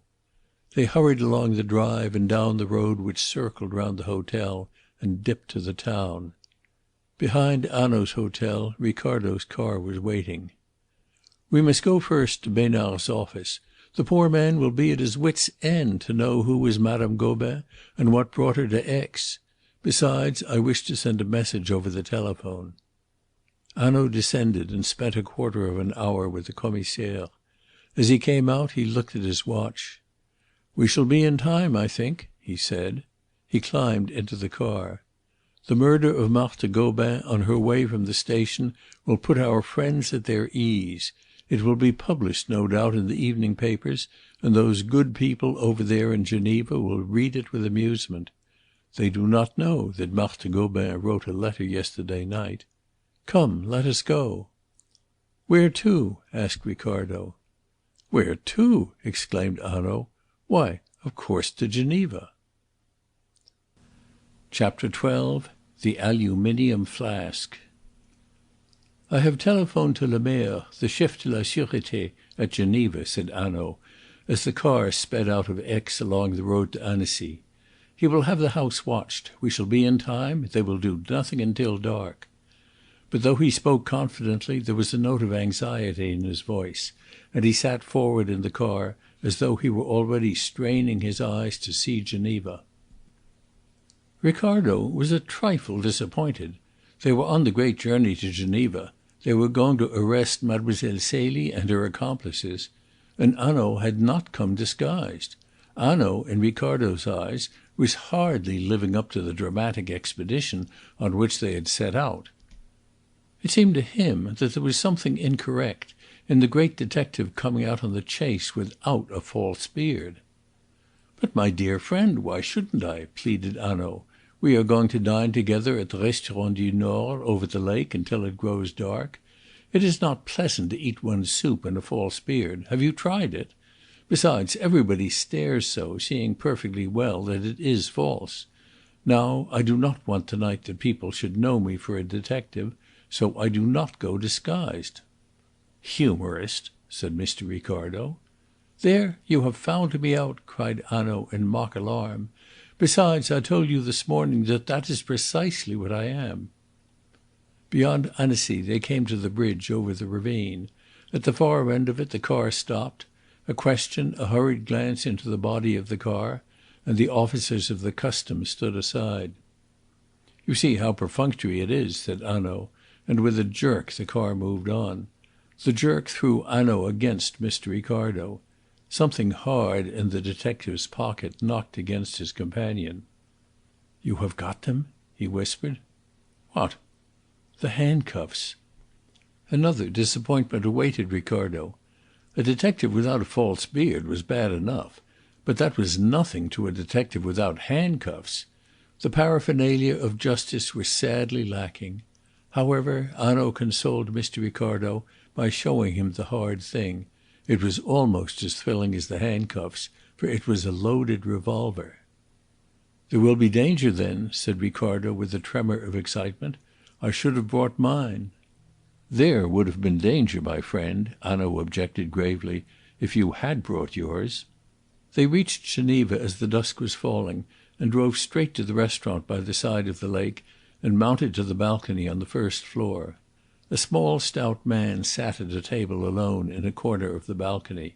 He rose and held out his hands. "My friend, Monsieur le Maire, the Chef de la Sûreté of Geneva," said Hanaud, presenting the little man to his companion. There were as yet only two couples dining in the restaurant, and Hanaud spoke so that neither could overhear him. He sat down at the table. "What news?" he asked. "None," said Le Maire. "No one has come out of the house. No one has gone in." "And if anything happens while we dine?" "We shall know," said Le Maire. "Look, there is a man loitering under the trees there. He will strike a match to light his pipe." The hurried conversation was ended. "Good," said Hanaud. "We will dine then, and be gay." He called to the waiter and ordered dinner. It was after 7 when they sat down to dinner, and they dined while the dusk deepened. In the street below the lights flashed out, throwing a sheen on the foliage of the trees at the water's side. Upon the dark lake the reflections of lamps rippled and shook. A boat in which musicians sang to music passed by with the cool splash of oars. The green and red lights of the launches glided backwards and forwards. Hanaud alone, of the party on the balcony, tried to keep the conversation upon a light and general level. But it was plain that even he was overdoing his gaiety. There were moments when a sudden contraction of the muscles would clench his hands and give a spasmodic jerk to his shoulders. He was waiting uneasily, uncomfortably, until darkness should come. "Eat," he cried, "eat, my friends," playing with his own barely tasted food. And then, at a sentence from Le Maire, his knife and fork clattered on his plate, and he sat with a face suddenly grown white. For Le Maire said, as though it was no more than a matter of ordinary comment: "So Madame Dauvray's jewels were, after all, never stolen?" Hanaud started. "You know that? How did you know it?" "It was in this evening's paper. I bought one on the way here. They were found under the floor of the bedroom." And even as he spoke a newsboy's voice rang out in the street below them. Le Maire was alarmed by the look on his friend's face. "Does it matter, Hanaud?" he asked with some solicitude. "It matters," and Hanaud rose up abruptly. The boy's voice sounded louder in the street below. The words became distinct to all upon that balcony. "The Aix murder! Discovery of the jewels!" "We must go," Hanaud whispered hoarsely. "Here are life and death in the balances, I believe, and there He pointed down to the little group gathering about the newsboy under the trees. "There is the command which way to tip the scales." "It was not I who sent it," said Ricardo eagerly. He had no precise idea what Hanaud meant by his words, but he realized that the sooner he exculpated himself from the charge the better. "Of course it was not you. I know that very well," said Hanaud. He called for the bill. "When is that paper published?" "At 7," said Lemerre. "They have been crying it in the streets of Geneva, then, for more than half an hour." He sat drumming impatiently upon the table until the bill should be brought. "By heaven, that's clever," he muttered savagely. "There's a man who gets ahead of me at every turn. See, Lemerre, I take every care, every precaution, that no message shall be sent. I let it be known, I take careful pains to let it be known, that no message can be sent without detection following, and here's the message sent by the one channel I never thought to guard against and stop. Look!" The murder at the Villa Rose and the mystery which hid its perpetration had aroused interest. This new development had quickened it. From the balcony Hanaud could see the groups thickening about the boy and the white sheets of the newspaper in the hands of passers by. "Every one in Geneva or near Geneva will know of this message by now." "Who could have told?" asked Ricardo blankly. And Hanaud laughed in his face, but laughed without any merriment. "At last!" he cried, as the waiter brought the bill, and just as he had paid it the light of a match flared up under the trees. "The signal," said Lemerre. "Not too quickly," whispered Hanaud. With as much unconcern as each could counterfeit, the three men descended the stairs and crossed the road. Under the trees a fourth man joined them, he who had lighted his pipe. "The coachman, Hippolyte," he whispered, "bought an evening paper at the front door of the house from a boy who came down the street shouting the news. The coachman ran back into the house." "When was this?" asked Lemerre. The man pointed to a lad who leaned against the balustrade above the lake, hot and panting for breath. "He came on his bicycle. He has just arrived." "Follow me," said Lemerre. 6 yards from where they stood a couple of steps led down from the embankment onto a wooden landing stage where boats were moored. Lemerre, followed by the others, walked briskly down onto the landing stage. An electric launch was waiting. It had an awning and was of the usual type which one hires at Geneva. There were 2 sergeants in plain clothes on board, and a third man whom Ricardo recognized. "That is the man who found out in whose shop the cord was bought," he said to Hanaud. "Yes, it is Durette. He has been here since yesterday." Lemerre and the 3 who followed him stepped into it, and it backed away from the stage and, turning, sped swiftly towards Geneva. The gay lights of the shops and the restaurants were left behind, the cool darkness enveloped them, a light breeze blew over the lake, a trail of white and tumbled water lengthened out behind and overhead, in a sky of deepest blue the bright stars shone like gold. "If only we are in time," said Hanaud, catching his breath. "Yes," answered Lemerre, and in both their voices there was a strange note of gravity. Lemerre gave a signal after a while, and the boat turned to the shore and reduced its speed. They had passed the big villas. On the bank the gardens of houses, narrow, long gardens of a street of small houses, reached down to the lake, and to almost each garden there was a rickety landing stage of wood projecting into the lake. Again Lemerre gave a signal, and the boat's speed was so much reduced that not a sound of its coming could be heard. It moved over the water like a shadow, with not so much as a curl of white at its bows. Lemerre touched Hanaud on the shoulder and pointed to a house in a row of houses. All the windows except 2 upon the second floor and 1 upon the ground floor were in absolute darkness, and over those upper 2 the wooden shutters were closed. But in the shutters there were diamond-shaped holes, and from these holes 2 yellow beams of light, like glowing eyes upon the watch, streamed out and melted in the air. "You are sure that the front of the house is guarded?" asked Hanaud anxiously. "Yes," replied Lemerre. Ricardo shivered with excitement. The launch slid noiselessly into the bank and lay hidden under its shadow. Hanaud turned to his associates with his finger to his lips. Something gleamed darkly in his hand. It was the barrel of his revolver. Cautiously the men disembarked and crept up the bank. First came Lemerre, then Hanaud. Ricardo followed him, and the fourth man, who had struck the match under the trees, brought up the rear. The other three officers remained in the boat. Stooping under the shadow of the side wall of the garden, the invaders stole towards the house. When a bush rustled or a tree whispered in the light wind, Ricardo's heart jumped to his throat. Once Lemerre stopped, as though his ears heard a sound which warned him of danger. Then cautiously he crept on again. The garden was a ragged place of unmown lawn and straggling bushes. Behind each one Mr. Ricardo seemed to feel an enemy. Never had he been in so strait a predicament. He, the cultured host of Grosvenor Square, was creeping along under a wall with continental policemen. He was going to raid a sinister house by the Lake of Geneva. It was thrilling. Fear and excitement gripped him in turn and let him go, but always he was sustained by the pride of the man doing an out-of-the-way thing. If only my friends could see me now. The ancient vanity was loud in his bosom. Poor fellows, they were upon yachts in the Solent, or on grouse moors in Scotland, or on golf links at North Berwick. He alone of all of them was tracking malefactors to their doom by Leman's Lake. From these agreeable reflections Ricardo was shaken. Lemerre stopped. The raiders had reached the angle made by the side wall of the garden and the house. A whisper was exchanged, and the party turned and moved along the house wall towards the lighted window on the ground floor. As Lemerre reached it he stooped. Then slowly his forehead and his eyes rose above the sill and glanced this way and that into the room.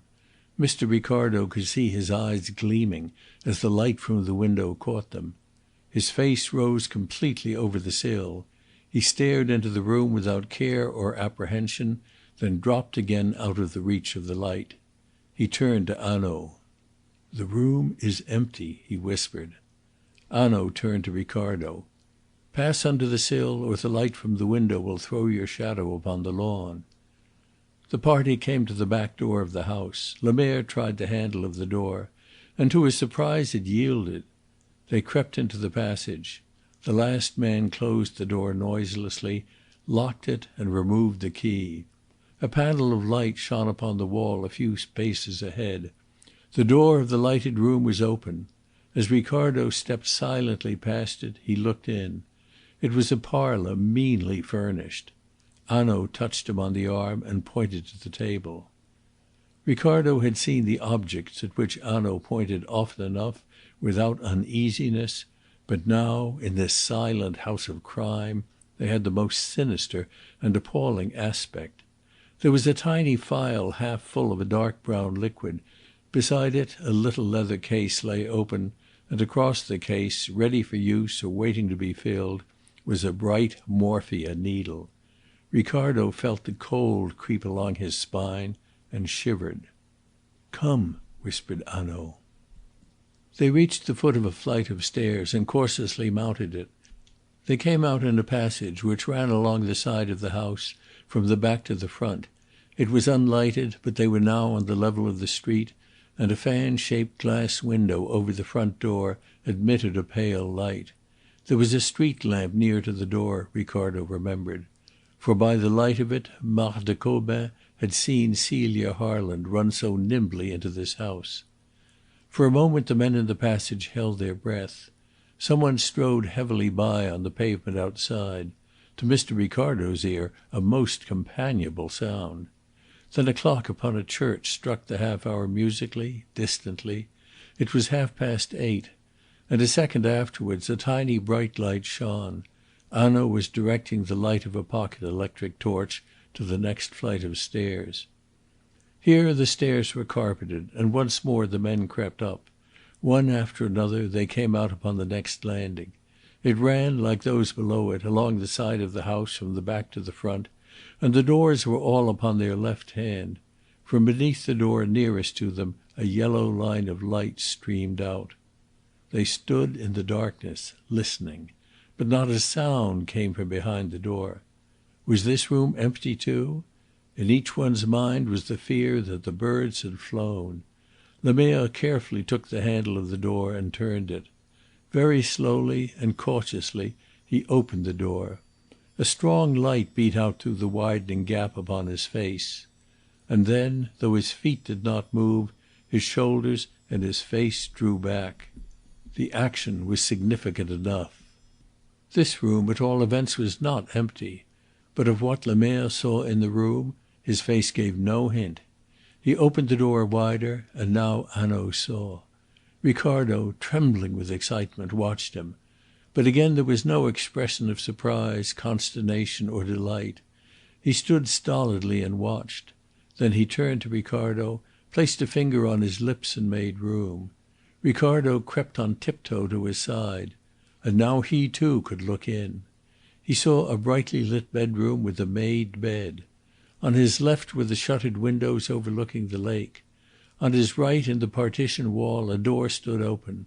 Through the door he could see a dark, windowless closet, with a small bed from which the bedclothes hung and trailed upon the floor, as though some one had been but now roughly dragged from it. On a table close by the door lay a big green hat with a brown ostrich feather and a white cloak. But the amazing spectacle which kept him riveted was just in front of him. An old hag of a woman was sitting in a chair with her back towards them. She was mending with a big needle the holes in an old sack, and while she bent over her work she crooned to herself some French song. Every now and then she raised her eyes, for in front of her, under her charge, Mademoiselle Celie, the girl of whom Hanaud was in search, lay helpless upon a sofa. The train of her delicate green frock swept the floor. She was dressed as Helene Vauquier had described. Her gloved hands were tightly bound behind her back, her feet were crossed so that she could not have stood, and her ankles were cruelly strapped together. Over her face and eyes a piece of coarse sacking was stretched like a mask, and the ends were roughly sewn together at the back of her head. She lay so still that but for the labouring of her bosom and a tremor which now and again shook her limbs, the watchers would have thought her dead. She made no struggle of resistance. She lay quiet and still. Once she writhed, but it was with the uneasiness of one in pain, and the moment she stirred the old woman's hand went out to a bright aluminium flask which stood on a little table at her side. "Keep quiet, little one," she ordered in a careless, chiding voice, and she rapped with the flask peremptorily upon the table. Immediately, as though the tapping had some strange message of terror for the girl's ear, she stiffened her whole body and lay rigid. "I am not ready for you yet, little fool," said the old woman, and she bent again to her work. Ricardo's brain whirled. Here was the girl whom they had come to arrest, who had sprung from the salon with so much activity of youth across the stretch of grass, who had run so quickly and lightly across the pavement into this very house so that she should not be seen. And now she was lying in her fine and delicate attire, a captive, at the mercy of the very people who were her accomplices. Suddenly a scream rang out in the garden, a shrill, loud scream close beneath the windows. The old woman sprang to her feet. The girl on the sofa raised her head. The old woman took a step towards the window, and then she swiftly turned towards the door. She saw the men upon the threshold. She uttered a bellow of rage. There was no other word to describe the sound. It was not a human cry. It was the bellow of an angry animal. She reached out her hand towards the flask, but before she could grasp it, Hanaud seized her. She burst into a torrent of foul oaths. Hanaud flung her across to Lemerre's officer, who dragged her from the room. "Quick!" said Hanaud, pointing to the girl, who was now struggling helplessly upon the sofa. "Mademoiselle Celie!" Ricardo cut the stitches of the sacking. Hanaud unstrapped her hands and feet. They helped her to sit up. She shook her hands in the air as though they tortured her, and then, in a piteous, whimpering voice like a child's, she babbled incoherently and whispered prayers.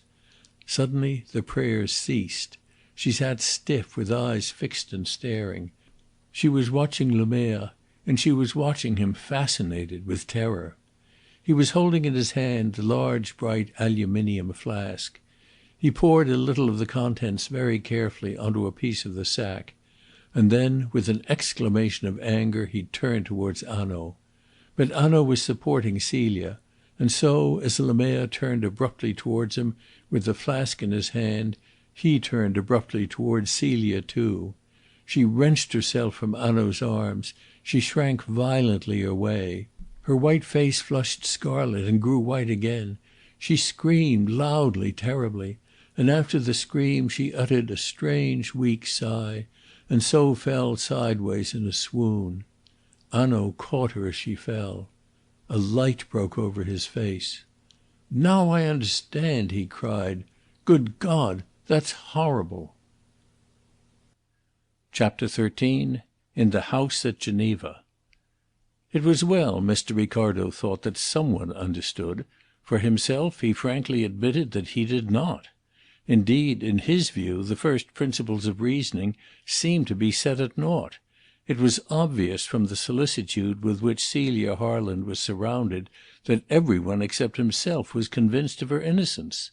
Yet it was equally obvious that any one who bore in mind the 8 points he had tabulated against her must be convinced of her guilt. Yet again, if she were guilty, how did it happen that she had been so mishandled by her accomplices? He was not allowed, however, to reflect upon these remarkable problems. He had too busy a time of it. At one moment he was running to fetch water wherewith to bathe Celia's forehead. At another, when he had returned with the water, he was distracted by the appearance of Durette, the inspector from Aix, in the doorway. "We have them both," he said, "Hippolyte and the woman. They were hiding in the garden." "So I thought," said Hanaud, "when I saw the door open downstairs and the morphia needle on the table."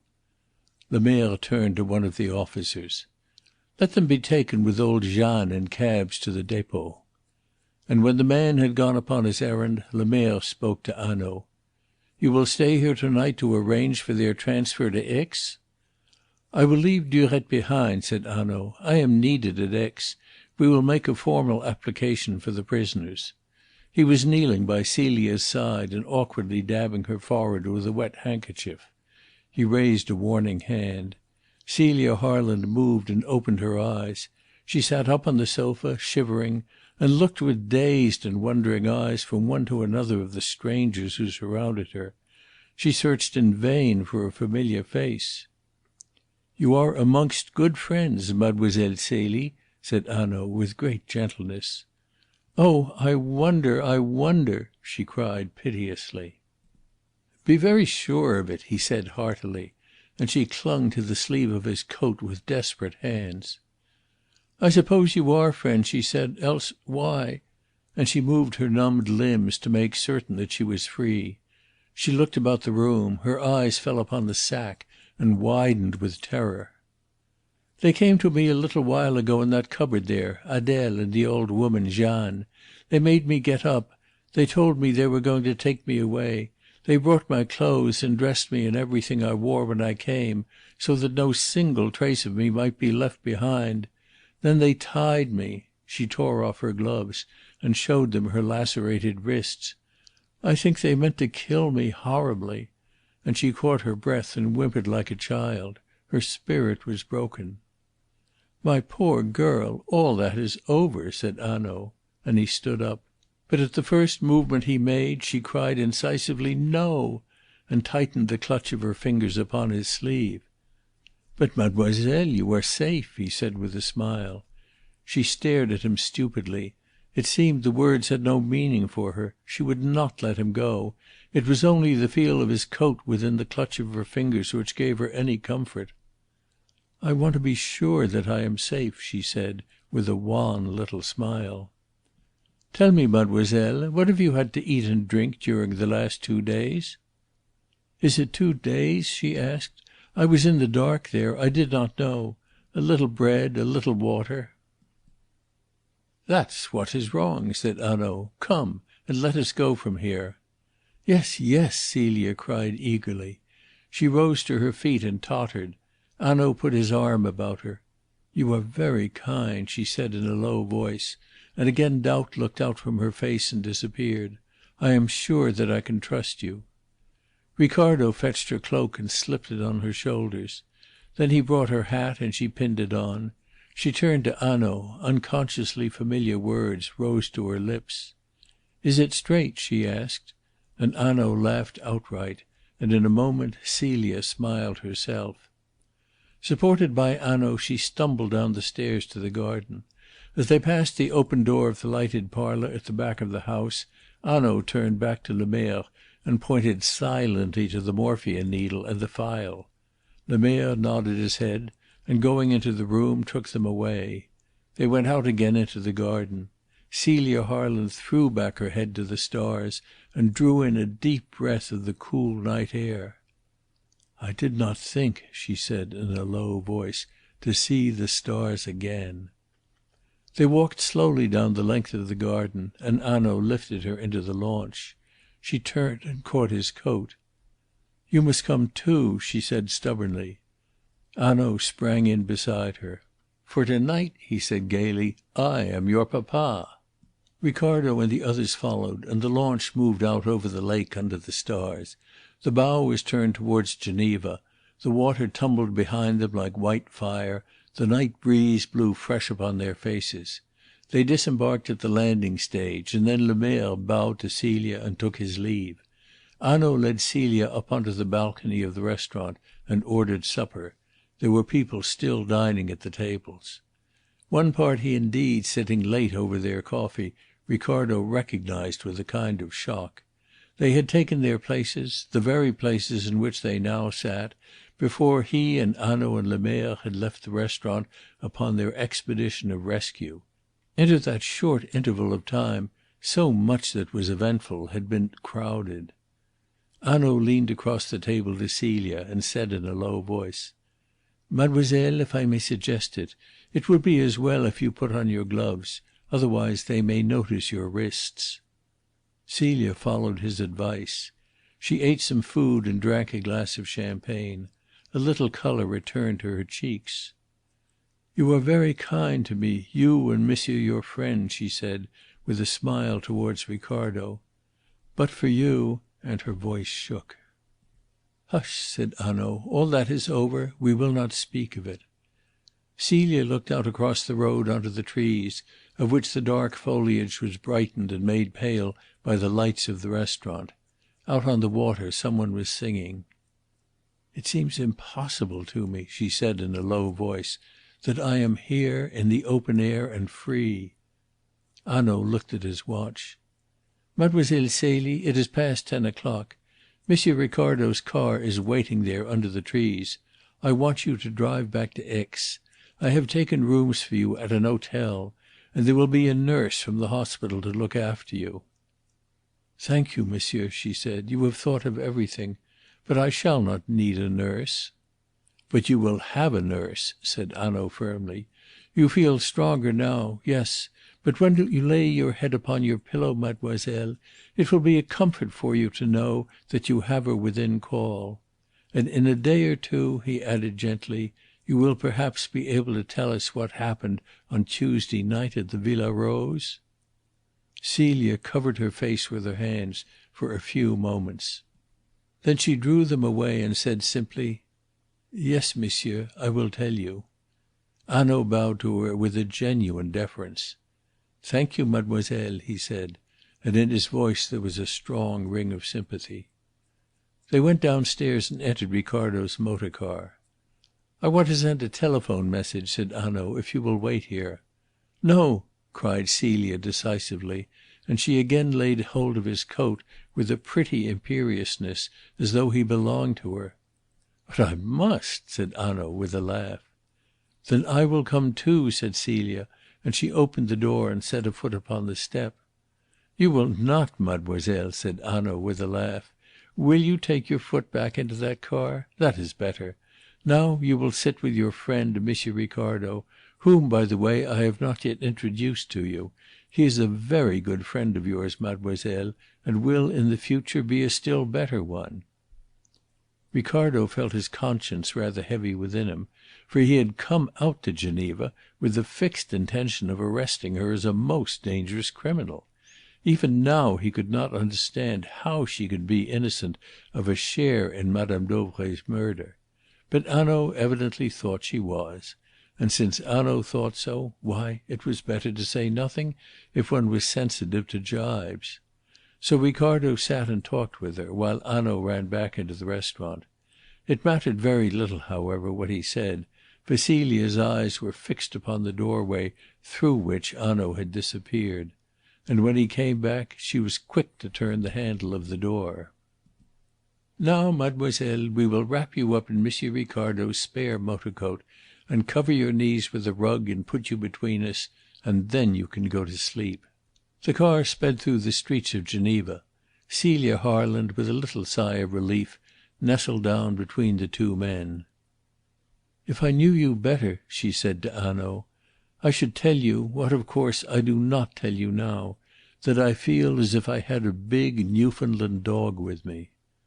"Mademoiselle Celie," said Hanaud, and his voice told her that he was moved, "that is a very pretty thing which you have said to me." The lights of the city fell away behind them. Now only a glow in the sky spoke of Geneva. Now even that was gone, and with a smooth continuous purr the car raced through the cool darkness. The great headlamps threw a bright circle of light before them, and the road slipped away beneath the wheels like a running tide. Celia fell asleep. Even when the car stopped at the Pont de la Caille she did not waken. The door was opened and a search for contraband was made. The book was signed. Still she did not wake. The car sped on. "You see, coming into France is a different affair," said Hanaud. "Yes," replied Ricardo. "Still, I will own it, you caught me napping yesterday." "I did?" exclaimed Ricardo joyfully. "You did," returned Hanaud. "I had never heard of the Pont de la Caille. But you will not mention it? You will not ruin me?" "I will not," answered Monsieur Ricardo, superb in his magnanimity. "You are a good detective."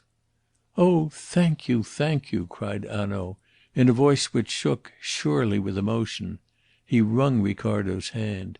He wiped an imaginary tear from his eye. And still Celia slept. Monsieur Ricardo looked at her. He said to Hanaud in a whisper: "Yet I do not understand. The car, though no serious search was made, must still have stopped at the Pont de la Caille on the Swiss side. Why did she not cry for help then? One cry and she was safe. A movement even was enough. Do you understand?" Hanaud nodded his head. "I think so," he answered, with a very gentle look at Celia. "Yes, I think so." When Celia was aroused she found that the car had stopped before the door of an hotel, and that a woman in the dress of a nurse was standing in the doorway. "You can trust Marie," said Hanaud, and Celia turned as she stood upon the ground and gave her hands to the two men. Thank you both," she said in a trembling voice.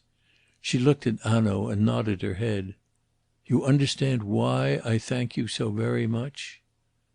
"Yes," said Hanaud. "But mademoiselle," and he bent over the car and spoke to her quietly, holding her hand, "there is always a big Newfoundland dog in the worst of troubles, if only you will look for him.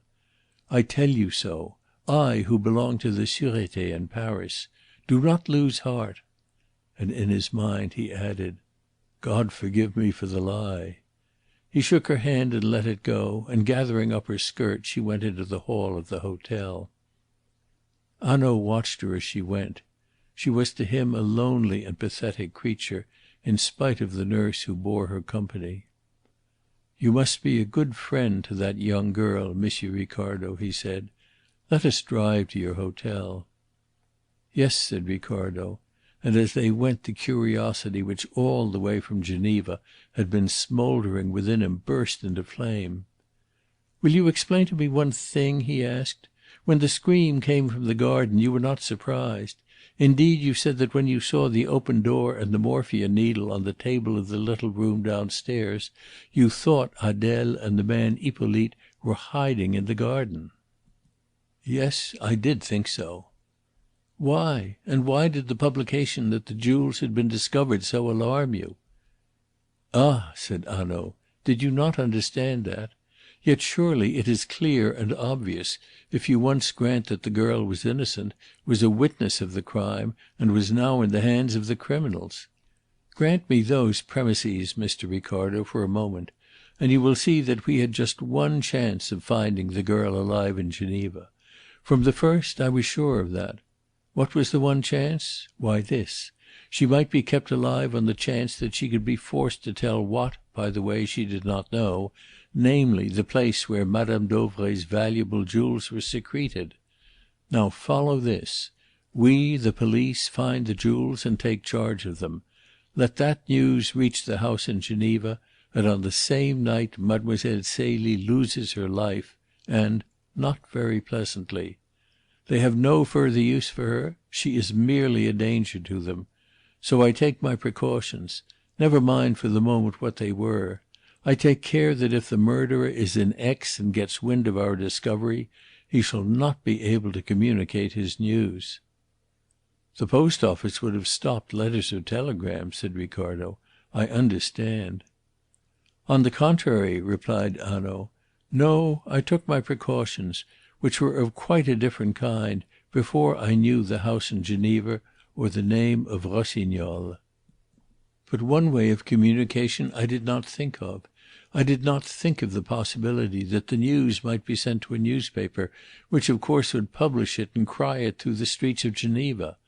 The moment I heard the news I knew we must hurry. The garden of the house ran down to the lake. A means of disposing of Mademoiselle Celie was close at hand, and the night had fallen. As it was, we arrived just in time, and no earlier than just in time. The paper had been bought, the message had reached the house. Mademoiselle Celie was no longer of any use, and every hour she stayed in that house was of course an hour of danger to her captors." "What were they going to do?" asked Ricardo. Hanaud shrugged his shoulders. "It is not pretty, what they were going to do. We reached the garden in our launch. At that moment Hippolyte and Adele, who is most likely Hippolyte's wife, are in the lighted parlour on the basement floor. Adele is preparing her morphia needle. Hippolyte is going to get ready the rowing boat, which was tied at the end of the landing stage. Quietly as we came into the bank they heard or saw us.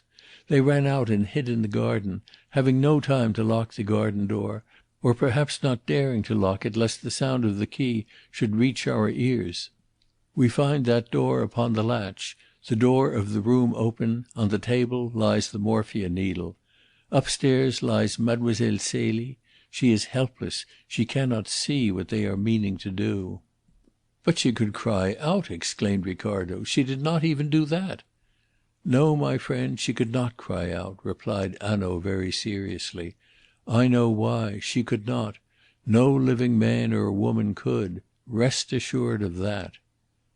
Ricardo was mystified, but since the captain of the ship would not show his observation, he knew it would be in vain to press him. "Well, while Adele was preparing her morphia needle, and Hippolyte was about to prepare the boat, Jeanne upstairs was making her preparation too. She was mending a sack. Did you see Mademoiselle Celie's eyes and face when first she saw that sack? Ah, she understood.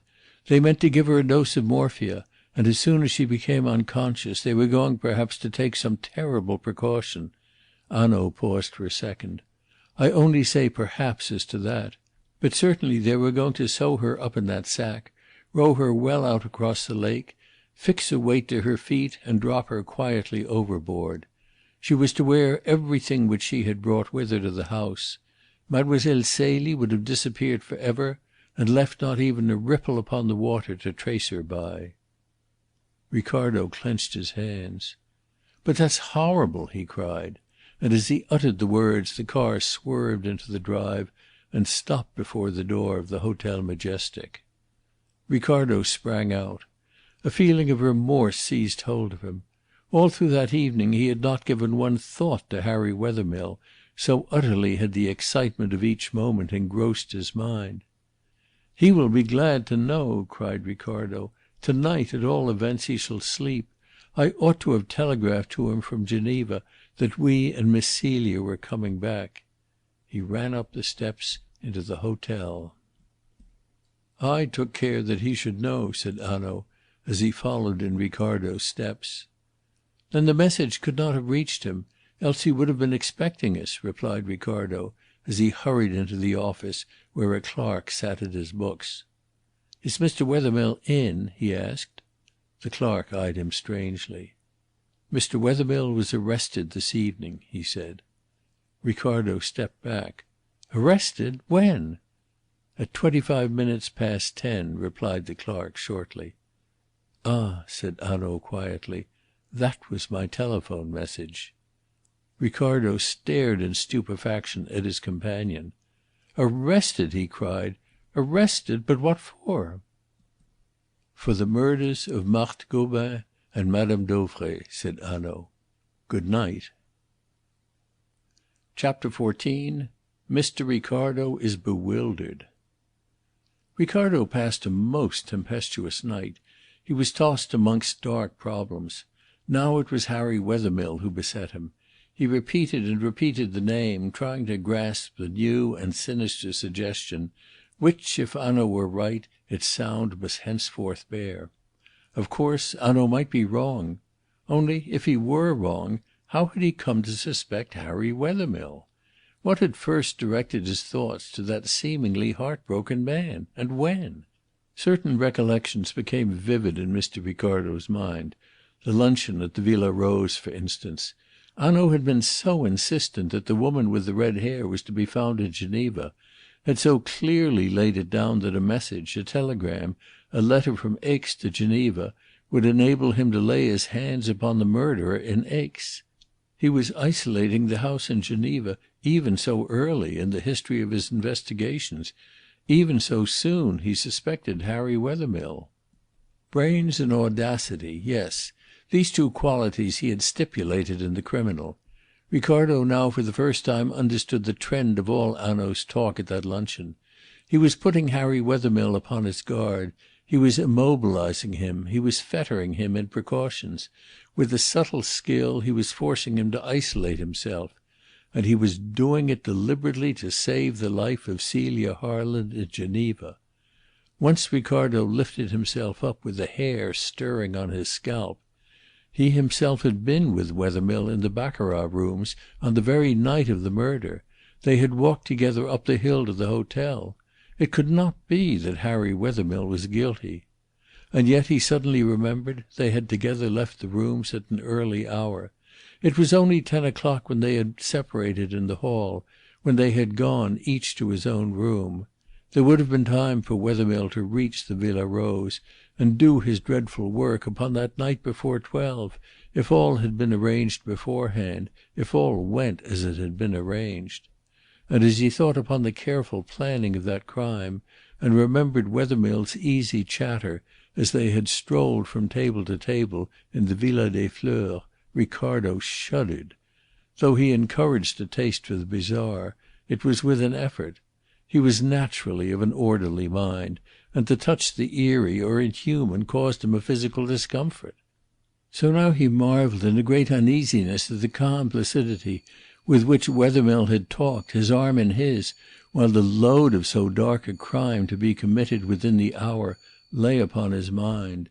Each minute he must have been thinking, with a swift spasm of the heart, should such a precaution fail, should such or such an unforeseen thing intervene? Yet there had never been a sign of disturbance, never a hint of any disquietude. Then Ricardo's thoughts turned as he tossed upon his bed to Celia Harland, a tragic and a lonely figure. He recalled the look of tenderness upon her face when her eyes had met Harry Wethermill's across the baccarat table in the Villa des Fleurs.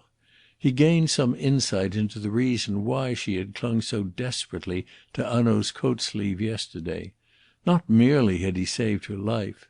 She was lying with all her world of trust and illusion broken about her, and Hanaud had raised her up. She had found some one whom she trusted, the big Newfoundland dog, as she expressed it. Mr. Ricardo was still thinking of Celia Harland when the morning came. He fell asleep and awoke to find Hanaud by his bed. "You will be wanted to day," said Hanaud. Ricardo got up and walked down from the hotel with the detective. The front door faces the hillside of Mont Revard, and on this side Mr. Ricardo's rooms looked out. The drive from the front door curves around the end of the long building and joins the road, which then winds down towards the town past the garden at the back of the hotel. Down this road the two men walked while the supporting wall of the garden upon their right hand grew higher and higher above their heads. They came to a steep flight of steps, which makes a short cut from the hotel to the road, and at the steps Hanaud stopped. "Do you see?" he said. "On the opposite side there are no houses. There is only a wall. Behind the wall there are climbing gardens, and the ground falls steeply to the turn of the road below. There's a flight of steps leading down which corresponds with the flight of steps from the garden. Very often there's a sergent de ville stationed on the top of the steps. But there was not one there yesterday afternoon at 3. Behind us is the supporting wall of the hotel garden. Well, look about you. We cannot be seen from the hotel. There's not a soul in sight. Yes, there's some one coming up the hill, but we have been standing here quite long enough for you to stab me and get back to your coffee on the veranda of the hotel." Ricardo started back. "Marthe Gobin!" he cried. "It was here, then?" Hanaud nodded. "When we returned from the station in your motor car and went up to your rooms we passed Harry Wethermill sitting upon the veranda over the garden drinking his coffee. He had the news then that Marthe Gobin was on her way." "But you had isolated the house in Geneva. How could he have the news?" exclaimed Ricardo, whose brain was whirling. "I had isolated the house from him, in the sense that he dared not communicate with his accomplices. That is what you have to remember. He could not even let them know that they must not communicate with him. So he received a telegram. It was carefully worded. No doubt he had arranged the wording of any message with the care which was used in all the preparations.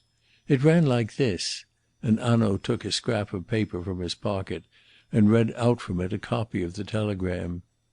"Agent arrives X 3-7 to negotiate purchase of your patent." The telegram was handed in at Geneva station at 12:45, 5 minutes after the train had left, which carried Marthe Gobin to Aix. And more, it was handed in by a man strongly representing Hippolyte Tace. That we know. "That was madness," said Ricardo. "But what else could they do over there in Geneva? They did not know that Harry Wethermill was suspected. Harry Wethermill had no idea of it himself. But even if they had known, they must take the risk. Put yourself into their place for a moment. They had seen my advertisement about Celie Harland in the Geneva paper. Marthe Gobin, that busybody who was always watching her neighbours, was no doubt watched herself. They see her leave the house, an unusual proceeding for her with her husband ill, as her own letter tells us. Hippolyte follows her to the station, sees her take her ticket to Aix, and mounts into the train. He must guess at once that she saw Celie Harland enter their house, that she is travelling to Aix with the information of her whereabouts. At all costs she must be prevented from giving that information. At all risks, therefore, the warning telegram must be sent to Harry Wethermill." Ricardo recognised the force of the argument. "If only you had heard of the telegram yesterday in time!" he cried. "Ah, yes," Hanaud agreed. "But it was only sent off at 1:15. It was delivered to Wethermill, and a copy was sent to the Prefecture. But the telegram was delivered first." "When was it delivered to Wethermill?" asked Ricardo. "At 3. We had already left for the station. Wethermill was standing on the veranda. The telegram was brought to him there. It was brought by a waiter in the hotel who remembers the incident very well. Wethermill has 7 minutes and the time it will take for Marthe Gobin to drive from the station to the Majestic. What does he do? He runs up first to your rooms, very likely not knowing what he must do. He runs up to verify his telegram." "Are you sure of that?" cried Ricardo. "How can you be? You were at the station with me. What makes you sure?" Hanaud produced a brown kid glove from his pocket. "This." "That is your glove. You told me so yesterday." "I told you so," replied Hanaud calmly. "But it is not my glove. It is Wethermill's. There are his initials stamped upon the lining. See? I picked up that glove in your room after we had returned from the station. It was not there before. He went to your rooms. No doubt he searched for a telegram. Fortunately he did not examine your letters, or Marthe Gobin would never have spoken to us as she did after she was dead." "Then what did he do?" asked Ricardo eagerly; and though Hanaud had been with him at the entrance to the station all this while, he asked the question in absolute confidence that the true answer would be given to him. "He returned to the verandah, wondering what he should do. He saw us come back from the station in the motor car and go up to your room. We were alone. Marthe Gobin, then, was following. There was his chance. Marthe Gobin must not reach us, must not tell her news to us. He ran down the garden steps to the gate. No one could see him from the hotel. Very likely he hid behind the trees whence he could watch the road. A cab comes up the hill. There's a woman in it. Not quite the kind of woman who stays at your hotel, Monsieur Ricardo. Yet she must be going to your hotel, for the road ends. The driver is nodding on his box, refusing to pay any heed to his fare, lest again she should bid him hurry. His horse is moving at a walk. Wethermill puts his head in at the window and asks if she has come to see Monsieur Ricardo. Anxious for her 4,000 francs, she answers yes. Perhaps he steps into the cab, perhaps as he walks by the side he strikes, and strikes hard and strikes surely. Long before the cab reaches the hotel he is back again on the verandah. "Yes," said Ricardo, "it's the daring of which you spoke which made the crime possible, the same daring which made him seek your help." "That was unexampled." "No," replied Hanaud. "There's an historic crime in your own country, monsieur. Cries for help were heard in a by street of a town. When people ran to answer them, a man was found kneeling by a corpse. It was the kneeling man who cried for help, but it was also the kneeling man who did the murder. I remembered that when I first began to suspect Harry Wethermill." Ricardo turned eagerly. "And when? When did you first begin to suspect Harry Wethermill?" Hanaud smiled and shook his head. "That you shall know in good time. I am the captain of the ship." His voice took on a deeper note. "But I prepare you. Listen. Daring and brains, those were the property of Harry Wethermill. Yes. But it is not he who is the chief actor in the crime. Of that I am sure. He was no more than one of the instruments." "One of the instruments? Used, then, by whom?" asked Ricardo. "By my Normandy peasant woman, Monsieur Ricardo," said Hanaud. "Yes, there's the dominating figure, cruel, masterful, relentless, that strange woman, Helene Vauquier. You are surprised? You will see. It is not the man of intellect and daring. It's my peasant woman who is at the bottom of it all." "But she's free!" exclaimed Ricardo. "You let her go free." "Free!" repeated Ricardo. "She was driven straight from the Villa Rose to the depot. She has been kept au secret ever since." Ricardo stared in amazement. "Already you knew of her guilt?" "Already she had lied to me in her description of Adele Rossignol. Do you remember what she said? A black-haired woman with beady eyes, and I only 5 minutes before had picked up from the table this." He opened his pocket book and took from an envelope a long strand of red hair. "But it was not only because she lied that I had her taken to the depot. A pot of cold cream had disappeared from the room of Mademoiselle Celie." "Then Perrichet, after all, was right."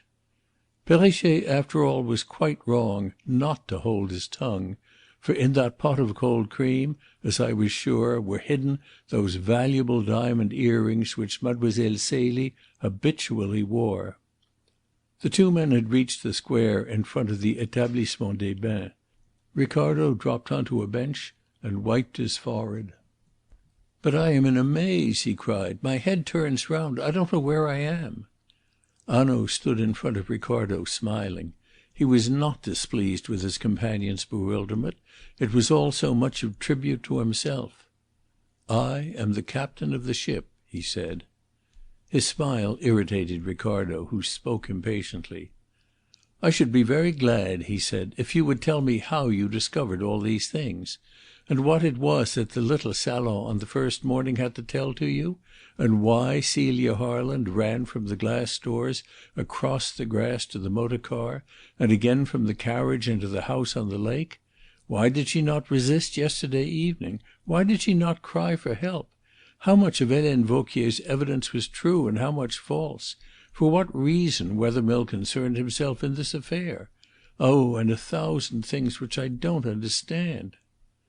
"Ah, the cushions and the scrap of paper and the aluminium flask," said Hanaud, and the triumph faded from his face.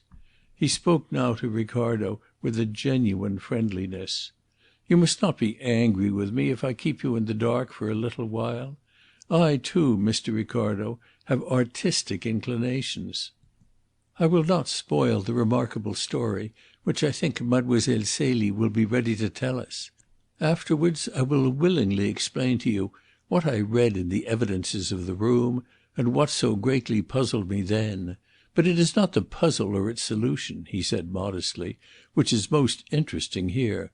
Consider the people. Madame Dauvray, the old, rich, ignorant woman, with her superstitions and her generosity, her desire to converse with Madame de Montespan and the great ladies of the past, and her love of a young, fresh face about her. Helene Vauquier, the maid with her 6 years of confidential service, who finds herself suddenly supplanted and made to tend and dress in dainty frocks the girl who has supplanted her. The young girl herself, that poor child, with her love of fine clothes, the bohemian who, brought up amidst trickeries and practising them as a profession, looking upon them and upon misery and starvation and despair as the commonplaces of life, keeps a simplicity and a delicacy and a freshness which would have withered in a day had she been brought up otherwise. Harry Wethermill, the courted and successful man of genius. Just imagine, if you can, what his feelings must have been when, in Madame Dauvray's bedroom, with the woman he had uselessly murdered lying rigid beneath the sheet, he saw me raise the block of wood from the inlaid floor and take out one by one those jewel cases for which less than 12 hours before he had been ransacking that very room. But what he must have felt! And to give no sign! Oh, these people are the interesting problems in the story. Let us hear what happened on that terrible night. The puzzle, that can wait." In Mr. Ricardo's view, Hanaud was proved right. The extraordinary and appalling story, which was gradually unrolled, of what had happened on that night of Tuesday in the Villa Rose, exceeded in its grim interest all the mystery of the puzzle. But it was not told at once. The trouble at first with Mademoiselle Celie was a fear of sleep. She dared not sleep, even with a light in the room and a nurse at her bedside. When her eyes were actually closing, she would force herself desperately back into the living world. For when she slept she dreamed through again that dark and dreadful night of Tuesday, and the 2 days which followed it, until at some moment endurance snapped and she woke up screaming. But youth, a good constitution, and a healthy appetite had their way with her in the end. She told her share of the story. She told what happened. There was apparently one terrible scene when she was confronted with Harry Wethermill in the office of Monsieur Fleuriot, the juge d'instruction, and on her knees, with the tears streaming down her face, besought him to confess the truth. For a long while he held out. And then there came a strange and human turn to the affair. Adèle Rossignol, or to give her real name, Adele Tace, the wife of Hippolyte, had conceived a veritable passion for Harry Wethermill. He was of a not uncommon type, cold and callous in himself, yet with the power to provoke passion in women. And Adele Tace, as the story was told of how Harry Wethermill had paid his court to Celia Harland, was seized with a vindictive jealousy. Hanaud was not surprised. He knew the woman criminal of his country, brutal, passionate, treacherous. The anonymous letters in a woman's handwriting which descend upon the Rue de Jerusalem and betray the men who have committed thefts had left him no illusions upon that figure in the history of crime. Adele Rossignol ran forward to confess, so that Harry Wethermill might suffer to the last possible point of suffering. Then at last Wethermill gave in, and, broken down by the ceaseless interrogations of the magistrate, confessed in his turn too. The one and the only one who stood firmly throughout and denied the crime was Helene Vauquier. Her thin lips were kept contemptuously closed, whatever the others might admit. With a white, hard face, quietly and respectfully, she faced the magistrate week after week. She was the perfect picture of a servant who knew her place. And nothing was wrung from her. But without her help the story became complete. And Ricardo was at pains to write it out. Chapter 15. Celia's Story. The story begins with the explanation of that circumstance which had greatly puzzled Mr. Ricardo, Celia's entry into the household of Madame Dauvray. Celia's father was a Captain Harland of a marching regiment, who had little beyond good looks and excellent manners wherewith to support his position. He was extravagant in his tastes and of an easy mind in the presence of embarrassments. To his other disadvantages he added that of falling in love with a pretty girl no better off than himself. They married, and Celia was born. For 9 years they managed, through the wife's constant devotion, to struggle along and to give their daughter an education. Then, however, Celia's mother broke down under the strain and died. Captain Harland, a couple of years later, went out of the service with discredit, passed through the bankruptcy court, and turned showman. His line was thought reading. He enlisted the services of his daughter, taught her the tricks of his trade, and became the great Fortinbras of the music halls. Captain Harland would move amongst the audience, asking the spectators in a whisper to think of a number or of an article in their pockets after the usual fashion, while the child, in her short frock and with her long fair hair tied back with a ribbon, would stand blindfolded upon the platform and reel off the answers with astonishing rapidity. She was singularly quick, singularly receptive. The undoubted cleverness of the performance and the beauty of the child brought to them a temporary prosperity. The great Fortinbras rose from the music halls to the assembly rooms of provincial towns. The performance became genteel, and ladies flocked to the matinees. The great Fortinbras dropped his pseudonym and became once more Captain Harland. As Celia grew up, he tried a yet higher flight. He became a spiritualist, with Celia for his medium. The thought-reading entertainments became thrilling seances, and the beautiful child, now grown into a beautiful girl of 17, created a greater sensation as a medium in a trance than she had done as a lightning thought-reader. "I saw no harm in it," Celia explained to M. Fleuriot, without any attempt at extenuation. "I never understood that we might be doing any hurt to any one. People were interested. They were to find us out if they could, and they tried to and they couldn't. I looked upon it quite simply in that way. It was just my profession. I accepted it without any question. I was not troubled about it until I came to Aix." A startling exposure, however, at Cambridge discredited the craze for spiritualism, and Captain Harland's fortunes declined. He crossed with his daughter to France and made a disastrous tour in that country, wasted the last of his resources in the casino at Dieppe, and died in that town, leaving Celia just enough money to bury him and to pay her third-class fare to Paris. There she lived honestly but miserably. The slimness of her figure and a grace of movement which was particularly hers obtained her at last a situation as a mannequin in the show-rooms of a modiste. She took a room on the top floor of a house in the Rue Saint Honoré and settled down to a hard and penurious life. "I was not happy or contented, no," said Celia frankly and decisively. "The long hours in the close rooms gave me headaches and made me nervous. I had not the temperament. And I was very lonely. My life had been so different. I had had fresh air, good clothes, and freedom. Now all was changed. I used to cry myself to sleep up in my little room, wondering whether I would ever have friends. You see, I was quite young, only 18, and I wanted to live. A change came in a few months, but a disastrous change. The modiste failed. Celia was thrown out of work and could get nothing to do. Gradually she pawned what clothes she could spare. And then there came a morning when she had a single 5-franc piece in the world and owed a month's rent for her room. She kept the 5-franc piece all day and went hungry, seeking for work. In the evening she went to a provision shop to buy food, and the man behind the counter took the 5-franc piece. He looked at it, rung it on the counter, and with a laugh bent it easily in half. "See here, my little one," he said, tossing the coin back to her.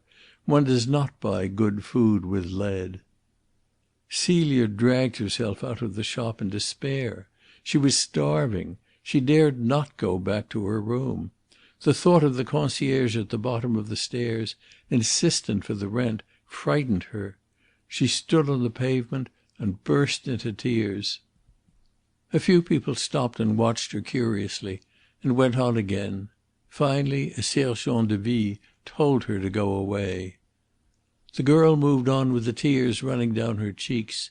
She was desperate. She was lonely.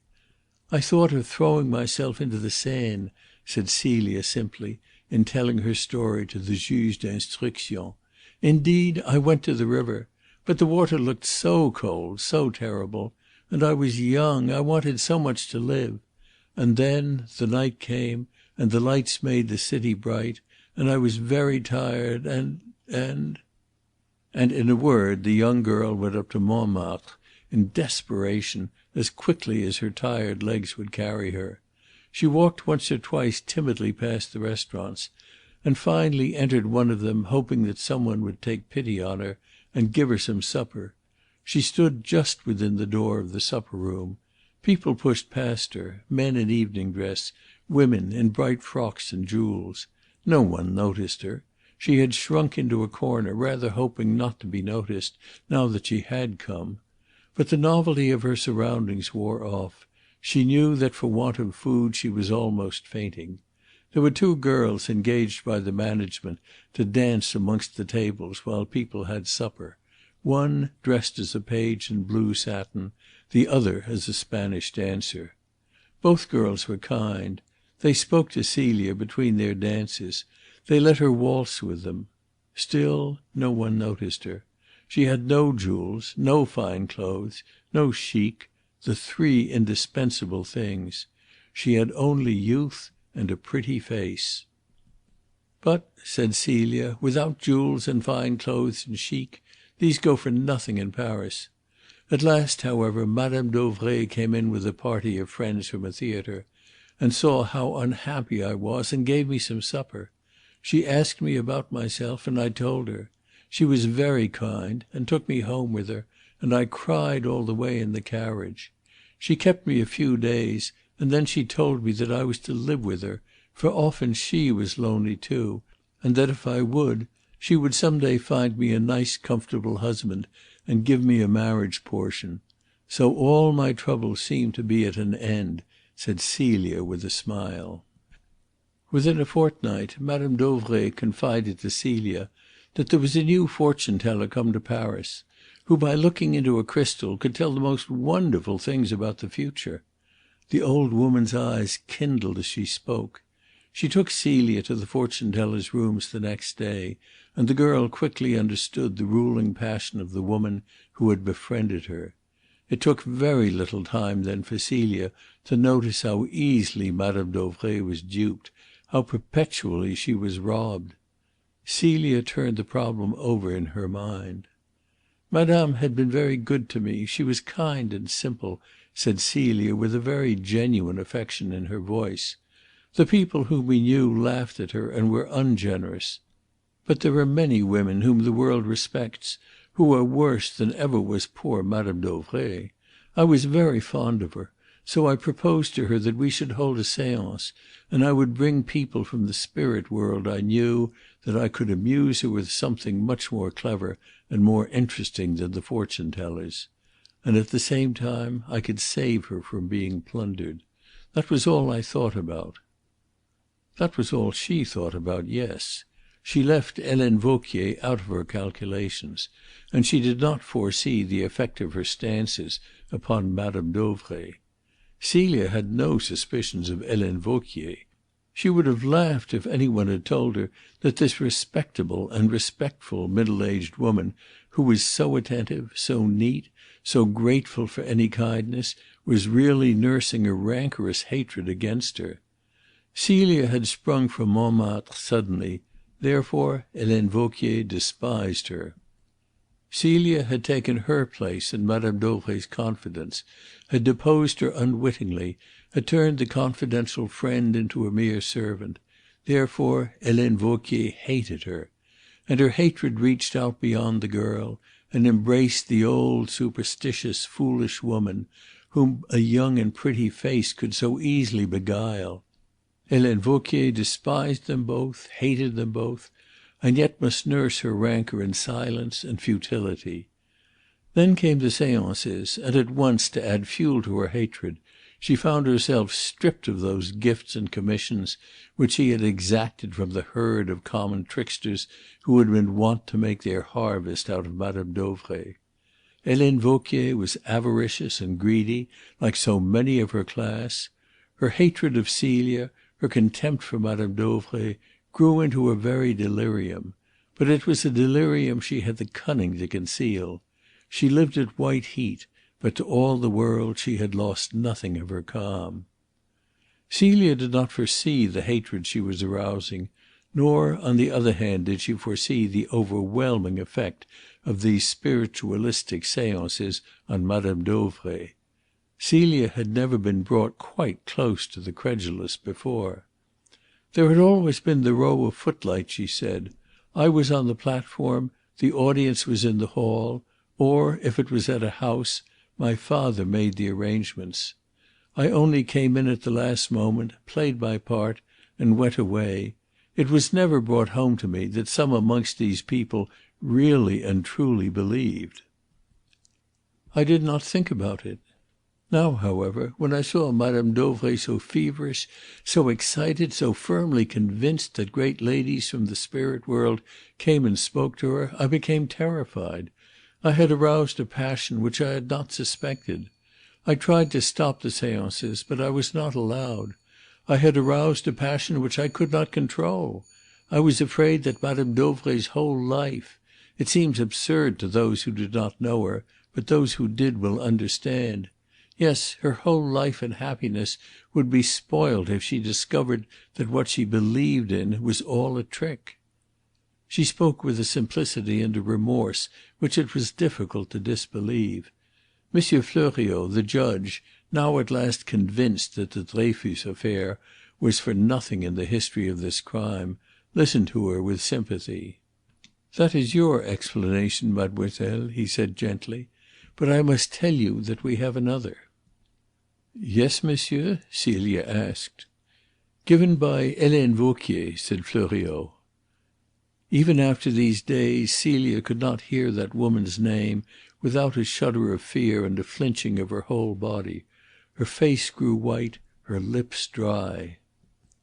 "I know, monsieur, that Helene Vauquier is not my friend," she said. "I was taught that very cruelly." "Listen, mademoiselle, to what she says," said the judge, and he read out to Celia an extract or two from Hanaud's report of his first interview with Helene Vauquier in her bedroom at the Villa Rose. "You hear what she says. Madame Dauvray would have had séances all day, but Mademoiselle Celie pleaded that she was left exhausted at the end of them. But Mademoiselle Celie was of an address." And again, speaking of Madame Dauvray's queer craze that the spirit of Madame de Montespan should be called up, Helene Vauquier says, "She was never gratified. Always she hoped. Always Mademoiselle Celie tantalized her with the hope. She would not spoil her fine affairs by making these treats too common. Thus she attributes your reluctance to multiply your experiments to a desire to make the most profit possible out of your wares, like a good business woman." "It is not true, monsieur," cried Celia earnestly. "I tried to stop the séances because now for the first time I recognized that I had been playing with a dangerous thing. It was a revelation to me. I did not know what to do. Madame Dauvray would promise me everything, give me everything, if only I would consent when I refused. I was terribly frightened of what would happen. I did not want power over people. I knew it was not good for her that she should suffer so much excitement. No, I did not know what to do. And so we all moved to Aix.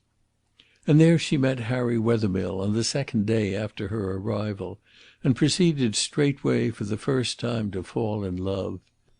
To Celia it seemed that at last that had happened for which she had so longed. She began really to live as she understood life at this time.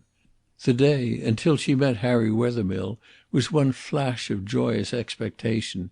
The hours when they were together, a time of contentment, which thrilled with some chance meeting of the hands into an exquisite happiness. Madame Dauvray understood quickly what was the matter, and laughed at her affectionately. "Celie, my dear," she said, "your friend, Monsieur Wethermill, Harry, is it not? See, I pronounce your tongue. Will not be as comfortable as the nice, fat bourgeois gentleman I meant to find for you. But since you are young, naturally you want storms. And there will be storms, Celie," she concluded with a laugh. Celia blushed. "I suppose there will," she said regretfully. There were indeed moments when she was frightened of Harry Wethermill, but frightened with the delicious thrill of knowledge that he was only stern because he cared so much. But in a day or two there began to intrude upon her happiness a stinging disaffection with her past life. At times she fell into melancholy, comparing her career with that of the man who loved her. At times she came near to an extreme irritation with Helene Vauquier. Her lover was in her thoughts. As she put it herself, "I wanted always to look my best, and always to be very good." Good in the essentials of life, that is to be understood. She had lived in a lax world. She was not particularly troubled by the character of her associates. She was untouched by them. She liked her fling at the baccarat tables. These were details and did not distress her. Love had not turned her into a Puritan. But certain recollections plagued her soul. The visit to the restaurant in Montmartre, for instance, and the séances. Of these indeed she thought to have made an end. There were the baccarat rooms and the beauty of the town and the neighbourhood to distract Madame Dauvray. Celia kept her thoughts away from séances. There was no séance as yet held in the Villa Rose, and there would have been none but for Helene Vauquier. One evening, however, as Harry Wethermill walked down from the Cercle to the Villa des Fleurs, a woman's voice spoke to him from behind. "Monsieur." He turned and saw Madame Dauvray's maid. He stopped under a street lamp and said, "Well, what can I do for you?" The woman hesitated. "I hope monsieur will pardon me," she said humbly. "I am committing a great impertinence. But I think monsieur is not very kind to Mademoiselle Celie." Wethermill stared at her. "What on earth do you mean?" he asked angrily. Helene Vauquier looked him quietly in the face. "It is plain, monsieur, that Mademoiselle Celie loves monsieur. Monsieur has led her on to love him. But it is also plain to a woman with quick eyes that monsieur himself cares no more for mademoiselle than for the button on his coat. It is not very kind to spoil the happiness of a young and pretty girl, monsieur." Nothing could have been more respectful than the manner in which these words were uttered. Wethermill was taken in by it. He protested earnestly, fearing lest the maid should become an enemy. "Helene, it is not true that I am playing with Mademoiselle Celie. Why should I not care for her?" Helene Vauquier shrugged her shoulders. The question needed no answer. "Why should I seek her so often if I did not care?" And to this question Helene Vauquier smiled, a quiet, slow, confidential smile. "What does monsieur want of Madame Dauvray?" she asked. And the question was her answer. Wethermill stood silent. Then he said abruptly, "Nothing, of course, nothing." And he walked away. But the smile remained on Helene Vauquier's face.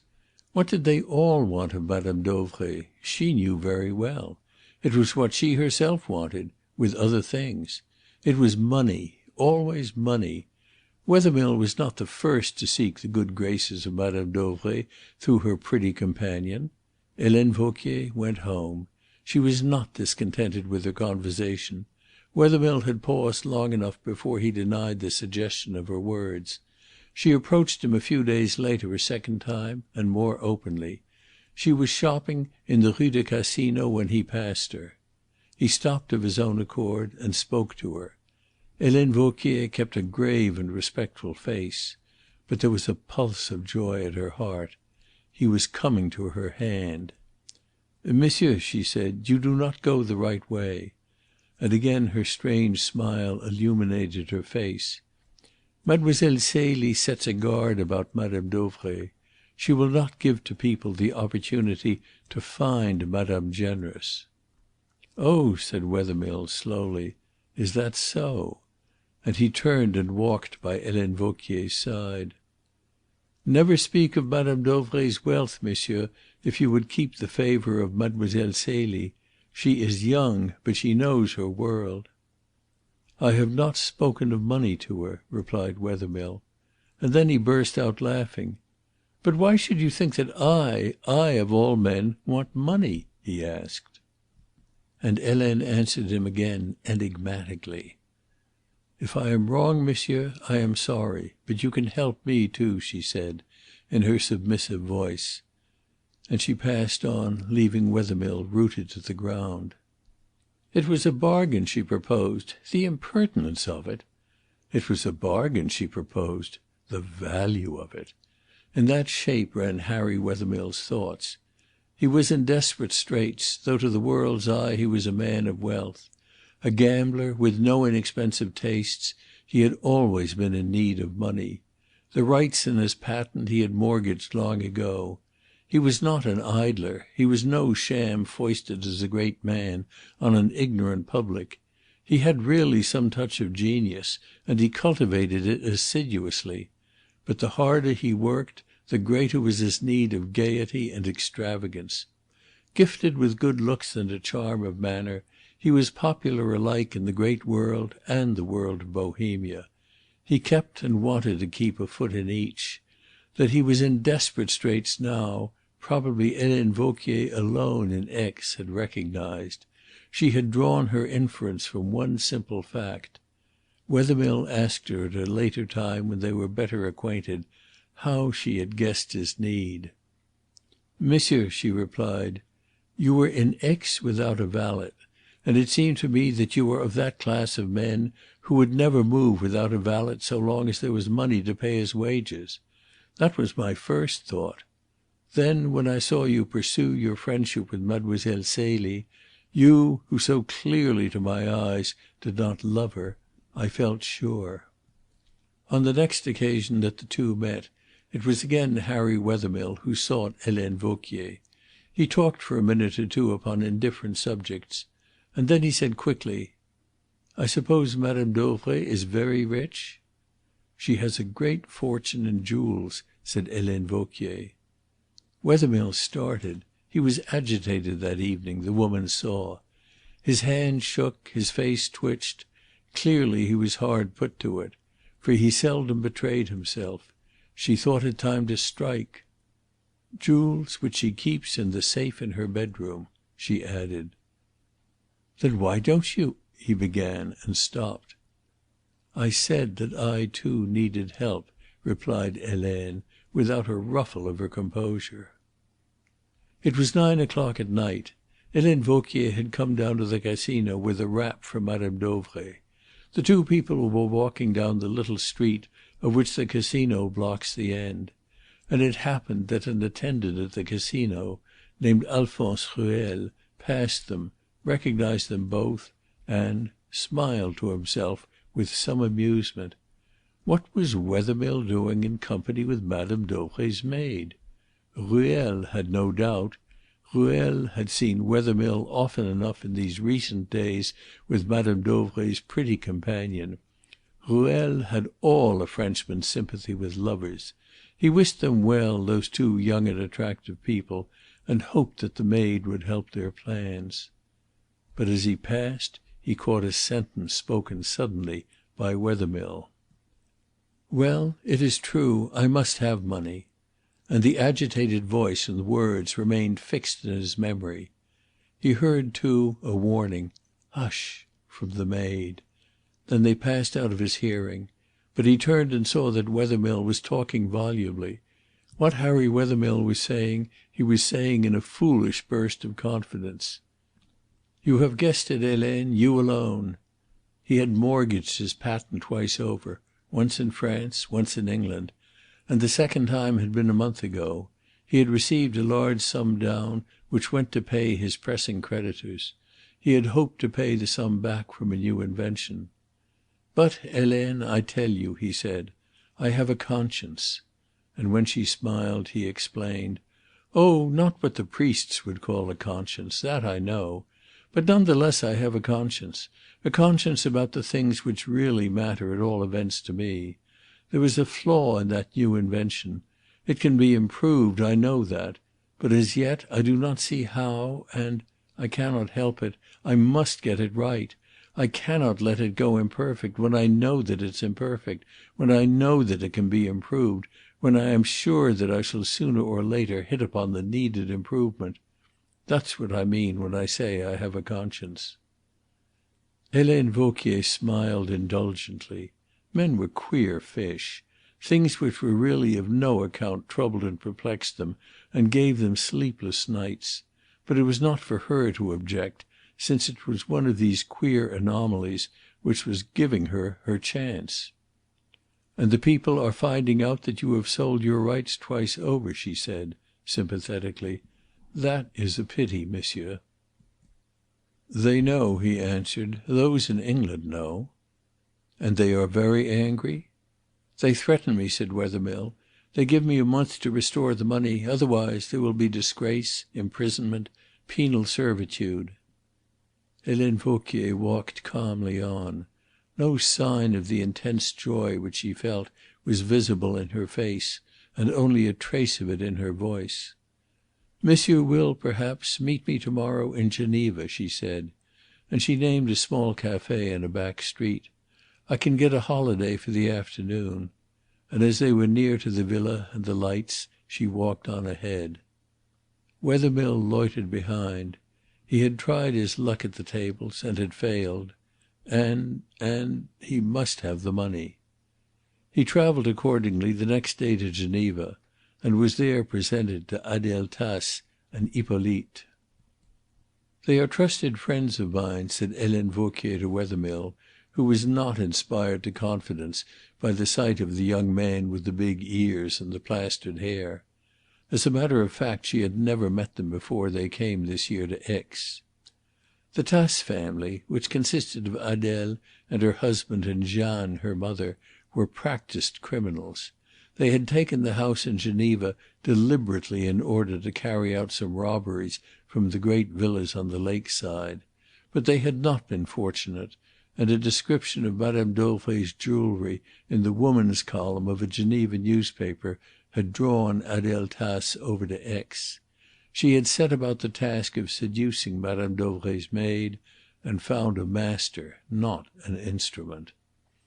In the small café on that afternoon of July, Helene Vauquier instructed her accomplices, quietly and methodically, as though what she proposed was the most ordinary stroke of business. Once or twice subsequently Wethermill, who was the only safe go-between, went to the house in Geneva, altering his hair and wearing a moustache to complete the arrangements. He maintained firmly at his trial that at none of these meetings was there any talk of murder. "To be sure," said the judge with a savage sarcasm, "in decent conversation there is always a reticence. Something is left to be understood." And it is difficult to understand how murder could not have been an essential part of their plan, since but let us see what happened. Chapter 16. The First Move. On the Friday before the crime was committed, Madame Dauvray and Celia dined at the Villa des Fleurs. While they were drinking their coffee, Harry Wethermill joined them. He stayed with them until Madame Dauvray was ready to move, and then all three walked into the baccarat rooms together.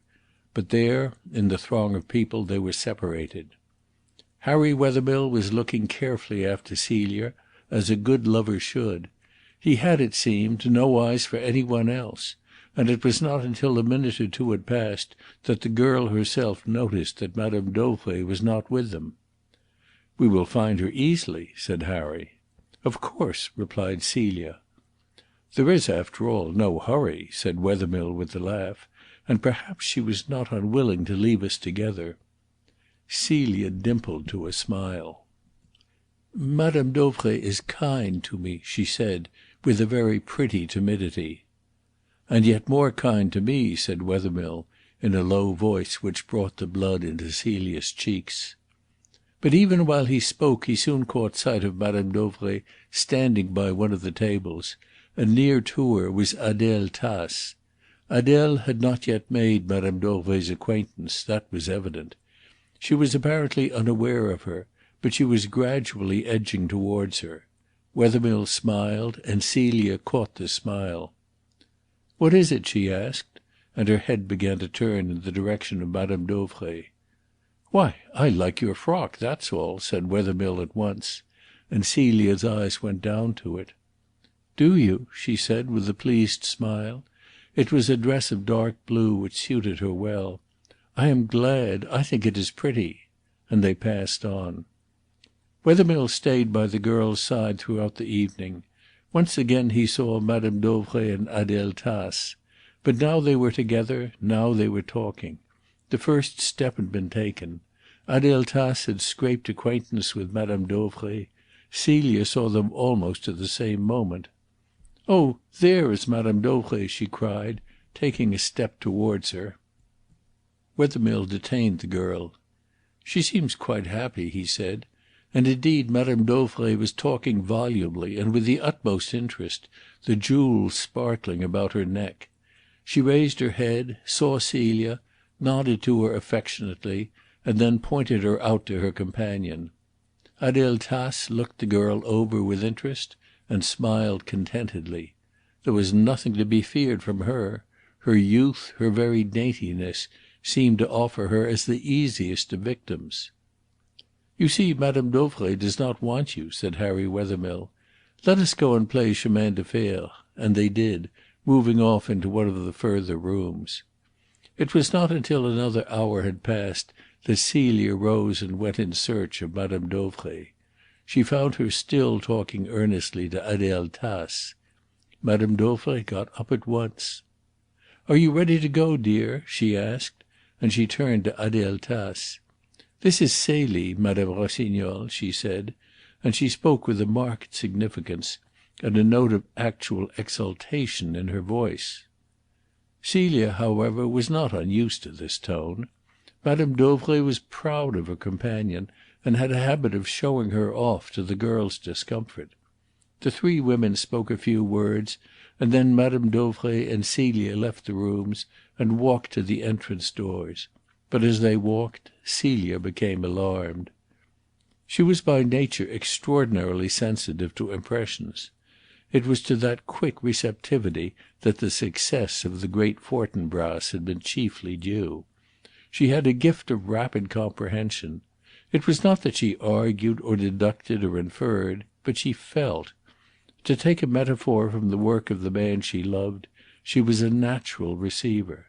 So now, although no word was spoken, she was aware that Madame Dauvray was greatly excited, greatly disturbed, and she dreaded the reason of that excitement and disturbance. While they were driving home in the motor car, she said apprehensively, "You met a friend, then, to-night, madame?" "No," said Madame Dauvray. "I made a friend. I had not met Madame Rossignol before. A bracelet of hers came undone, and I helped her to fasten it. We talked afterwards. She lives in Geneva." Madame Dauvray was silent for a moment or two. Then she turned impulsively and spoke in a voice of appeal. "Celie, we talked of things," and the girl moved impatiently. She understood very well what were the things of which Madame Dauvray and her new friend had talked. "And she laughed. I could not bear it." Celia was silent, and Madame Dauvray went on in a voice of awe. "I told her of the wonderful things which happened when I sat with Helene in the dark. How the room filled with strange sounds, how ghostly fingers touched my forehead and my eyes. She laughed. Adele Rossignol laughed, Celie. I told her of the spirits with whom we held converse. She would not believe. Do you remember the evening, Celie, when Madame de Castiglione came back, an old, old woman, and told us how, when she had grown old and had lost her beauty and was very lonely, she would no longer live in the great house which was so full of torturing memories, but took a small apartment near by, where no one knew her, and how she used to walk out late at night and watch, with her eyes full of tears, the dark windows which had been once so bright with light? Adele Rossignol would not believe. I told her that I had found the story afterwards in a volume of memoirs. Adele Rossignol laughed and said, 'No doubt you had read that volume yourself before the séance.'" Celia stirred guiltily. "She had no faith in you, Celie. It made me angry, dear. She said that you invented your own tests. She sneered at them. A string across a cupboard. A child, she said, could manage that, much more than a clever young lady. Oh, she admitted that you were clever. Indeed, she urged that you were far too clever to submit to the tests of some one you did not know. I replied that you would. I was right, Celie, was I not?" And again the appeal sounded rather piteously in Madame Dauvray's voice. "Tests," said Celia with a contemptuous laugh. And in truth she was not afraid of them. Madame Dauvray's voice at once took courage. "There!" she cried triumphantly. "I was sure. I told her so. Celie, I arranged with her that next Tuesday—" And Celia interrupted quickly. "No, oh no!" Again there was silence, and then Madame Dauvray said gently, but very seriously, "Celie, you are not kind." Celia was moved by the reproach. "Oh, madame!" she cried eagerly. "Please don't think that. How could I be anything else to you, who are so kind to me?" "Then prove it, Celie. On Tuesday I have asked Madame Rossignol to come, and—" the old woman's voice became tremulous with excitement, "and perhaps, who knows, perhaps she will appear to us." Celia had no doubt who "she" was. She was Madame de Montespan. "Oh no, madame," she stammered. "Here at Aix we are not in the spirit for such things." And then, in a voice of dread, Madame Dauvray asked, "Is it true, then, what Adele said?" And Celia started violently. Madame Dauvray doubted. "I believe it would break my heart, my dear, if I were to think that, if I were to know that you had tricked me," she said, with a trembling voice. Celia covered her face with her hands. It would be true. She had no doubt of it. Madame Dauvray would never forgive herself, would never forgive Celia. Her infatuation had grown so to engross her that the rest of her life would surely be embittered. It was not merely a passion, it was a creed as well. Celia shrank from the renewal of these seances, Every fibre in her was in revolt. They were so unworthy of Harry Wethermill and of herself as she now herself wished to be. But she had to pay now. The moment for payment had come. "Celie," said Madame Dauvray, "it isn't true. Surely it isn't true." Celia drew her hands away from her face. "Let Madame Rossignol come on Tuesday," she cried. And the old woman caught the girl's hand and pressed it with affection. "Oh, thank you, thank you," she cried. "Adele Rossignol laughs to night. We shall convince her on Tuesday, Celie. Celie, I am so glad." And her voice sank into a solemn whisper, pathetically ludicrous. "It is not right that she should laugh. To bring people back through the gates of the spirit world, that is wonderful." To Celia the sound of the jargon learnt from her own lips, used by herself so thoughtlessly in past times, was odious. For the last time, she pleaded to herself. All her life was going to change. Though no word had yet been spoken by Harry Wethermill, she was sure of it. Just for this one last time, then, so that she might leave Madame Dauvray the colours of her belief, she would hold a séance at the Villa Rose. Madame Dauvray told the news to Helene Vauquier when they reached the villa. "You will be present, Helene," she cried excitedly. "It will be Tuesday. There will be the three of us." "Certainly, if madame wishes," said Helene submissively. She looked round the room. "Mademoiselle Celie can be placed on a chair in that recess, and the curtains drawn, whilst we, madame and madame's friend and I, can sit round this table under the side windows." "Yes," said Celia, "that will do very well." It was Madame Dauvray's habit when she was particularly pleased with Celia to dismiss her maid quickly and to send her to brush the girl's hair at night; and in a little while on this night Helene went to Celia's room. While she brushed Celia's hair she told her that Servettaz's parents lived at Chambery and that he would like to see them. "But the poor man is afraid to ask for a day," she said. "He has been so short a time with madame." "Of course madame will give him a holiday if he asks," replied Celia with a smile. "I will speak to her myself to morrow." "It would be kind of mademoiselle," said Helene Vauquier. "But perhaps " She stopped. "Well?" said Celia. "Perhaps mademoiselle would do better still to speak to Servettaz himself and encourage him to ask with his own lips. Madame has her moods, is it not so? She does not always like it to be forgotten that she is the mistress." On the next day, accordingly, Celia did speak to Servettaz, and Servettaz asked for his holiday. "But of course," Madame Dauvray at once replied. "We must decide upon a day." It was then that Helene Vauquier ventured humbly upon a suggestion. "Since madame has a friend coming here on Tuesday, perhaps that would be the best day for him to go. Madame would not be likely to take a long drive that afternoon." "No, indeed," replied Madame Dauvray. "We shall all three dine together early in Aix and return here." "Then I will tell him he may go to morrow," said Celia. For this conversation took place on the Monday, and in the evening Madame Dauvray and Celia went as usual to the Villa des Fleurs and dined there. "I was in a bad mind," said Celia, when asked by the juge d'instruction to explain that attack of nerves in the garden which Ricardo had witnessed. "I hated more and more the thought of that séance which was to take place on the morrow. I felt that I was disloyal to Harry.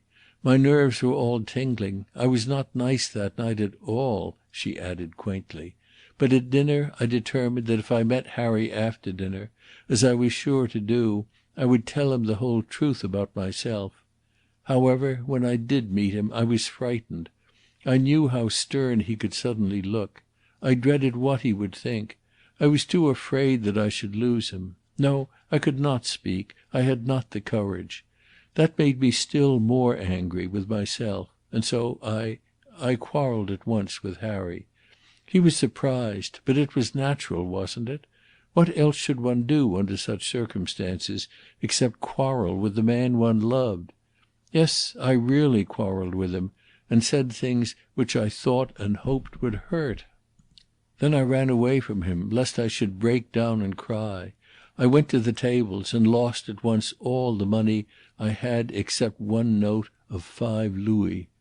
But that did not console me. And I ran out into the garden, very unhappy. There I behaved like a child, and Mr. Ricardo saw me. But it was not the little money I had lost which troubled me. No, it was the thought of what a coward I was. Afterwards Harry and I made it up, and I thought, like the little fool I was, that he wanted to ask me to marry him. But I would not let him that night. Oh, I wanted him to ask me. I was longing for him to ask me, but not that night. Somehow I felt that the séance and the tricks must be all over and done with before I could listen or answer. The quiet and simple confession touched the magistrate who listened to it with profound pity. He shaded his eyes with his hand. The girl's sense of her unworthiness, the love she had given so unstintingly to Harry Wethermill, the deep pride she had felt in the delusion that he loved her too, had in it an irony too bitter.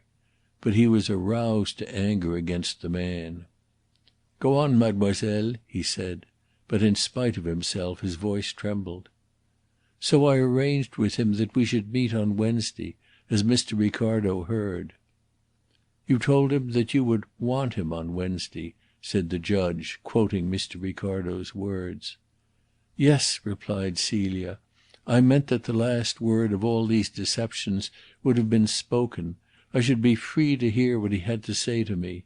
You see, monsieur, I was so sure that I knew what it was he had to say to me," and her voice broke upon the words. She recovered herself with an effort. "Then I went home with Madame Dauvray." On the morning of Tuesday, however, there came a letter from Adele Tace, of which no trace was afterwards discovered. The letter invited Madame Dauvray and Celia to come out to Annecy and dine with her at a hotel there. They could then return together to Aix. The proposal fitted well with Madame Dauvray's inclinations. She was in a feverish mood of excitement.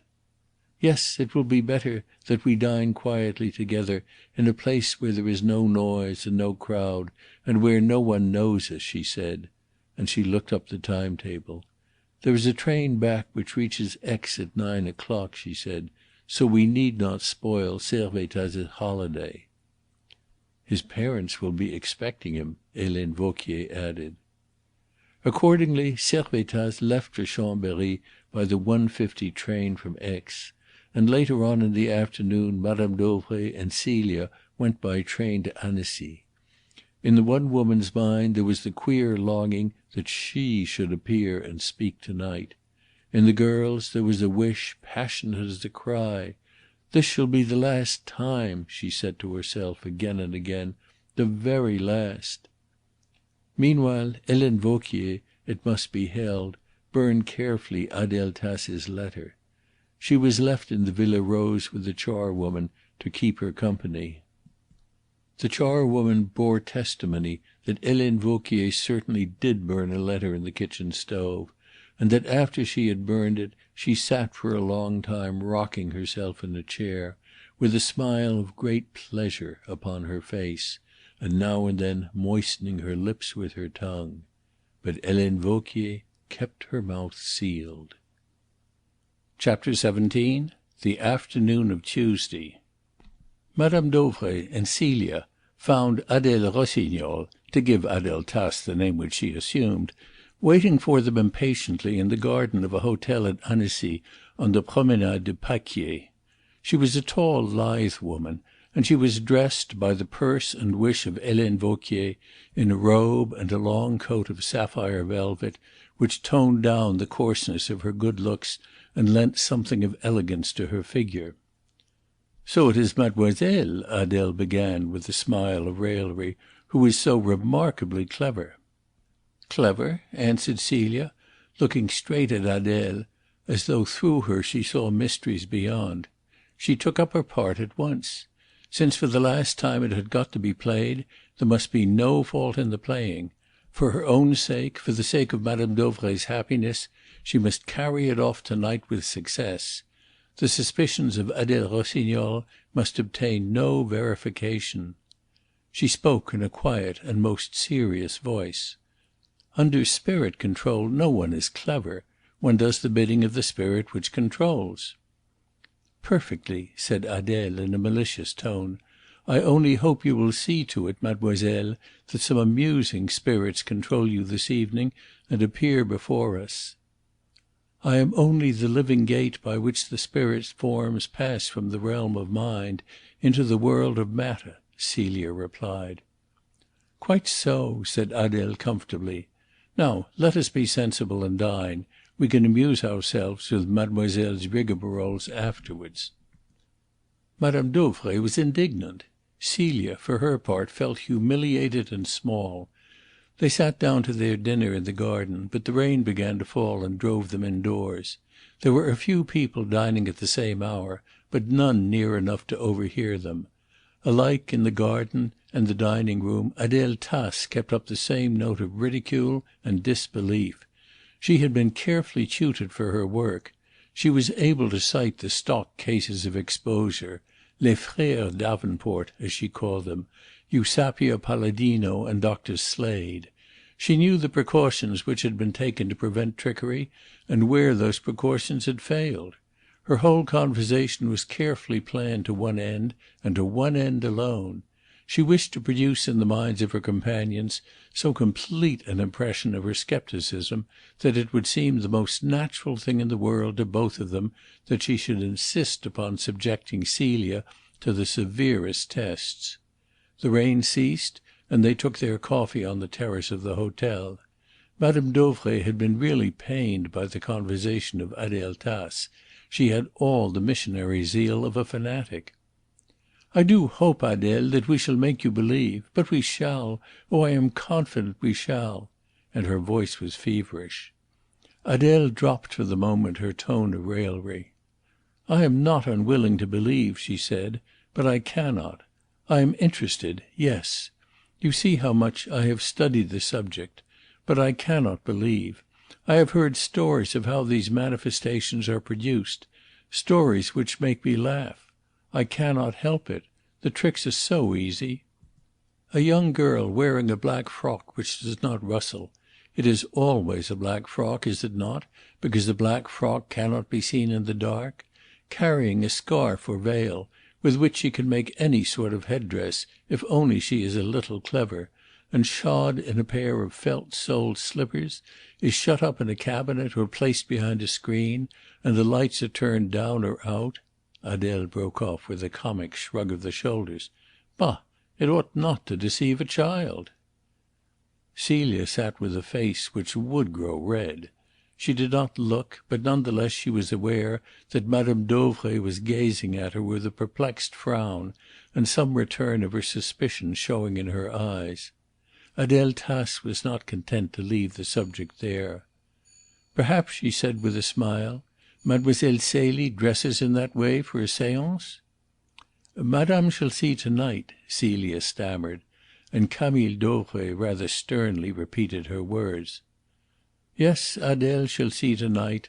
I myself will decide what you shall wear, Celie." Adele Tace casually suggested the kind of dress which she would prefer. "Something light in colour, with a train. Something which will hiss and whisper if mademoiselle moves about the room. Yes, and I think one of mademoiselle's big hats," she said. "We will have mademoiselle as modern as possible, so that when the great ladies of the past appear in the coiffure of their day, we may be sure it is not Mademoiselle Celie who represents them."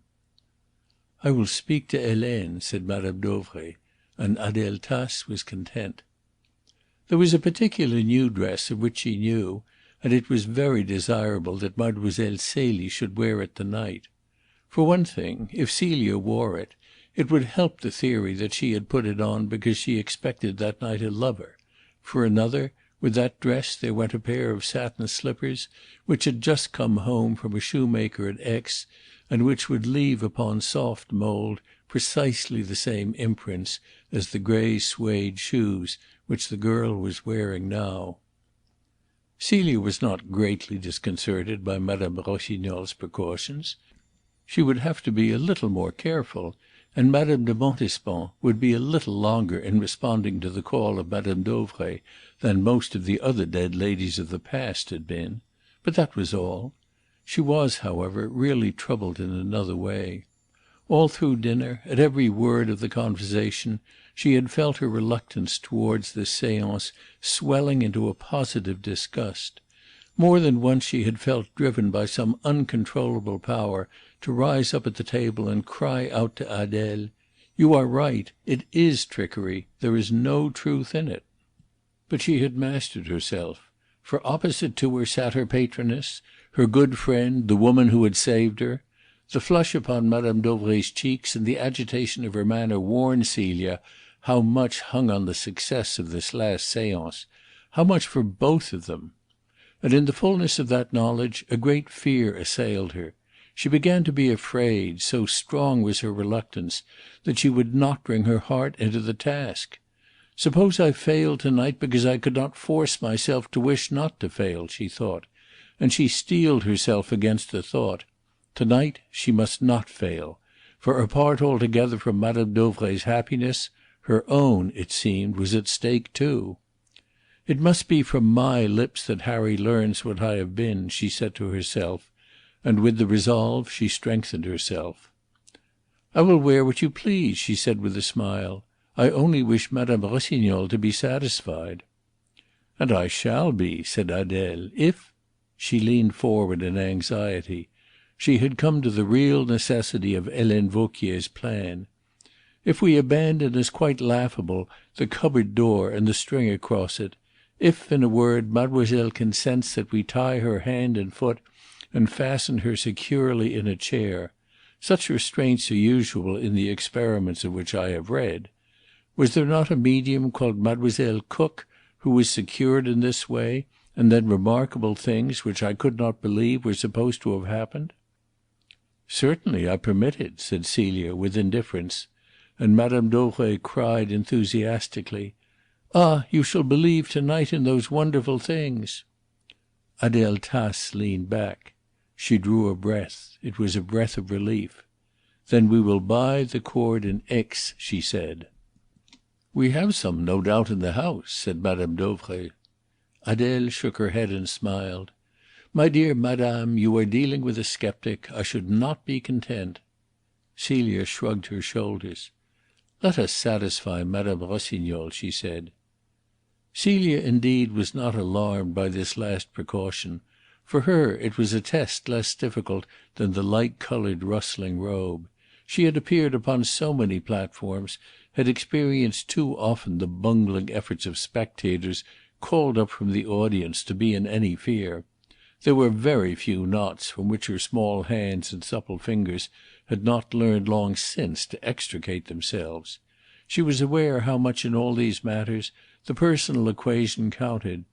Men who might perhaps have been able to tie knots from whom she could not get free were always too uncomfortable and self-conscious, or too afraid of hurting her white arms and wrists to do it. Women, on the other hand, who had no compunctions of that kind, did not know how.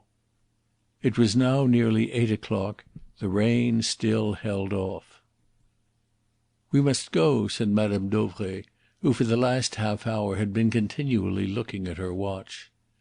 They drove to the station and took the train. Once more the rain came down, but it had stopped again before the train steamed into Aix at 9 o'clock. "We will take a cab," said Madame Dauvray. "It will save time." "It will do us good to walk, madame," pleaded Adèle. The train was full. Adèle passed quickly out from the lights of the station in the throng of passengers, and waited in the dark square for the others to join her. "It is barely 9. A friend has promised to call at the Villa Rose for me after 11 and drive me back in a motor car to Geneva, so we have plenty of time." They walked accordingly up the hill, Madame Dauvray slowly, since she was stout, and Celia keeping pace with her. Thus it seemed natural that Adèle Tace should walk ahead, though a passer-by would not have thought she was of their company. At the corner of the Rue du Casino, Adèle waited for them, and said quickly: "Mademoiselle, you can get some cord, I think, at the shop there." And she pointed to the shop of Monsieur Corval. "Madame and I will go slowly on. You, who are the youngest, will easily catch us up." Celia went into the shop, bought the cord, and caught Mme. Dauvray up before she reached the villa. "Where is Mme. Rossignol?" she asked. "She went on," said Camille Dauvray. "She walks faster than I do."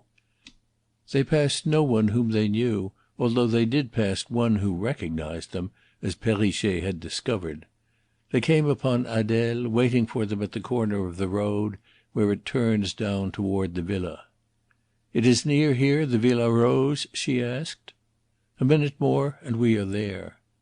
They turned in at the drive, closed the gate behind them, and walked up to the villa.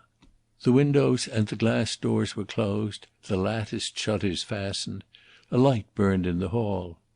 "Helene is expecting us," said Mme. Dauvray, for as they approached she saw the front door open to admit them, and Helene Vauquier was in the doorway.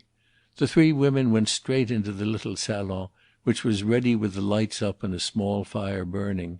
Celia noticed the fire with a trifle of dismay. She moved a fire screen in front of it. "I can understand why you do that, mademoiselle," said Adele Rossignol with a satirical smile. But Mme. Dauvray came to the girl's help. "She is right, Adele. Light is the great barrier between us and the spirit world," she said solemnly. Meanwhile in the hall Helene Vauquier locked and bolted the front door. Then she stood motionless with a smile upon her face and a heart beating high. All through that afternoon she had been afraid that some accident at the last moment would spoil her plan, that Adele Tace had not learned her lesson, that Celie would take fright, that she would not return. Now all those fears were over. She had her victims safe within the villa. The charwoman had been sent home. She had them to herself. She was still standing in the hall when Mme. Dauvray called aloud impatiently, "Helene! Helene!" And when she entered the salon there was still, as Celia was able to recall, some trace of her smile lingering upon her face. Adele Rossignol had removed her hat and was taking off her gloves. Mme. Dauvray was speaking impatiently to Celia. "We will arrange the room, dear, while Helene helps you to dress. It will be quite easy. We shall use the recess." And Celia, as she ran up the stairs, heard Mme. Dauvray discussing with her maid what frock she should wear. She was hot and she took a hurried bath. When she came from her bathroom she saw with dismay that it was her new pale green evening gown which had been laid out. It was the last which she would have chosen, but she dared not refuse it. She must still any suspicion. She must succeed. She gave herself into Helene's hands. Celia remembered afterwards one or two points which passed barely heeded at the time. Once, while Helene was dressing her hair, she looked up at the maid in the mirror and noticed a strange and rather horrible grin upon her face, which disappeared the moment their eyes met. Then again Helene was extraordinarily slow and extraordinarily fastidious that evening. Nothing satisfied her, neither the hang of the girl's skirt, the folds of her sash, nor the arrangement of her hair. "Come, Helene, be quick," said Celia. "You know how madame hates to be kept waiting at these times. You might be dressing me to go to meet my lover," she added, with a blush and a smile at her own pretty reflection in the glass. And a queer look came upon Helene Vauquier's face, for it was at creating just this very impression that she aimed. "Very well, mademoiselle," said Helene, and even as she spoke Mme. Dauvray's voice rang shrill and irritable up the stairs. "Celie! Celie!" "Quick, Helene," said Celia, for she herself was now anxious to have the séance over and done with. But Helene did not hurry. The more irritable Mme. Dauvray became, the more impatient with Mlle. Celie, the less would Mlle. Celie dare to refuse the tests Adele wished to impose upon her. But that was not all. She took a subtle and ironic pleasure to night in decking out her victim's natural loveliness. Her face, her slender throat, her white shoulders should look their prettiest, her grace of limb and figure should be more alluring than ever before. The same words, indeed, were running through both women's minds. "For the last time," said Celia to herself, thinking of these horrible seances of which to night should see the end. "For the last time," said Helene Vauquier too. For the last time she laced the girl's dress. There would be no more patient and careful service for Mademoiselle Celie after to night. But she should have it and to spare to night. She should be conscious that her beauty had never made so strong an appeal, that she was never so fit for life as at that moment when the end had come. One thing Helene regretted. She would have liked Celia smiling at herself in the glass, to know suddenly what was in store for her. She saw in imagination the colour die from the cheeks, the eyes stare wide with terror. "Celie! Celie!" Again the impatient voice rang up the stairs as Helene pinned the girl's hat upon her fair head. Celie sprang up and took a quick step or two towards the door, and stopped in dismay. The swish of her long satin train must betray her. She caught up the dress and tried again. Even so the rustle of it was heard. "I shall have to be very careful. You will help me, Helene?" "Of course, mademoiselle. I will sit underneath the switch of the light in the salon. If madame, your visitor, makes the experiment too difficult, I will find a way to help you," said Helene Vauquier, and as she spoke she handed Celia a long pair of white gloves. "I shall not want them," said Celia. "Madame Dauvray ordered me to give them to you," replied Helene. Celia took them hurriedly, picked up a white scarf of tulle, and ran down the stairs. Helene Vauquier listened at the door and heard madame's voice in feverish anger. "We have been waiting for you, Celie. You have been an age." Helene Vauquier laughed softly to herself, took out Celia's white frock from the wardrobe, turned off the lights, and followed her down to the hall.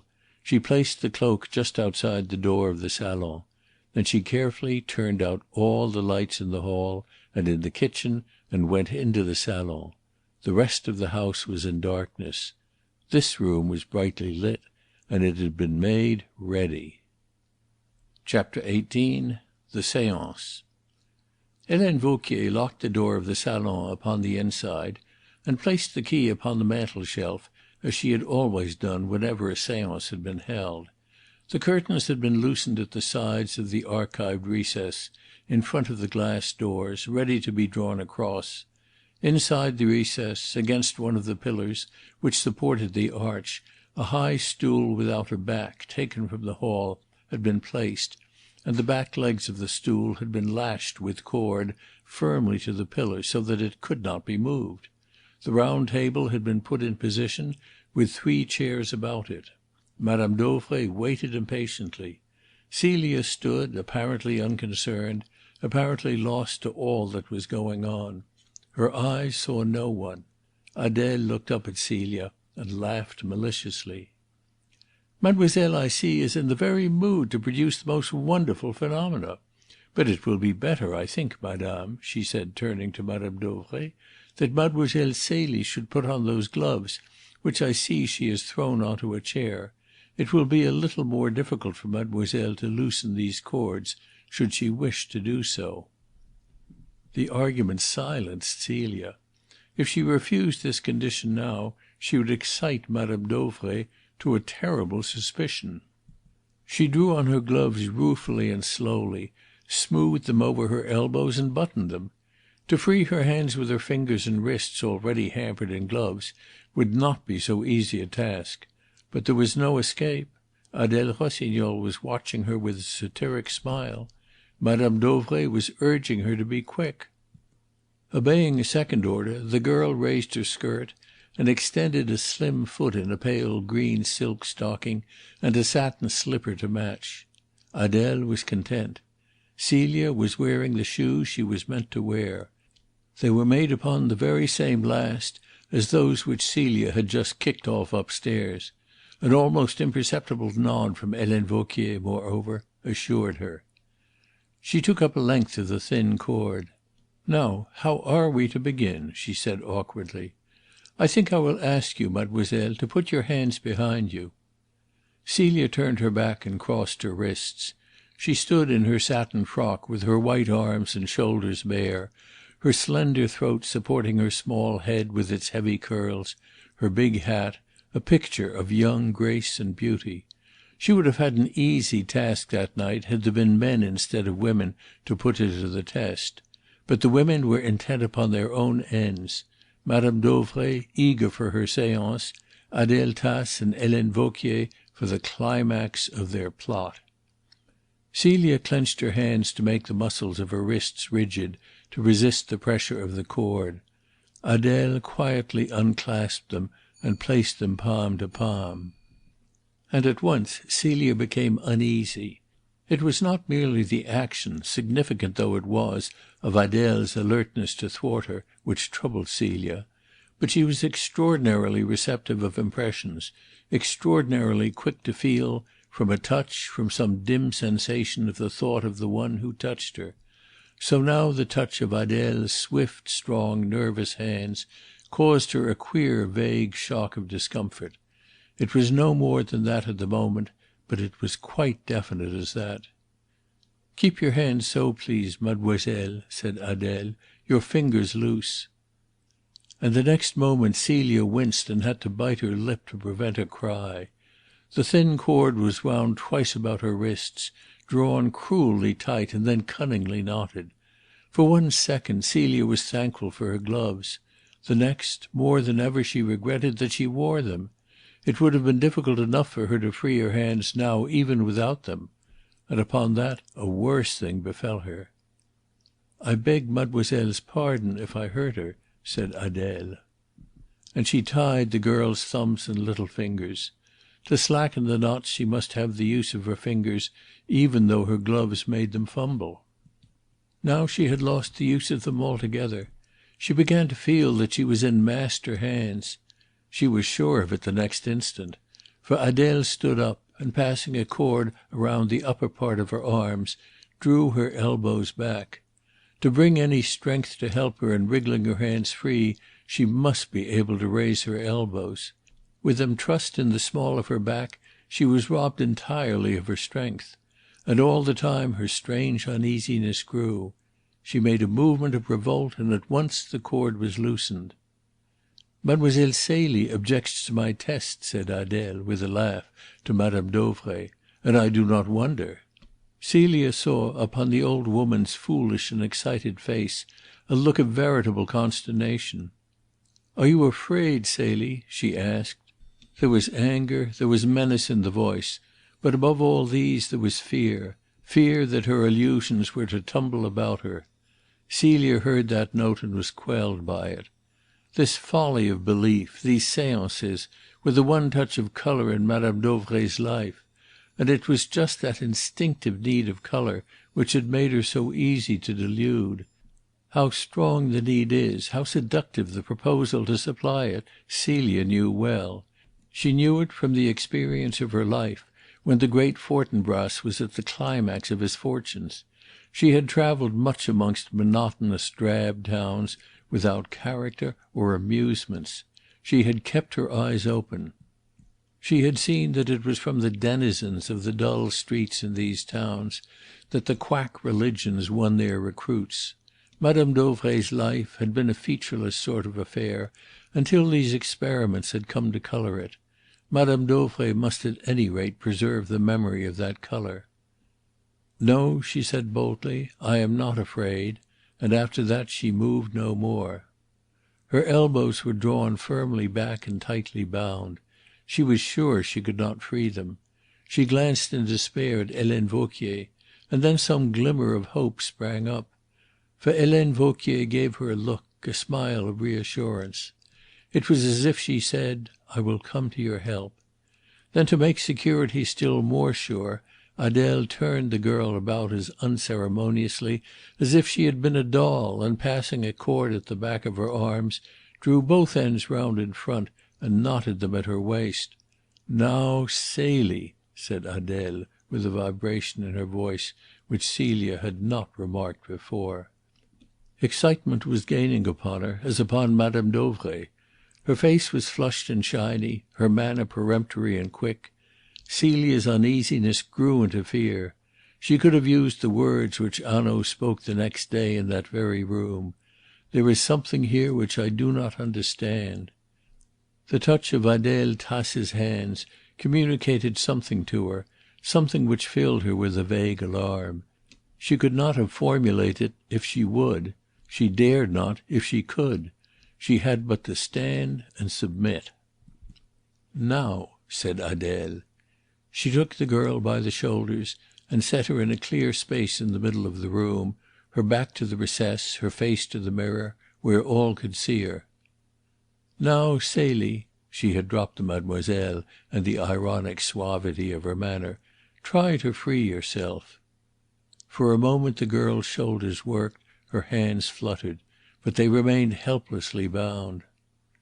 "Ah, you will be content, Adele, to night," cried Mme. Dauvray eagerly. But even in the midst of her eagerness, so thoroughly had she been prepared, there lingered a flavour of doubt, of suspicion. In Celia's mind there was still the one desperate resolve. "I must succeed to night," she said to herself. "I must." Adele Rossignol kneeled on the floor behind her. She gathered in carefully the girl's frock. Then she picked up the long train, wound it tightly round her limbs, pinioning and swathing it in the folds of satin, and secured the folds with a cord about the knees. She stood up again. "Can you walk, Celie?" she asked. "Try." With Helene Vauquier to support her if she fell, Celia took a tiny shuffling step forward, feeling supremely ridiculous. No one, however, of her audience was inclined to laugh. To Mme. Dauvray the whole business was as serious as the most solemn ceremonial. Adele was intent upon making her knots secure. Helene Vauquier was the well-bred servant who knew her place. It was not for her to laugh at her young mistress, in however ludicrous a situation she might be. "Now," said Adele, "we will tie mademoiselle's ankles, and then we shall be ready for Madame de Montespan." The raillery in her voice had a note of savagery in it now. Celia's vague terror grew. She had a feeling that a beast was waking in the woman, and with it came a growing premonition of failure. Vainly she cried to herself, "I must not fail to night." But she felt instinctively that there was a stronger personality than her own in that room, taming her, condemning her to failure, influencing the others. She was placed in a chair. Adele passed a cord round her ankles, and the mere touch of it quickened Celia to a spasm of revolt. Her last little remnant of liberty was being taken from her. She raised herself, or rather would have raised herself, but Helene, with gentle hands, held her in the chair and whispered under her breath, "Have no fear, Madame is watching." Adele looked fiercely up into the girl's face. "Keep still, hein, la petite?" she cried. And the epithet, little one, was a light to Celia. Till now, upon these occasions, with her black ceremonial dress, her air of aloofness, her vague eyes, and the dignity of her carriage, she had already produced some part of their effect before the seance had begun. She had been wont to sail into the room, distant, mystical. She had her audience already expectant of mysteries, prepared for marvels. Her work was already half done. But now, of all that help, she was deprived. She was no longer a person aloof, a prophetess, a seer of visions. She was simply a smartly dressed girl of to day, trussed up in a ridiculous and painful position. That was all. The dignity was gone. And the more she realized that, the more she was hindered from influencing her audience, the less able she was to concentrate her mind upon them, to will them to favour her. Madame Dauvray's suspicions, she was sure, were still awake. She could not quell them. There was a stronger personality than hers at work in the room. The cord bit through her thin stockings into her ankles. She dared not complain. It was savagely tied. She made no remonstrance. And then Helene Vauquier raised her up from the chair and lifted her easily off the ground. For a moment she held her so. If Celia had felt ridiculous before, She knew that she was 10 times more so now. She could see herself as she hung in Helene Vauquier's arms, with her delicate frock ludicrously swathed and swaddled about her legs. But again, of those who watched her, no one smiled. "We have had no such tests as these," Madame Dauvray explained, half in fear, half in hope. Adele Rossignol looked the girl over and nodded her head with satisfaction. She had no animosity towards Celia. She had really no feeling of any kind for her or against her. Fortunately she was unaware at this time that Harry Wethermill had been paying his court to her, or it would have gone worse with Mademoiselle Celie before the night was out.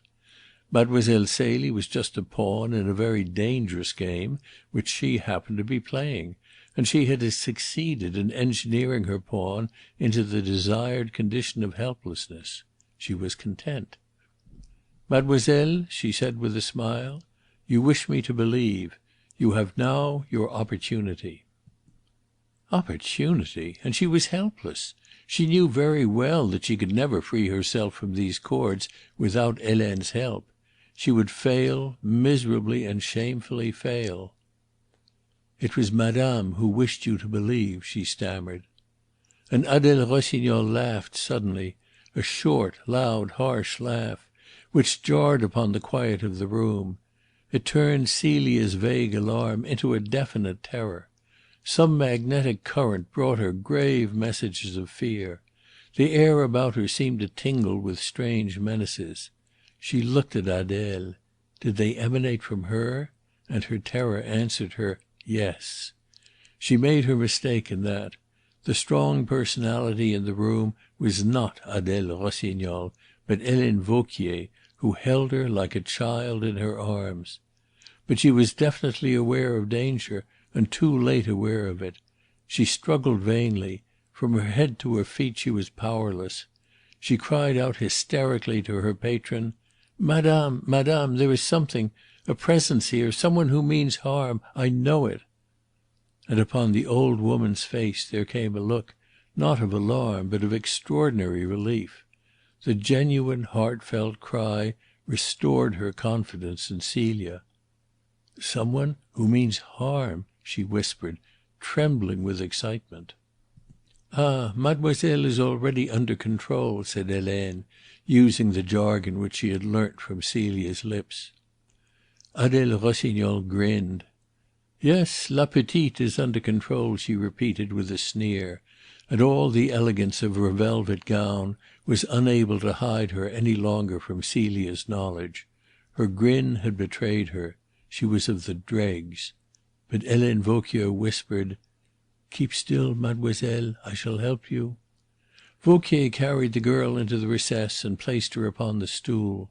With a long cord Adele bound her by the arms and the waist to the pillar, and her ankle she fastened to the rung of the stool so that they could not touch the ground. "Thus we shall be sure that when we hear rapping it will be the spirits and not the heels which rap," she said. "Yes, I am contented now."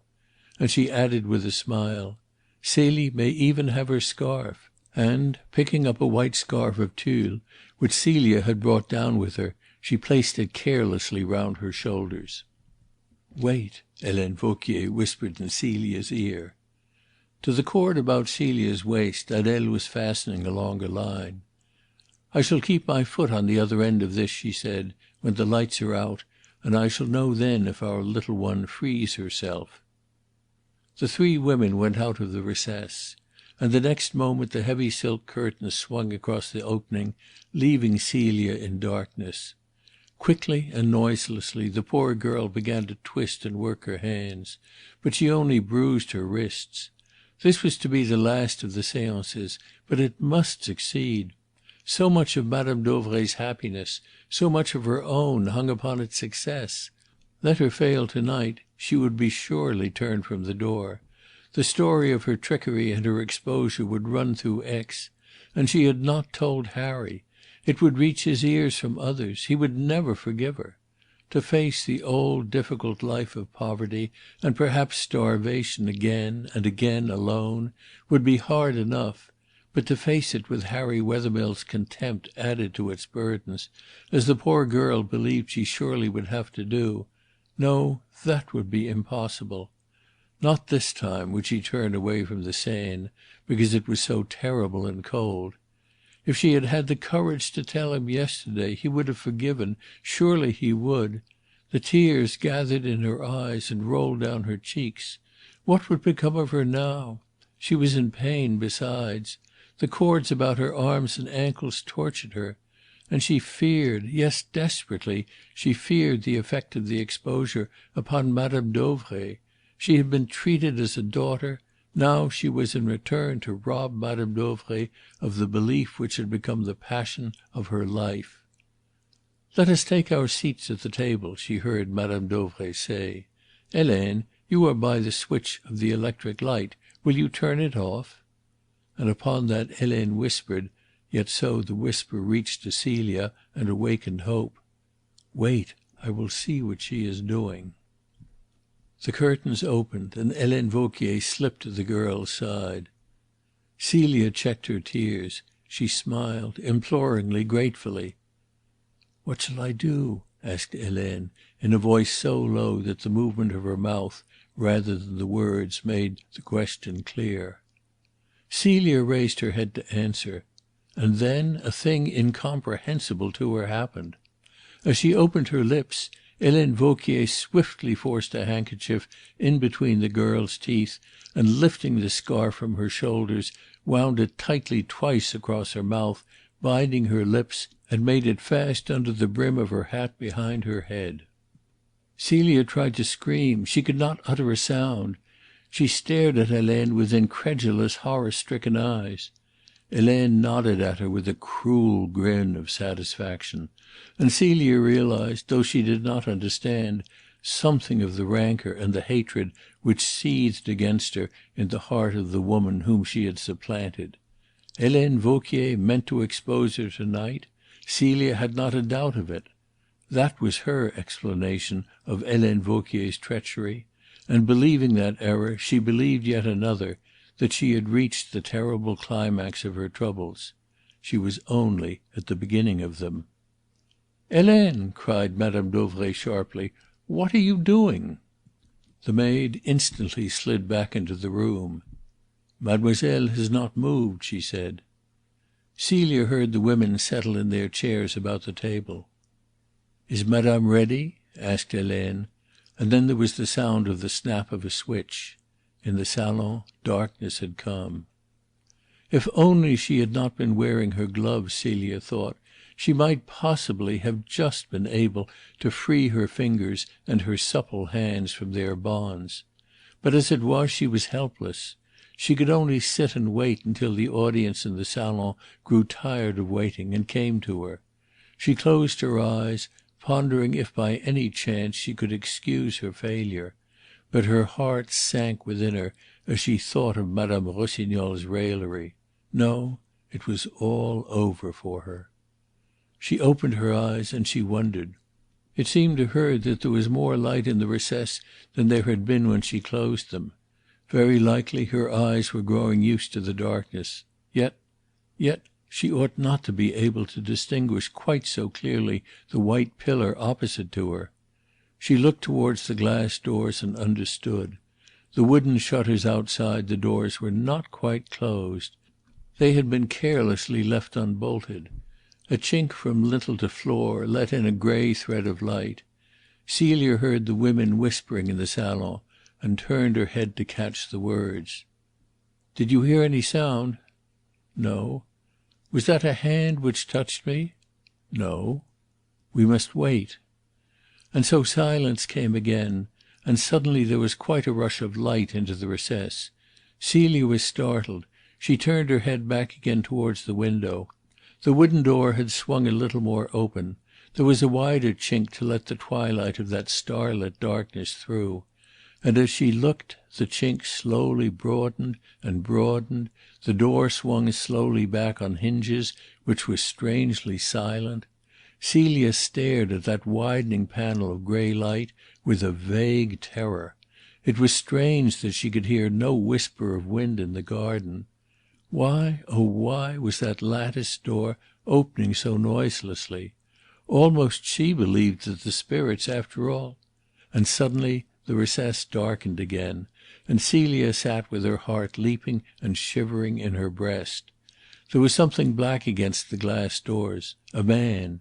He had appeared as silently, as suddenly, as any apparition. He stood blocking out the light, pressing his face against the glass, peering into the room. For a moment the shock of horror stunned her. Then she tore frantically at the cords. All thought of failure, of exposure, of dismissal had fled from her.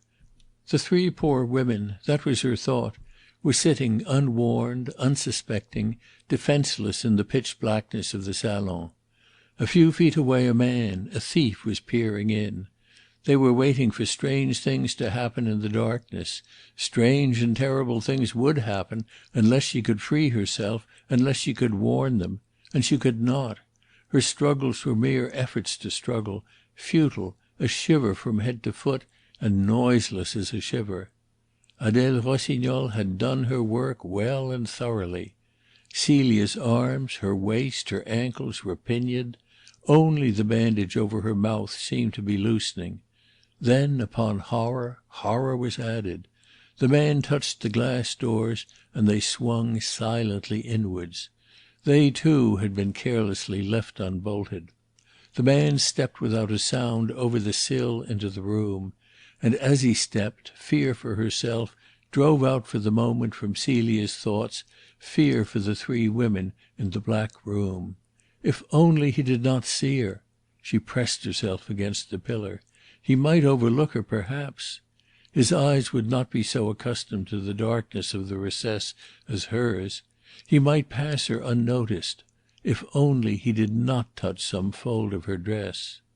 And then, in the midst of her terror, she experienced so great a revulsion from despair to joy that a faintness came upon her, and she almost swooned.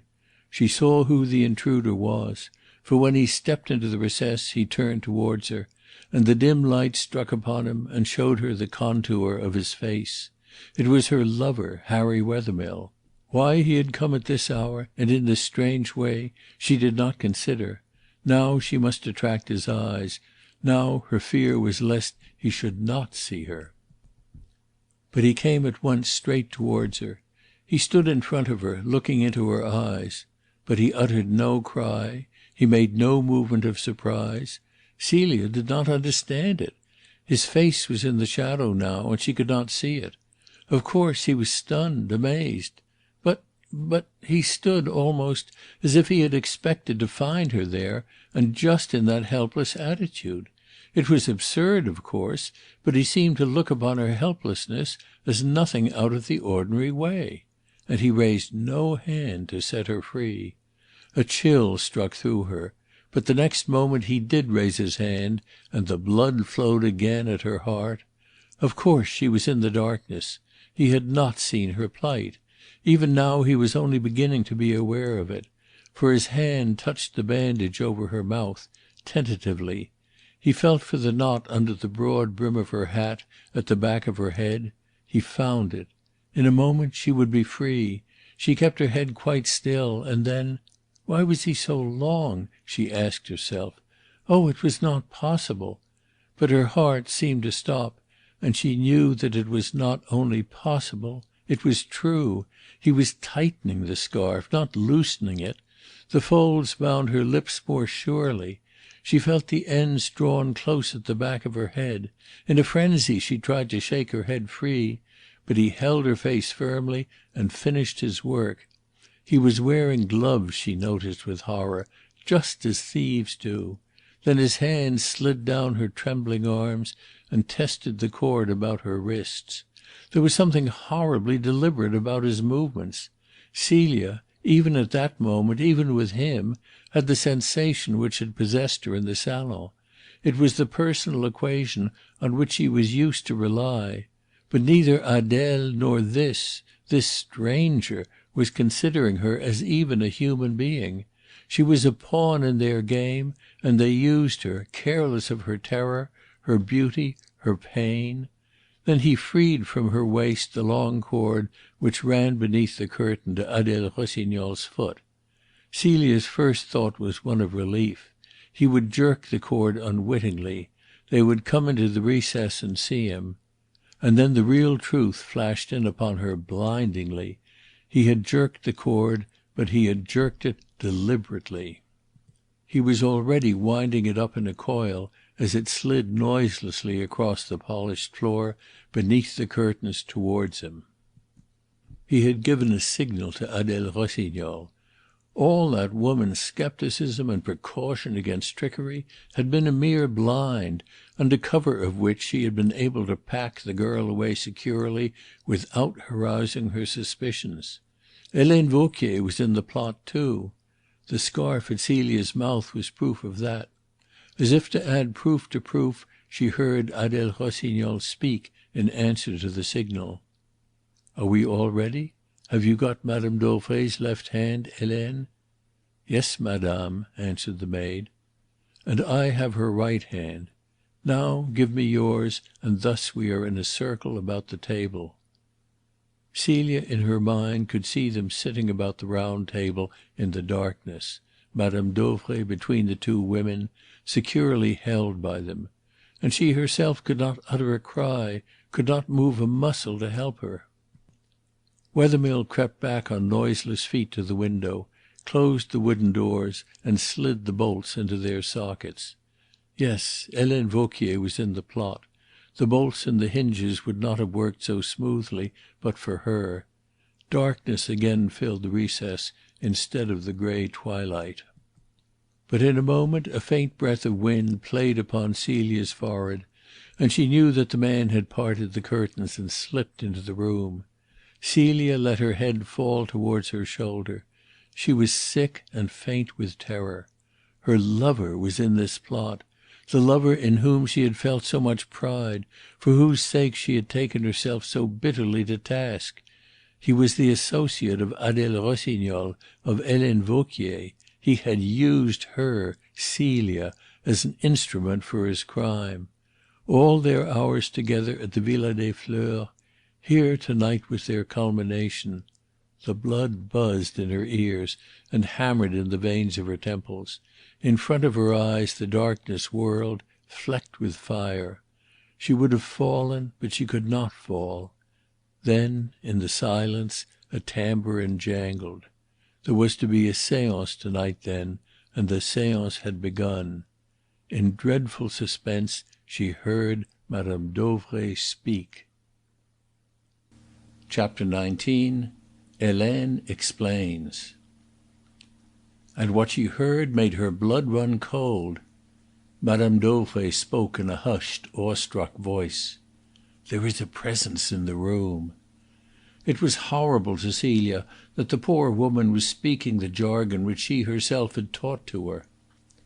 "I will speak to it," said Madame Dauvray, and raising her voice a little she asked, "Who are you that come to us from the spirit world?" No answer came, but all the while Celia knew that Wethermill was stealing noiselessly across the floor towards that voice which spoke this professional patter with so simple a solemnity. "Answer," she said. And the next moment she uttered a little shrill cry, a cry of enthusiasm. "Fingers touch my forehead, now they touch my cheek, now they touch my throat." And upon that the voice ceased. But a dry, choking sound was heard, and a horrible scuffling and tapping of feet upon the polished floor, a sound most dreadful. They were murdering her, murdering an old kind woman silently and methodically in the darkness. The girl strained and twisted against the pillar furiously, like an animal in a trap. But the coils of rope held her, the scarf suffocated her. The scuffling became a spasmodic sound, with intervals between, and then ceased altogether. A voice spoke, a man's voice, Wethermill's. But Celia would never have recognized it. It had so shrill and fearful an intonation. "That's horrible," he said, and his voice suddenly rose to a scream. "Hush," Helene Vauquier whispered sharply. "What's the matter?" "She fell against me, her whole weight. Oh!" You are afraid of her?" "Yes, yes." And in the darkness Wethermill's voice came querulously between long breaths. "Yes, now I am afraid of her." Helene Vauquier replied again contemptuously. She spoke aloud and quite indifferently. Nothing of any importance whatever, one would have gathered, had occurred. "I will turn on the light," she said. And through the chinks in the curtain the bright light shone. Celia heard a loud rattle upon the table, and then fainter sounds of the same kind. And as a kind of horrible accompaniment there ran the laboured breathing of the man, which broke now and then with a sobbing sound. They were stripping Mme. Dauvray of her pearl necklace, her bracelets, and her rings. Celia had a sudden importunate vision of the old woman's fat, podgy hands loaded with brilliants. A jingle of keys followed. "That's all," Helene Vauquier said. She might have just turned out the pocket of an old dress. There was the sound of something heavy and inert falling with a dull crash upon the floor. A woman laughed, and again it was Helene Vauquier. "Which is the key to the safe?" asked Adele. And Helene Vauquier replied, "That one." Celia heard some one drop heavily into a chair. It was Wethermill, and he buried his face in his hands. Helene went over to him and laid her hand upon his shoulder and shook him. "Do you go and get her jewels out of the safe," she said, and she spoke with a rough friendliness. "You promised you would blindfold the girl," he cried hoarsely. Helene Vauquier laughed. "Did I?" she said. "Well, what does it matter? There would have been no need to—" and his voice broke off shudderingly. "Wouldn't there? And what of us, Adele and me? She knows certainly that we are here. Come, go and get the jewels. The key of the door's on the mantel shelf. While you are away we two will arrange the pretty baby in there." She pointed to the recess. Her voice rang with contempt. Wethermill staggered across the room like a drunkard and picked up the key in trembling fingers. Celia heard it turn in the lock and the door bang. Wethermill had gone upstairs. Celia leaned back, her heart fainting within her. Arrange! It was her turn now. She was to be arranged. She had no doubt what sinister meaning that innocent word concealed. The dry, choking sound, the horrid scuffling of feet upon the floor were in her ears. And it had taken so long, so terribly long. She heard the door open again and shut again. Then steps approached the recess. The curtains were flung back and the two women stood in front of her. The tall Adele Rossignol, with her red hair and her coarse good looks and her sapphire dress, and the hard-featured, sallow maid. The maid was carrying Celia's white coat. They did not mean to murder her then. They meant to take her away, and even then a spark of hope lit up in the girl's bosom. For even with her illusions crushed, she still clung to life with all the passion of her young soul. The two women stood and looked at her, and then Adele Rossignol burst out laughing. Vauquier approached the girl, and Celia had a moment's hope that she meant to free her altogether, but she only loosed the cords which fixed her to the pillar and the high stool. "Mademoiselle will pardon me for laughing," said Adele Rossignol politely, "but it was mademoiselle who invited me to try my hand. And really, for so smart a young lady, mademoiselle looks too ridiculous." She lifted the girl up and carried her back writhing and struggling into the salon. The whole of the pretty room was within view, but in the embrasure of a window something lay dreadfully still and quiet. Celia held her head averted. But it was there, and though it was there, all the while the women joked and laughed, Adele Rossignol feverishly, Helene Vauquier with a real glee most horrible to see. "I beg mademoiselle not to listen to what Adele is saying," exclaimed Helene. And she began to ape, in a mincing, extravagant fashion, the manner of a saleswoman in a shop. "Mademoiselle has never looked so ravishing. This style is the last word of fashion. It is what there is of the most chic. Of course, mademoiselle understands that the costume is not intended for playing the piano, nor indeed for the ball room. It leaps to one's eyes that dancing would be difficult. Nor is it intended for much conversation. It is a costume for a mood of quiet reflection. But I assure mademoiselle that for pretty young ladies who are the favourites of rich old women, it is the style most recommended by the criminal classes." All the woman's bitter rancour against Celia, hidden for months beneath a mask of humility, burst out and ran riot now. She went to Adele Rossignol's help, and they flung the girl face downwards upon the sofa. Her face struck the cushion at one end, her feet the cushion at the other. The breath was struck out of her body. She lay with her bosom heaving. Helene Vauquier watched her for a moment with a grin, paying herself now for her respectful speeches and attendance. "Yes, lie quietly and reflect, little fool," she said savagely. "Were you wise to come here and interfere with Helene Vauquier? Hadn't you better have stayed and danced in your rags at Montmartre? Are the smart frocks and the pretty hats and the good dinners worth the price? Ask yourself these questions, my dainty little friend." She drew up a chair to Celia's side and sat down upon it comfortably. "I will tell you what we are going to do with you, Mademoiselle Celie. Adele Rossignol and that kind gentleman, Monsieur Wethermill, are going to take you away with them. You will be glad to go, won't you, dearie? For you love Monsieur Wethermill, don't you? Oh, they won't keep you long enough for you to get tired of them. Do not fear. But you will not come back, Mademoiselle Celie. No, you have seen too much to-night. And every one will think that Mademoiselle Celie helped murder and rob her benefactress. They are certain to suspect some one, so why not you, pretty one?" Celia made no movement. She lay trying to believe that no crime had been committed, that that lifeless body did not lie against the wall. And then she heard in the room above a bed wheeled roughly from its place. The two women heard it too, and looked at one another. "He should look in the safe," said Vauquier.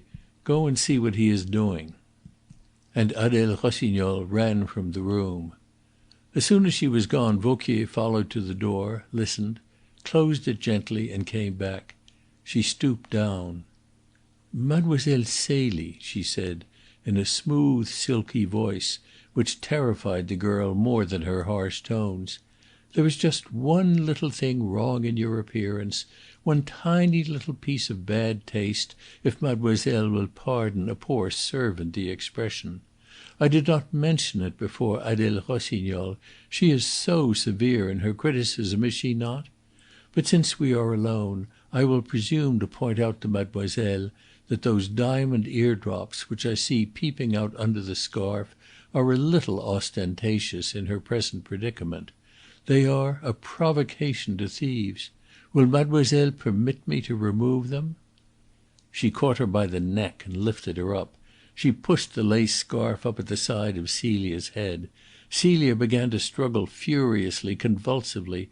She kicked and writhed, and a little tearing sound was heard. One of her shoe buckles had caught in the thin silk covering of the cushion and slit it. Helene Vauquier let her fall. She felt composedly in her pocket and drew from it an aluminium flask, the same flask which Lemerre was afterward to snatch up in the bedroom in Geneva. Celia stared at her in dread. She saw the flask flashing in the light. She shrank from it. She wondered what new horror was to grip her. Helene unscrewed the top and laughed pleasantly. "Mademoiselle Celie is under control," she said. "We shall have to teach her that it is not polite in young ladies to kick." She pressed Celia down with a hand upon her back, and her voice changed. "Lie still," she commanded savagely. "Do you hear? Do you know what this is, Mademoiselle Celie?" And she held the flask towards the girl's face. "This is vitriol, my pretty one. Move, and I'll spoil these smooth white shoulders for you. How would you like that?" Celia shuddered from head to foot, and burying her face in the cushion lay trembling. She would have begged for death upon her knees rather than suffer this horror. She felt Vauquier's fingers lingering with a dreadful caressing touch upon her shoulders and about her throat. She was within an ace of the torture, the disfigurement, and she knew it. She could not pray for mercy. She could only lie quite still, as she was bidden, trying to control the shuddering of her limbs and body. "It would be a good lesson for Mademoiselle Celie," Helene continued slowly. "I think that if Mademoiselle Celie will forgive the liberty, I ought to inflict it. One little tilk of the flask, and the satin of these pretty shoulders." She broke off suddenly and listened. Some sound heard outside had given Celia a respite, perhaps more than a respite. Helene set the flask down upon the table. Her avarice had got the better of her hatred. She roughly plucked the earrings out of the girl's ears. She hid them quickly in the bosom of her dress, with her eye upon the door. She did not see a drop of blood gather on the lobe of Celia's ear and fall into the cushion on which her face was pressed. She had hardly hidden them away before the door opened and Adele Rossignol burst into the room. "What is the matter?" asked Vauquier. "The safe's empty. We have searched the room. We have found nothing," she cried. "Everything is in the safe," Helene insisted. "No!" The two women ran out of the room and up the stairs. Celia, lying on the settee, heard all the quiet of the house change to noise and confusion. It was as though a tornado raged in the room overhead.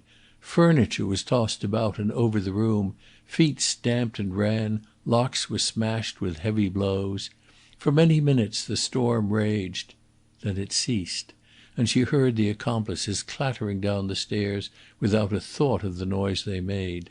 They burst into the room. Harry Wethermill was laughing hysterically, like a man off his head. He had been wearing a long dark overcoat when he entered the house. Now he carried the coat over his arm. He was in a dinner jacket, and his black clothes were dusty and disordered. "It's all for nothing!" he screamed rather than cried. "Nothing but the one necklace and a handful of rings!" In a frenzy he actually stooped over the dead woman and questioned her. "Tell us, where did you hide them?" he cried.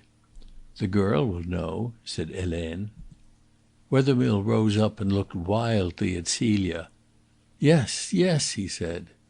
He had no scruple, no pity any longer for the girl.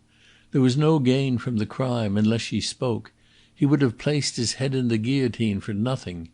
He ran to the writing table, tore off half a sheet of paper, and brought it over with a pencil to the sofa. He gave them to Vauquier to hold, and drawing out the sofa from the wall, slipped in behind. He lifted up Celia with Rossignol's help, and made her sit in the middle of the sofa with her feet upon the ground. He unbound her wrists and fingers, and Vauquier placed the writing pad and the paper on the girl's knees. Her arms were still pinioned above the elbows. She could not raise her hands high enough to snatch the scarf from her lips. But with the pad held up to her, she could write. "Where did she keep her jewels? Quick, take the pencil and write," said Wethermill, holding her left wrist. Vauquier thrust the pencil into her right hand, and awkwardly and slowly her gloved fingers moved across the page. "I do not know," she wrote, and with an oath Wethermill snatched the paper up, tore it into pieces, and threw it down. "You have got to know," he said, his face purple with passion, and he flung out his arm as though he would dash his fist into her face. But as he stood with his arm poised, there came a singular change upon his face.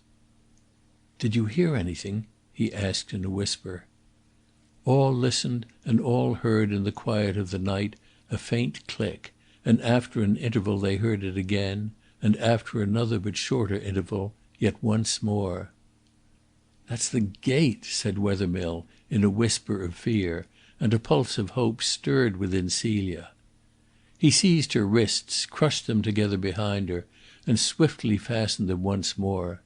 Adele Rossignol sat down upon the floor, took the girl's feet upon her lap, and quietly wrenched off her shoes.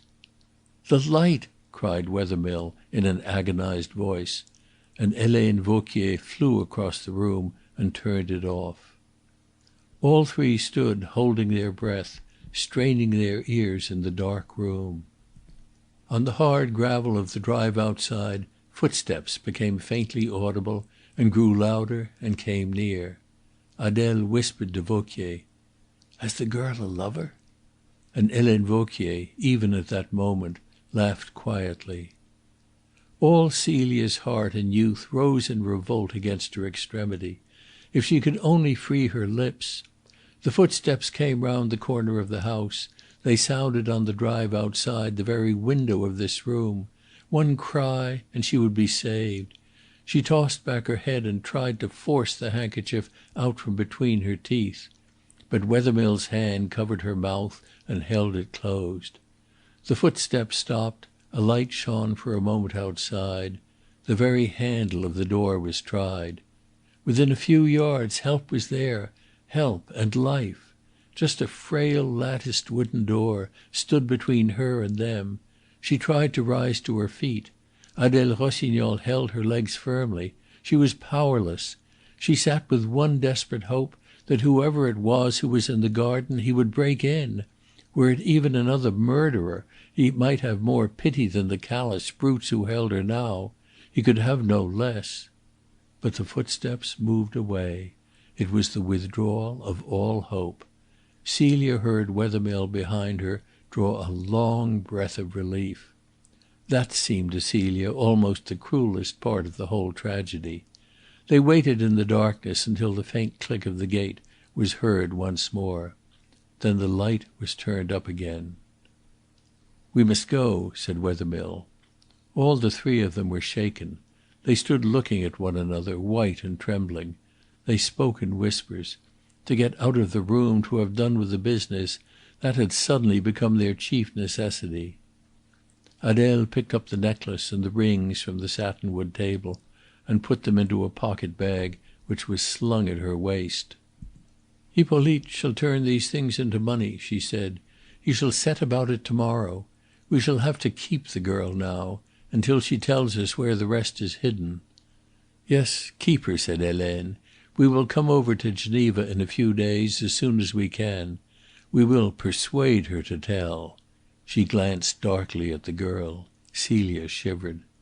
"Yes, that's it," said Wethermill. "But don't harm her. She will tell of her own will. You will see. The delay won't hurt now. We can't come back and search for a little while." He was speaking in a quick, agitated voice. And Adele agreed. The desire to be gone had killed even their fury at the loss of their prize. Some time they would come back, but they would not search now. They were too unnerved. "Helene," said Wethermill, "get to bed. I'll come up with the chloroform and put you to sleep." Helene Vauquier hurried upstairs. It was part of her plan that she should be left alone in the villa, chloroformed. Thus only could suspicion be averted from herself. She did not shrink from the completion of the plan now.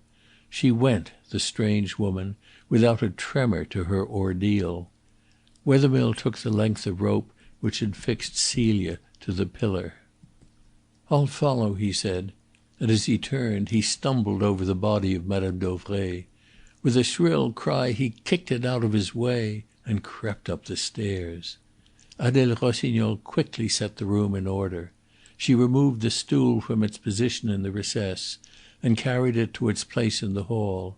She put Celia's shoes upon her feet, loosening the cord from her ankles. Then she looked about the floor and picked up here and there a scrap of cord. In the silence the clock upon the mantel-shelf chimed the 11:15. She screwed the stopper on the flask of vitriol very carefully and put the flask away in her pocket. She went into the kitchen and fetched the key of the garage. She put her hat on her head. She even picked up and drew on her gloves, afraid lest she should leave them behind. And then Wethermill came down again. Adele looked at him inquiringly. "It is all done," he said with a nod of the head. "I will bring the car down to the door. Then I'll drive you to Geneva and come back with the car here." He cautiously opened the latticed door of the window, listened for a moment, and ran silently down the drive. Adele closed the door again, but she did not bolt it. She came back into the room. She looked at Celia as she lay back upon the settee, with a long glance of indecision. And then, to Celia's surprise, for she had given up all hope, The indecision in her eyes became pity. She suddenly ran across the room and knelt down before Celia. With quick and feverish hands she untied the cord which fastened the train of her skirt above her knees. At first Celia shrank away, fearing some new cruelty. But Adele's voice came to her ears, speaking and speaking with remorse. "I can't endure it," she whispered. "You are so young, too young to be killed." The tears were rolling down Celia's cheeks. Her face was pitiful and beseeching. "Don't look at me like that, for God's sake, child," Adele went on, and she chafed the girl's ankles for a moment. "Can you stand?" she asked. Celia nodded her head gratefully. After all, then, she was not to die. It seemed to her hardly possible. But before she could rise, a subdued whir of machinery penetrated into the room, and the motor car came slowly to the front of the villa. "Keep still," said Adele hurriedly, and she placed herself in front of Celia. Wethermill opened the wooden door, while Celia's heart raced in her bosom. "I will go down and open the gate," he whispered. "Are you ready?" "Yes." Wethermill disappeared, and this time he left the door open. Adele helped Celia to her feet. For a moment she tottered. Then she stood firm. "Now run," whispered Adele. "Run, child, for your life." Celia did not stop to think whither she should run, or how she should escape from Wethermill's search. She could not ask that her lips and her hands might be freed. She had but a few seconds. She had one thought, to hide herself in the darkness of the garden. Celia fled across the room, sprang wildly over the sill, ran, tripped over her skirt, steadied herself, and was swung off the ground by the arms of Harry Wethermill. "There we are," he said with his shrill, wavering laugh. "I opened the gate before." And suddenly Celia hung inert in his arms. The light went out in the salon. Adele Rossignol, carrying Celia's cloak, stepped out at the side of the window. "She has fainted," said Wethermill. "Wipe the mould off her shoes, and off yours too, carefully. I don't want them to think that this car has been out of the garage at all." Adele stooped and obeyed. Wethermill opened the door of the car and flung Celia into a seat. Adele followed and took her seat opposite the girl. Wethermill stepped carefully again onto the grass, and with the toe of his shoe scraped up and ploughed the impressions which he and Adele Rossignol had made on the ground, leaving those which Celia had made. He came back to the window. Then he took the chauffeur's seat, and the car glided silently down the drive and out by the gate. As soon as it was on the road it stopped. In an instant Adele Rossignol's head was out of the window. "What is it?" she exclaimed in fear. Wethermill pointed to the roof. He had left the light burning in Helene Vauquier's room. "We can't go back now," said Adele in a frantic whisper. "No, it is over. I daren't go back." And Wethermill jammed down the lever. The car sprang forward, and humming steadily over the white road, devoured the miles. But they had made their one mistake. Chapter 20. The Geneva Road. The car had nearly reached Annecy before Celia woke to consciousness. And even then she was dazed. She was only aware that she was in the motor car and travelling at a great speed. She lay back, drinking in the fresh air. Then she moved, and with the movement came to her recollection and the sense of pain. Her arms and wrists were still bound behind her, and the cords hurt her like hot wires. Her mouth, however, and her feet were free. She started forward, and Adele Rossignol spoke sternly from the seat opposite. "Keep still. I am holding the flask in my hand. If you scream, if you make a movement to escape, I shall fling the vitriol in your face," she said. Celia shrank back, shivering. "I won't," she whispered piteously. Her spirit was broken by the horrors of the night's adventure. She lay back and cried quietly in the darkness of the carriage. The car dashed through Annecy. It seemed incredible to Celia that less than 6 hours ago she had been dining with Madame Dauvray and the woman opposite who was now her jailer. Madame Dauvray lay dead in the little salon, and she herself, she dared not think what lay in front of her. She was to be persuaded, that was the word, to tell what she did not know. Meanwhile her name would be execrated through Aix as the murderess of the woman who had saved her. Then suddenly the car stopped. There were lights outside. Celia heard voices. A man was speaking to Wethermill. She started and saw Adele Tass's arm flash upwards. She sank back in terror, and the car rolled on into the darkness. Adele Tace drew a breath of relief. The one point of danger had been passed. They had crossed the Pont de la Caille. They were in Switzerland. Some long while afterwards the car slackened its speed. By the side of it Celia heard the sound of wheels and of the hoofs of a horse. A single horsed closed landau had been caught up as it jogged along the road. The motor car stopped. Close by the side of it the driver of the landau reined in his horse. Wethermill jumped down from the chauffeur's seat, opened the door of the landau, and then put his head in at the window of the car. "Are you ready? Be quick." Adele turned to Celia. "Not a word, remember." Wethermill flung open the door of the car. Adele took the girl's feet and drew them down to the step of the car. Then she pushed her out. Wethermill caught her in his arms and carried her to the landau. Celia dared not cry out. Her hands were helpless, her face at the mercy of that grim flask. Just ahead of them the lights of Geneva were visible, and from the lights a silver radiance overspread a patch of sky. Wethermill placed her in the landau. Adele sprang in behind her and closed the door. The transfer had taken no more than a few seconds. The landau jogged into Geneva. The motor turned and sped back over the 50 miles of empty road to Aix. As the motor car rolled away, courage returned for a moment to Celia. The man, the murderer, had gone. She was alone with Adele Rossignol in a carriage moving no faster than an ordinary trot. Her ankles were free, the gag had been taken from her lips. If only she could free her hands and choose a moment when Adele was off her guard, she might open the door and spring out onto the road.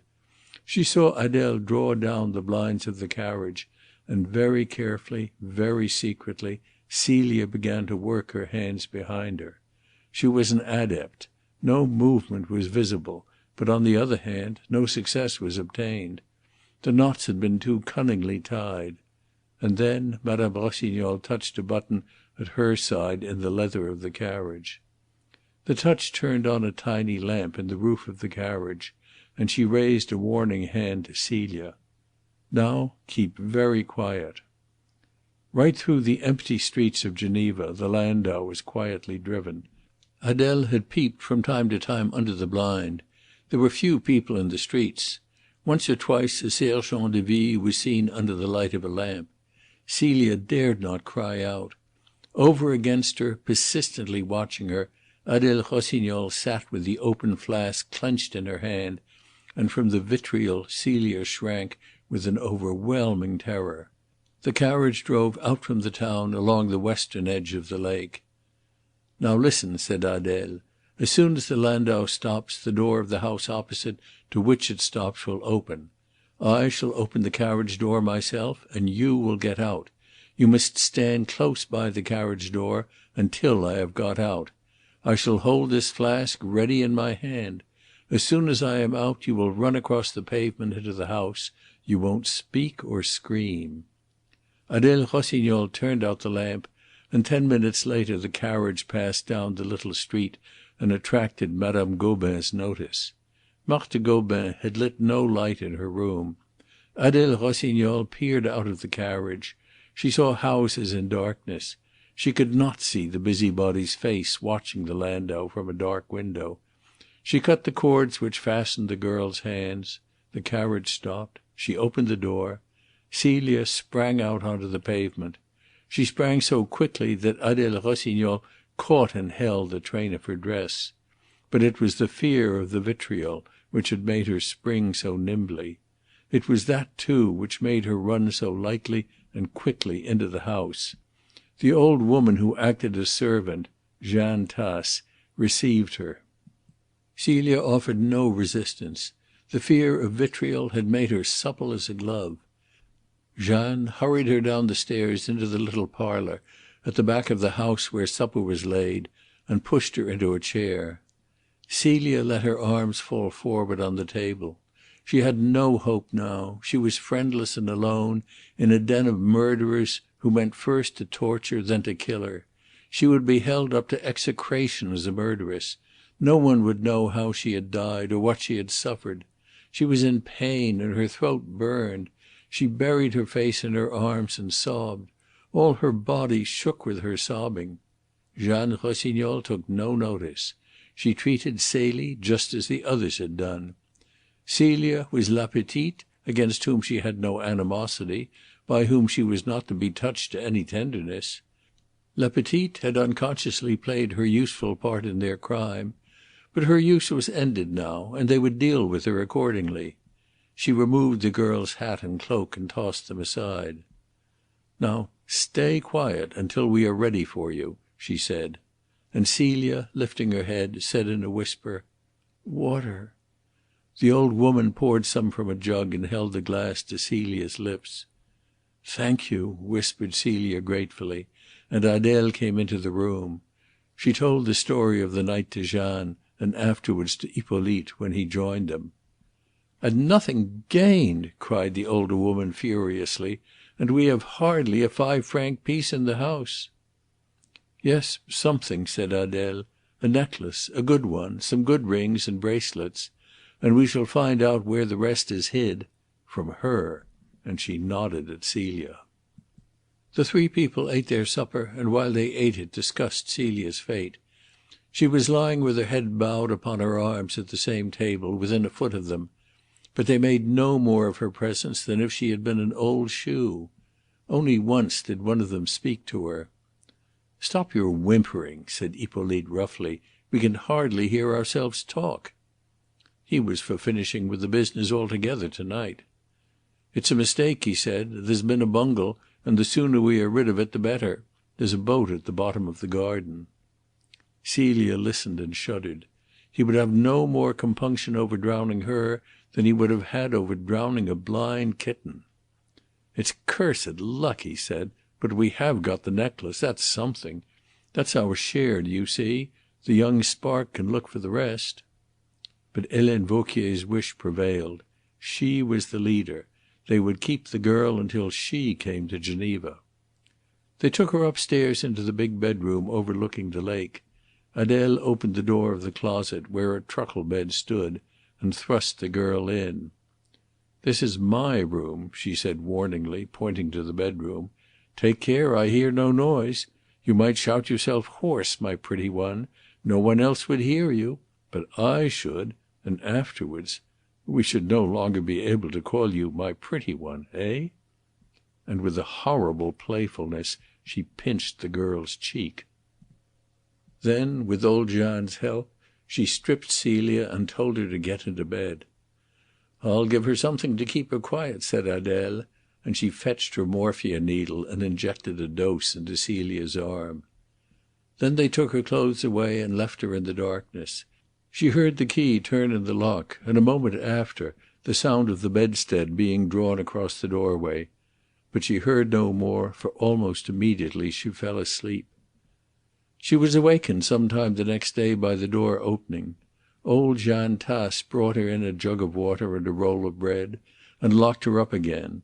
And a long time afterwards she brought her another supply. Yet another day had gone, but in that dark cupboard Celia had no means of judging time. In the afternoon the newspaper came out with the announcement that Madame Dauvray's jewellery had been discovered under the boards. Hippolyte brought in the newspaper, and cursing their stupidity, they sat down to decide upon Celia's fate. That, however, was soon arranged. They would dress her in everything which she wore when she came, so that no trace of her might be discovered. They would give her another dose of morphia, sew her up in a sack as soon as she was unconscious, row her far out onto the lake, and sink her with a weight attached. They dragged her out from the cupboard, always with the threat of that bright aluminium flask before her eyes. She fell upon her knees, imploring their pity, with tears running down her cheeks, but they sewed the strip of sacking over her face so that she should see nothing of their preparations. They flung her on the sofa, secured as Hanaud had found her, and leaving her in the old woman's charge, sent down Adèle for her needle and Hippolyte to get ready the boat. As Hippolyte opened the door, he saw the launch of the chef de la sûreté glide along the bank. Chapter 21. Hanaud explains. This is the story as Mr. Ricardo wrote it out from the statement of Celia herself and the confession of Adèle Rossignol. Obscurities which had puzzled him were made clear, but he was still unaware how Hanaud had worked out the solution. "You promised me that you would explain," he said, when they were both together after the trial was over at Aix. The two men had just finished luncheon at the Cercle and were sitting over their coffee. Hanaud lighted a cigar. "There were difficulties, of course," he said. "The crime was so carefully planned. The little details, such as the footprints, the absence of any mud from the girl's shoes in the carriage of the motor car, the dinner at Annecy, the purchase of the cord, the want of any sign of a struggle in the little salon, were all carefully thought out. Had not one little accident happened, and one little mistake been made in consequence, I doubt if we should have laid our hands upon one of the gang. We might have suspected Wethermill, we should hardly have secured him, and we should very likely never have known of the Tasse family. That mistake was, as you no doubt are fully aware—" "The failure of Wethermill to discover Madame Dauvray's jewels," said Ricardo at once. "No, my friend," answered Hanaud. "That made them keep Mademoiselle Celie alive. It enabled us to save her when we had discovered the whereabouts of the gang. It did not help us very much to lay our hands on them. No, the little accident which happened was the entrance of our friend Perrichet into the garden while the murderers were still in the room. Imagine that scene, Monsieur Ricardo. The rage of the murderers at their inability to discover the plunder for which they had risked their necks. The old woman crumpled up on the floor against the wall. The girl writing laboriously with fettered arms, I do not know, under threats of torture. And then, in the stillness of the night, the clear, tiny click of the gate and the measured, relentless footsteps. No wonder they were terrified in that dark room. What would be their one thought? Why, to get away. To come back perhaps later, when Mademoiselle Celie should have told them what, by the way, she did not know, but in any case to get away now. So they made their little mistake, and in their hurry they left the light burning in the room of Helene Vauquier, and the murder was discovered 7 hours too soon for them." "7 hours?" said Mr. Ricardo. "Yes, the household did not rise early. It was not until 7 that the charwoman came. It was she who was meant to discover the crime. By that time the motor car would have been back 3 hours ago in its garage. Servettaz, the chauffeur, would have returned from Chambéry some time in the morning. He would have cleaned the car, he would have noticed that there was very little petrol in the tank, as there had been when he had left it on the day before. He would not have noticed that some of his many tins, which had been full yesterday, were empty today. We should not have discovered that about 4 in the morning the car was close to the Villa Rose, and that it had travelled, between midnight and 5 in the morning, 150 kilometres. "But you had already guessed Geneva," said Ricardo. "At luncheon, before the news came that the car was found, you had guessed it." "It was a shot," said Hanaud. "The absence of the car helped me to make it. It is a large city and not very far away, a likely place for people with the police at their heels to run to earth in. But if the car had been discovered in the garage, I should not have made that shot. Even then I had no particular conviction about Geneva. I really wished to see how Wethermill would take it. He was wonderful." "He sprang up." "He betrayed nothing but surprise. You showed no less surprise than he did, my good friend. What I was looking for was one glance of fear. I did not get it." "Yet you suspected him. Even then you spoke of brains and audacity. You told him enough to hinder him from communicating with the red-haired woman in Geneva. You isolated him. Yes, you suspected him." "Let us take the case from the beginning. When you first came to me, as I told you, the Commissaire had already been with me. There was an interesting piece of evidence already in his possession. Adolphe Ruel, who saw Wethermill and Vauquier together close by the Casino and overheard that cry of Wethermill's, 'It is true, I must have money,' had already been with his story to the Commissaire. I knew it when Harry Wethermill came into the room to ask me to take up the case. That was a bold stroke, my friend. The chances were 100 to 1 that I should not interrupt my holiday to take up a case because of your little dinner party in London. Indeed, I should not have interrupted it had I not known Adolphe Ruel's story. As it was, I could not resist. Wethermill's very audacity charmed me. Oh yes, I felt that I must pit myself against him. So few criminals have spirit, Monsieur Ricardo. It is deplorable how few. But Wethermill, see in what a fine position he would have been if only I had refused. He himself had been the first to call upon the first detective in France. And his argument! He loved Mademoiselle Celie. Therefore she must be innocent. How he stuck to it! People would have said, 'Love is blind,' and all the more they would have suspected Mademoiselle Celie. Yes, but they love the blind lover.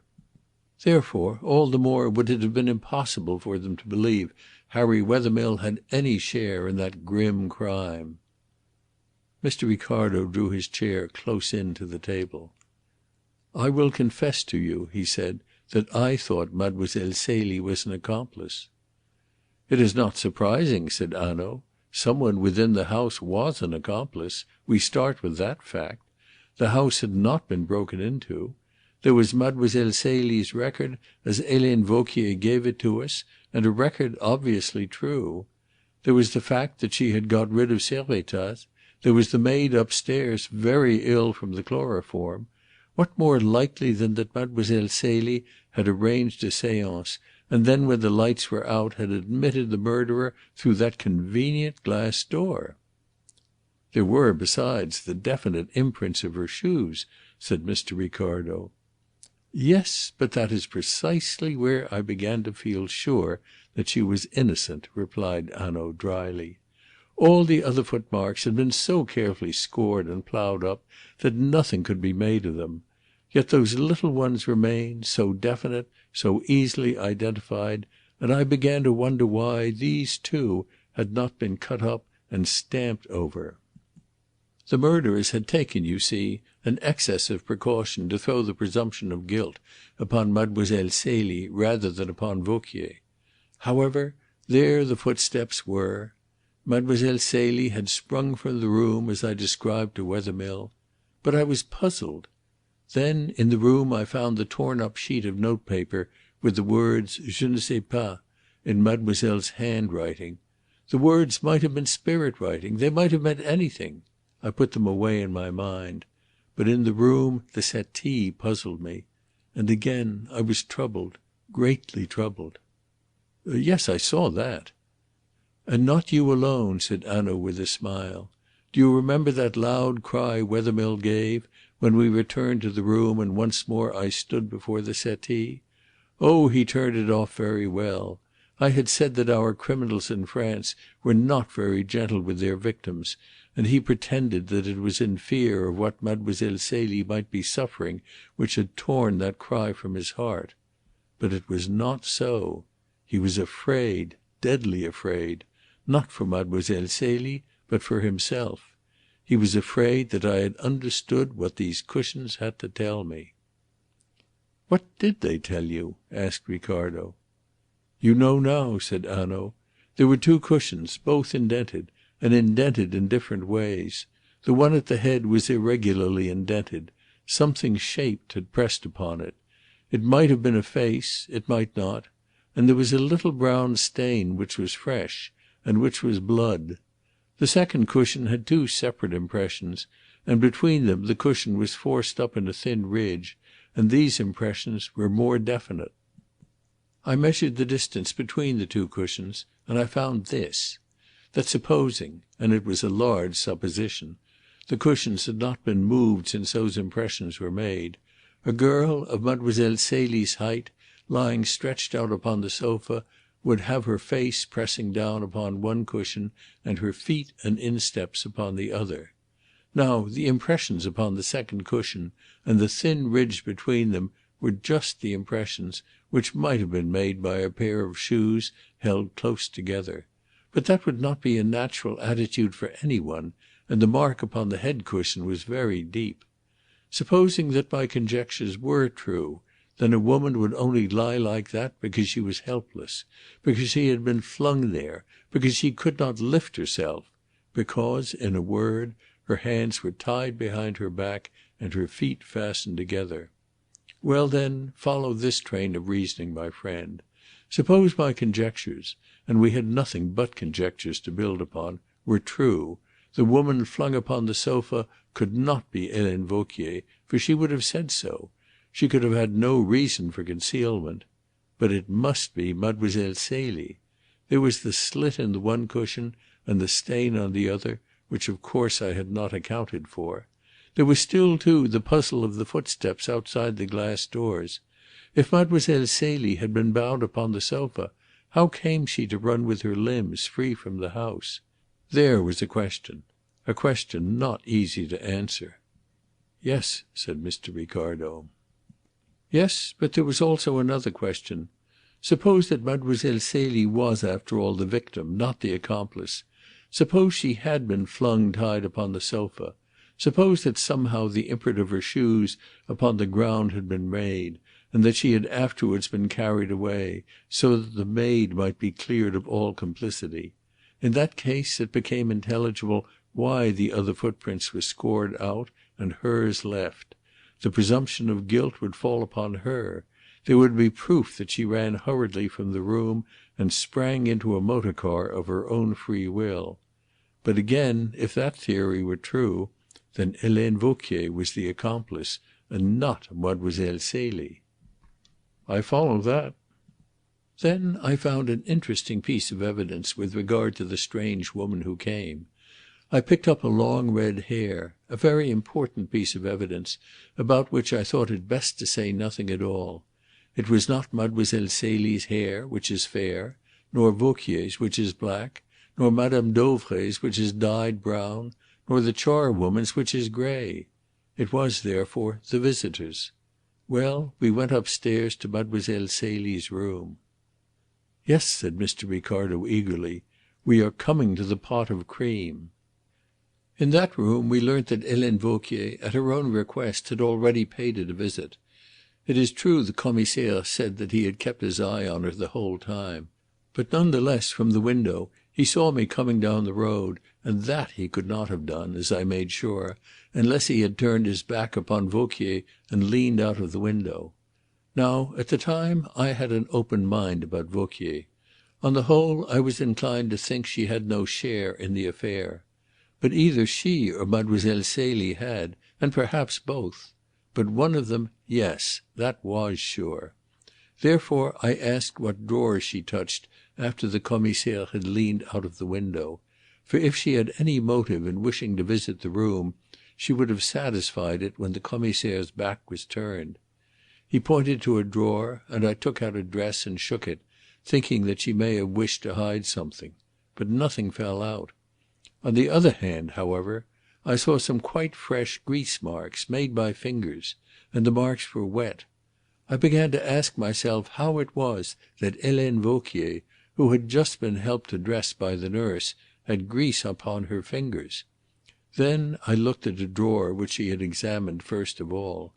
There were no grease marks on the clothes she had turned over before the Commissaire leaned out of the window. Therefore it followed that during the few seconds when he was watching me she had touched grease. I looked about the room, and there on the dressing table, close by the chest of drawers, was a pot of cold cream. That was the grease Helene Vauquier had touched. And why, if not to hide some small thing in it, which firstly she dared not keep in her own room, which secondly she wished to hide in the room of Mademoiselle Celie, and which thirdly she had not had an opportunity to hide before? Now bear those three conditions in mind, and tell me what the small thing was." Mr. Ricardo nodded his head. "I know now," he said. "You told me. The earrings of Mademoiselle Celie. But I should not have guessed it at the time." "Nor could I, at the time," said Hanaud. "I kept my open mind about Helene Vauquier, but I locked the door and took the key. Then we went and heard Vauquier's story. The story was clever, because so much of it was obviously, indisputably true. The account of the séances, of Madame Dauvray's superstitions, her desire for an interview with Madame de Montespan, such details are not invented. It was interesting, too, to know that there had been a séance planned for that night. The method of the murder began to be clear. So far she spoke the truth. But then she lied. Yes, she lied, and it was a bad lie, my friend. She told us that the strange woman Adèle had black hair. Now I carried in my pocket book proof that that woman's hair was red. Why did she lie, except to make impossible the identification of that strange visitor? That was the first false step taken by Helene Vauquier. Now let us take the second. I thought nothing of her rancour against Mademoiselle Celie. To me it was all very natural.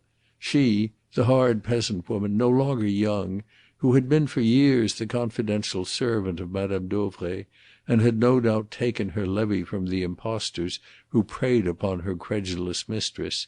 Certainly she would hate this young and pretty outcast whom she has to wait upon, whose hair she has to dress. Vauquier, she would hate her. But if by any chance she were in the plot, and the lie seemed to show she was, then the séances showed me new possibilities. For Helene used to help Mademoiselle Celie. Suppose that the séance had taken place, that the sceptical visitor with the red hair professed herself dissatisfied with Vauquier's method of testing the medium, had suggested another way, Mademoiselle Celie could not object, and there she would be neatly and securely packed up beyond the power of offering any resistance before she could have a suspicion that things were wrong. It would be an easy little comedy to play, and if that were true, why, there were my sofa cushions, partly explained. "Yes, I see," cried Ricardo with enthusiasm. "You are wonderful." Hanaud was not displeased with his companion's enthusiasm. "But wait a moment. We have only conjecture so far, and one fact, that Helene Vauquier lied about the colour of the strange woman's hair. Now we get another fact. Mademoiselle Celie was wearing buckles on her shoes, and there is my slit in the sofa cushions. For when she is flung onto the sofa, what will she do? She will kick, she will struggle. Of course it is conjecture. I do not as yet hold pig-headedly to it. I am not yet sure that Mademoiselle Celie is innocent. I am willing at any moment to admit that the facts contradict my theory. But on the contrary, each fact that I discover helps it to take shape. Now I come to Helene Vauquier's second mistake. On the evening when you saw Mademoiselle Celie in the garden behind the baccarat rooms, you noticed that she wore no jewellery except a pair of diamond eardrops. In the photograph of her which Wethermill showed me, again she was wearing them. Is it not therefore probable that she usually wore them? When I examined her room I found the case for those earrings. The case was empty. It was natural, then, to infer that she was wearing them when she came down to the séance. Yes? Well, I read a description, a carefully written description, of the missing girl, made by Helene Vauquier after an examination of the girl's wardrobe. There was no mention of the earrings. So I asked her, was she not wearing them? Helene Vauquier was taken by surprise. How should I know anything of Mademoiselle Celie's earrings? She hesitated. She did not quite know what answer to make. Now why? Since she herself dressed Mademoiselle Celie and remembers so very well all she wore, why does she hesitate? Well, there is a reason. She does not know how much I know about those diamond eardrops. She is not sure whether we have not dipped into that pot of cold cream and found them. Yet without knowing she cannot answer. So now we come back to our pot of cold cream." "Yes," cried Mr. Ricardo, "they were there." "Wait a bit," said Hanaud. "Let us see how it works out. Remember the conditions. Vauquier has some small thing which he must hide, and which he wishes to hide in Mademoiselle Celie's room. For she admitted that it was her suggestion that she should look through mademoiselle's wardrobe. For what reason does she choose the girl's room, except that if the thing were discovered, that would be the natural place for it? It is, then, something belonging to Mademoiselle Celie. There was a second condition we laid down. It was something Vauquier had not been able to hide before. It came then into her possession last night. Why could she not hide it last night? Because she was not alone.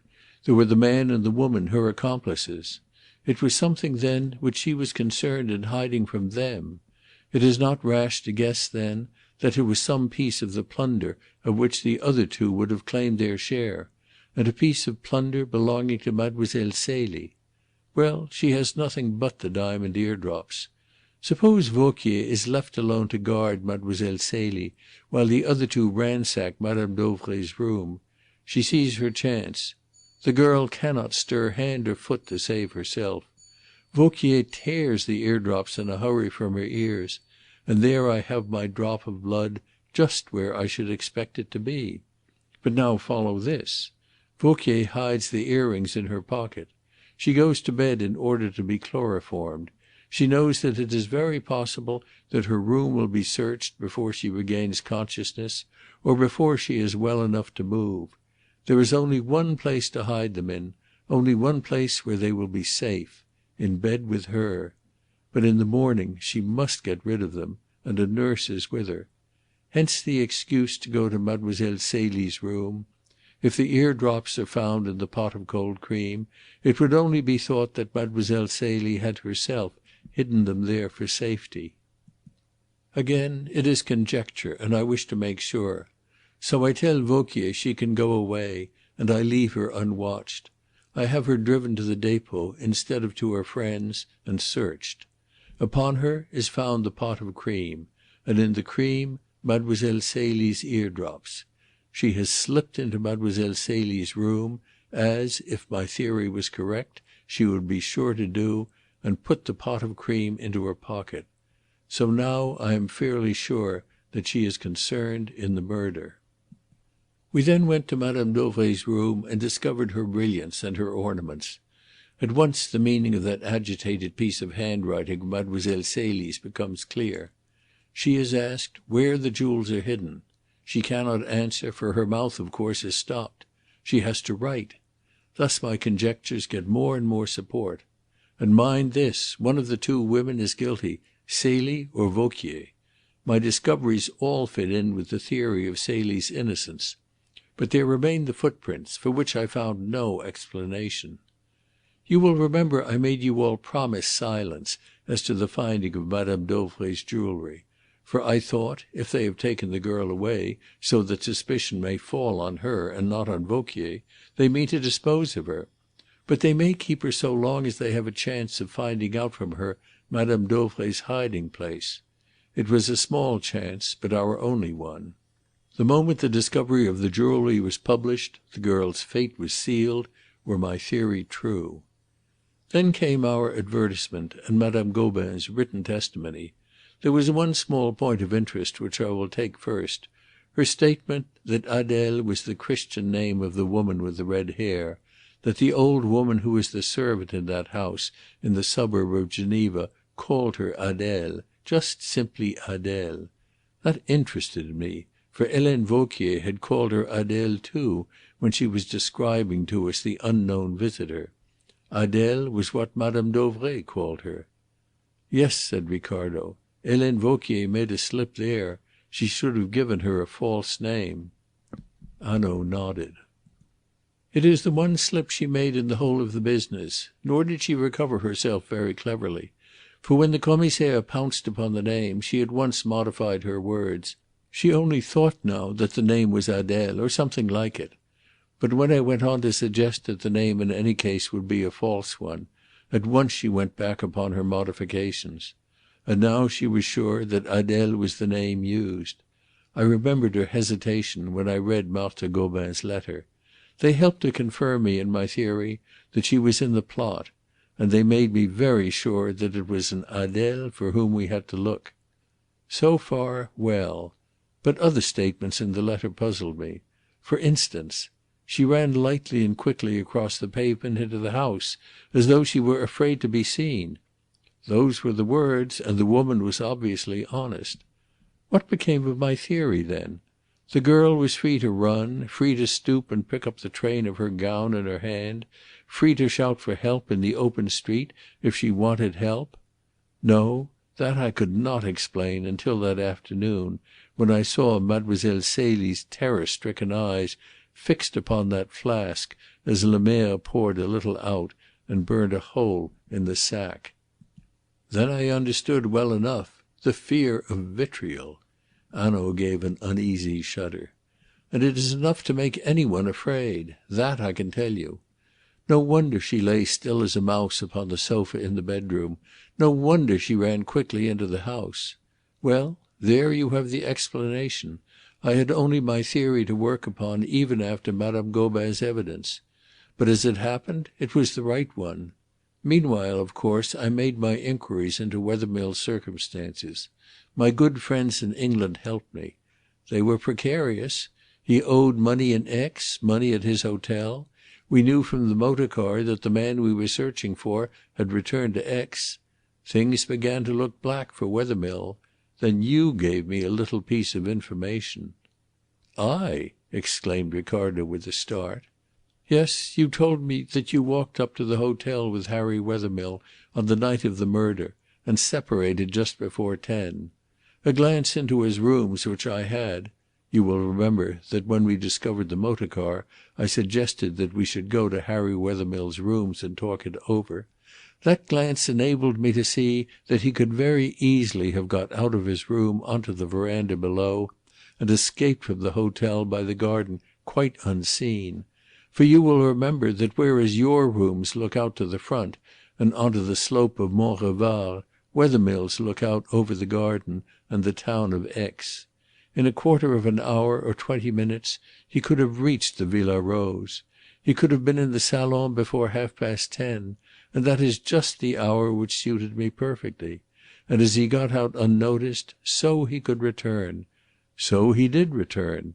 My friend, there are some interesting marks upon the window sill of Wethermill's room and upon the pillar just beneath it. Take a look, Monsieur Ricardo, when you return to your hotel. But that was not all. We talked of Geneva in Mr. Wethermill's room, and of the distance between Geneva and Aix. Do you remember that?" "Yes," replied Ricardo. "Do you remember, too, that I asked him for a road book?" "Yes, to make sure of the distance. I do." "Ah, but it was not to make sure of the distance that I asked for the road book, my friend. I asked in order to find out whether Harry Wethermill had a road book at all, which gave a plan of the roads between here and Geneva. And he had. He handed it to me at once and quite naturally. I hope that I took it calmly, but I was not at all calm inside. For it was a new road book, which, by the way, he bought a week before, and I was asking myself all the while, now, what was I asking myself, Monsieur Ricardo?" "No," said Ricardo with a smile. "I'm growing wary. I will not tell you what you were asking yourself, Monsieur Hanaud, for even were I right, you would make out that I was wrong, and leap upon me with injuries and gibes. No, you shall drink your coffee and tell me of your own accord." "Well," said Hanaud, laughing, "I will tell you. I was asking myself, why does a man who owns no motor car, who hires no motor car, go out into Aix and buy an automobilist's road map? With what object? And I found it an interesting question. Mr. Harry Wethermill was not the man to go upon a walking tour, eh? Oh, I was obtaining evidence. But then came an overwhelming thing, the murder of Marthe Gobin. We know now how he did it. He walked beside the cab, put his head in at the window, asked, 'Have you come in answer to the advertisement?' and stabbed her straight to the heart through her dress. The dress and the weapon which he used would save him from being stained with her blood. He was in your room that morning when we were at the station. As I told you, he left his glove behind. He was searching for a telegram in answer to your advertisement. Or he came to sound you. He had already received his telegram from Hippolyte. He was like a fox in a cage, snapping at every one, twisting vainly this way and that way, risking everything and every one to save his precious neck. Marthe Gobin was in the way. She is killed. Mademoiselle Celie is a danger. So Mademoiselle Celie must be suppressed. And off goes a telegram to the Geneva paper, handed in by a waiter from the café at the station of Chambéry before 5 o'clock. Wethermill went to Chambéry that afternoon when we went to Geneva. Once we could get him on the run, once we could so harry and bustle him that he must take risks, why, we had him. And that afternoon he had to take them. So that even before Marthe Gobin was killed, you were sure that Wethermill was the murderer?" Hanaud's face clouded over. "You put your finger on a sore place, Monsieur Ricardo. I was sure, but I still wanted evidence to convict. I left him free, hoping for that evidence. I left him free, hoping that he would commit himself. He did, but well, let us talk of someone else. What of Mademoiselle Celie?" Ricardo drew a letter from his pocket.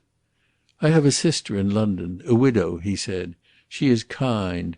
I, too, have been thinking of what will become of Mademoiselle Celie.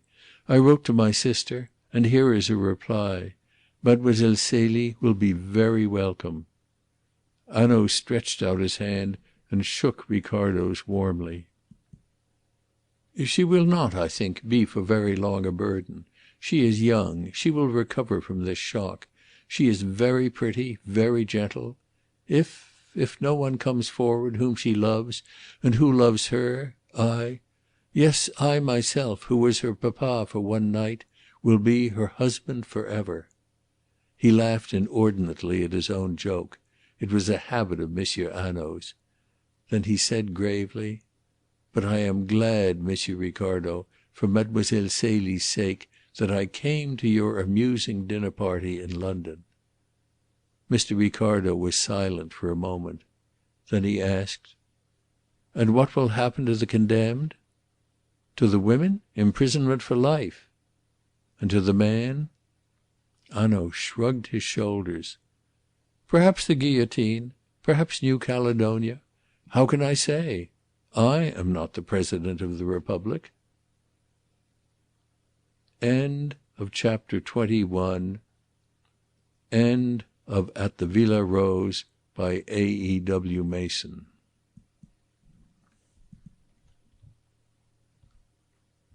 Hi, I hope you enjoyed tonight's audiobook.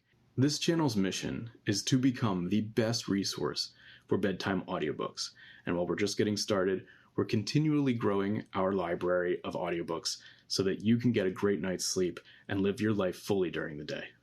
If you'd like to see more content, please feel free to check out the channel.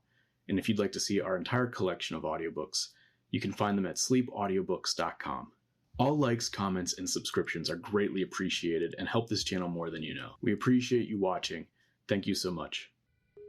This is Sleep Audiobooks.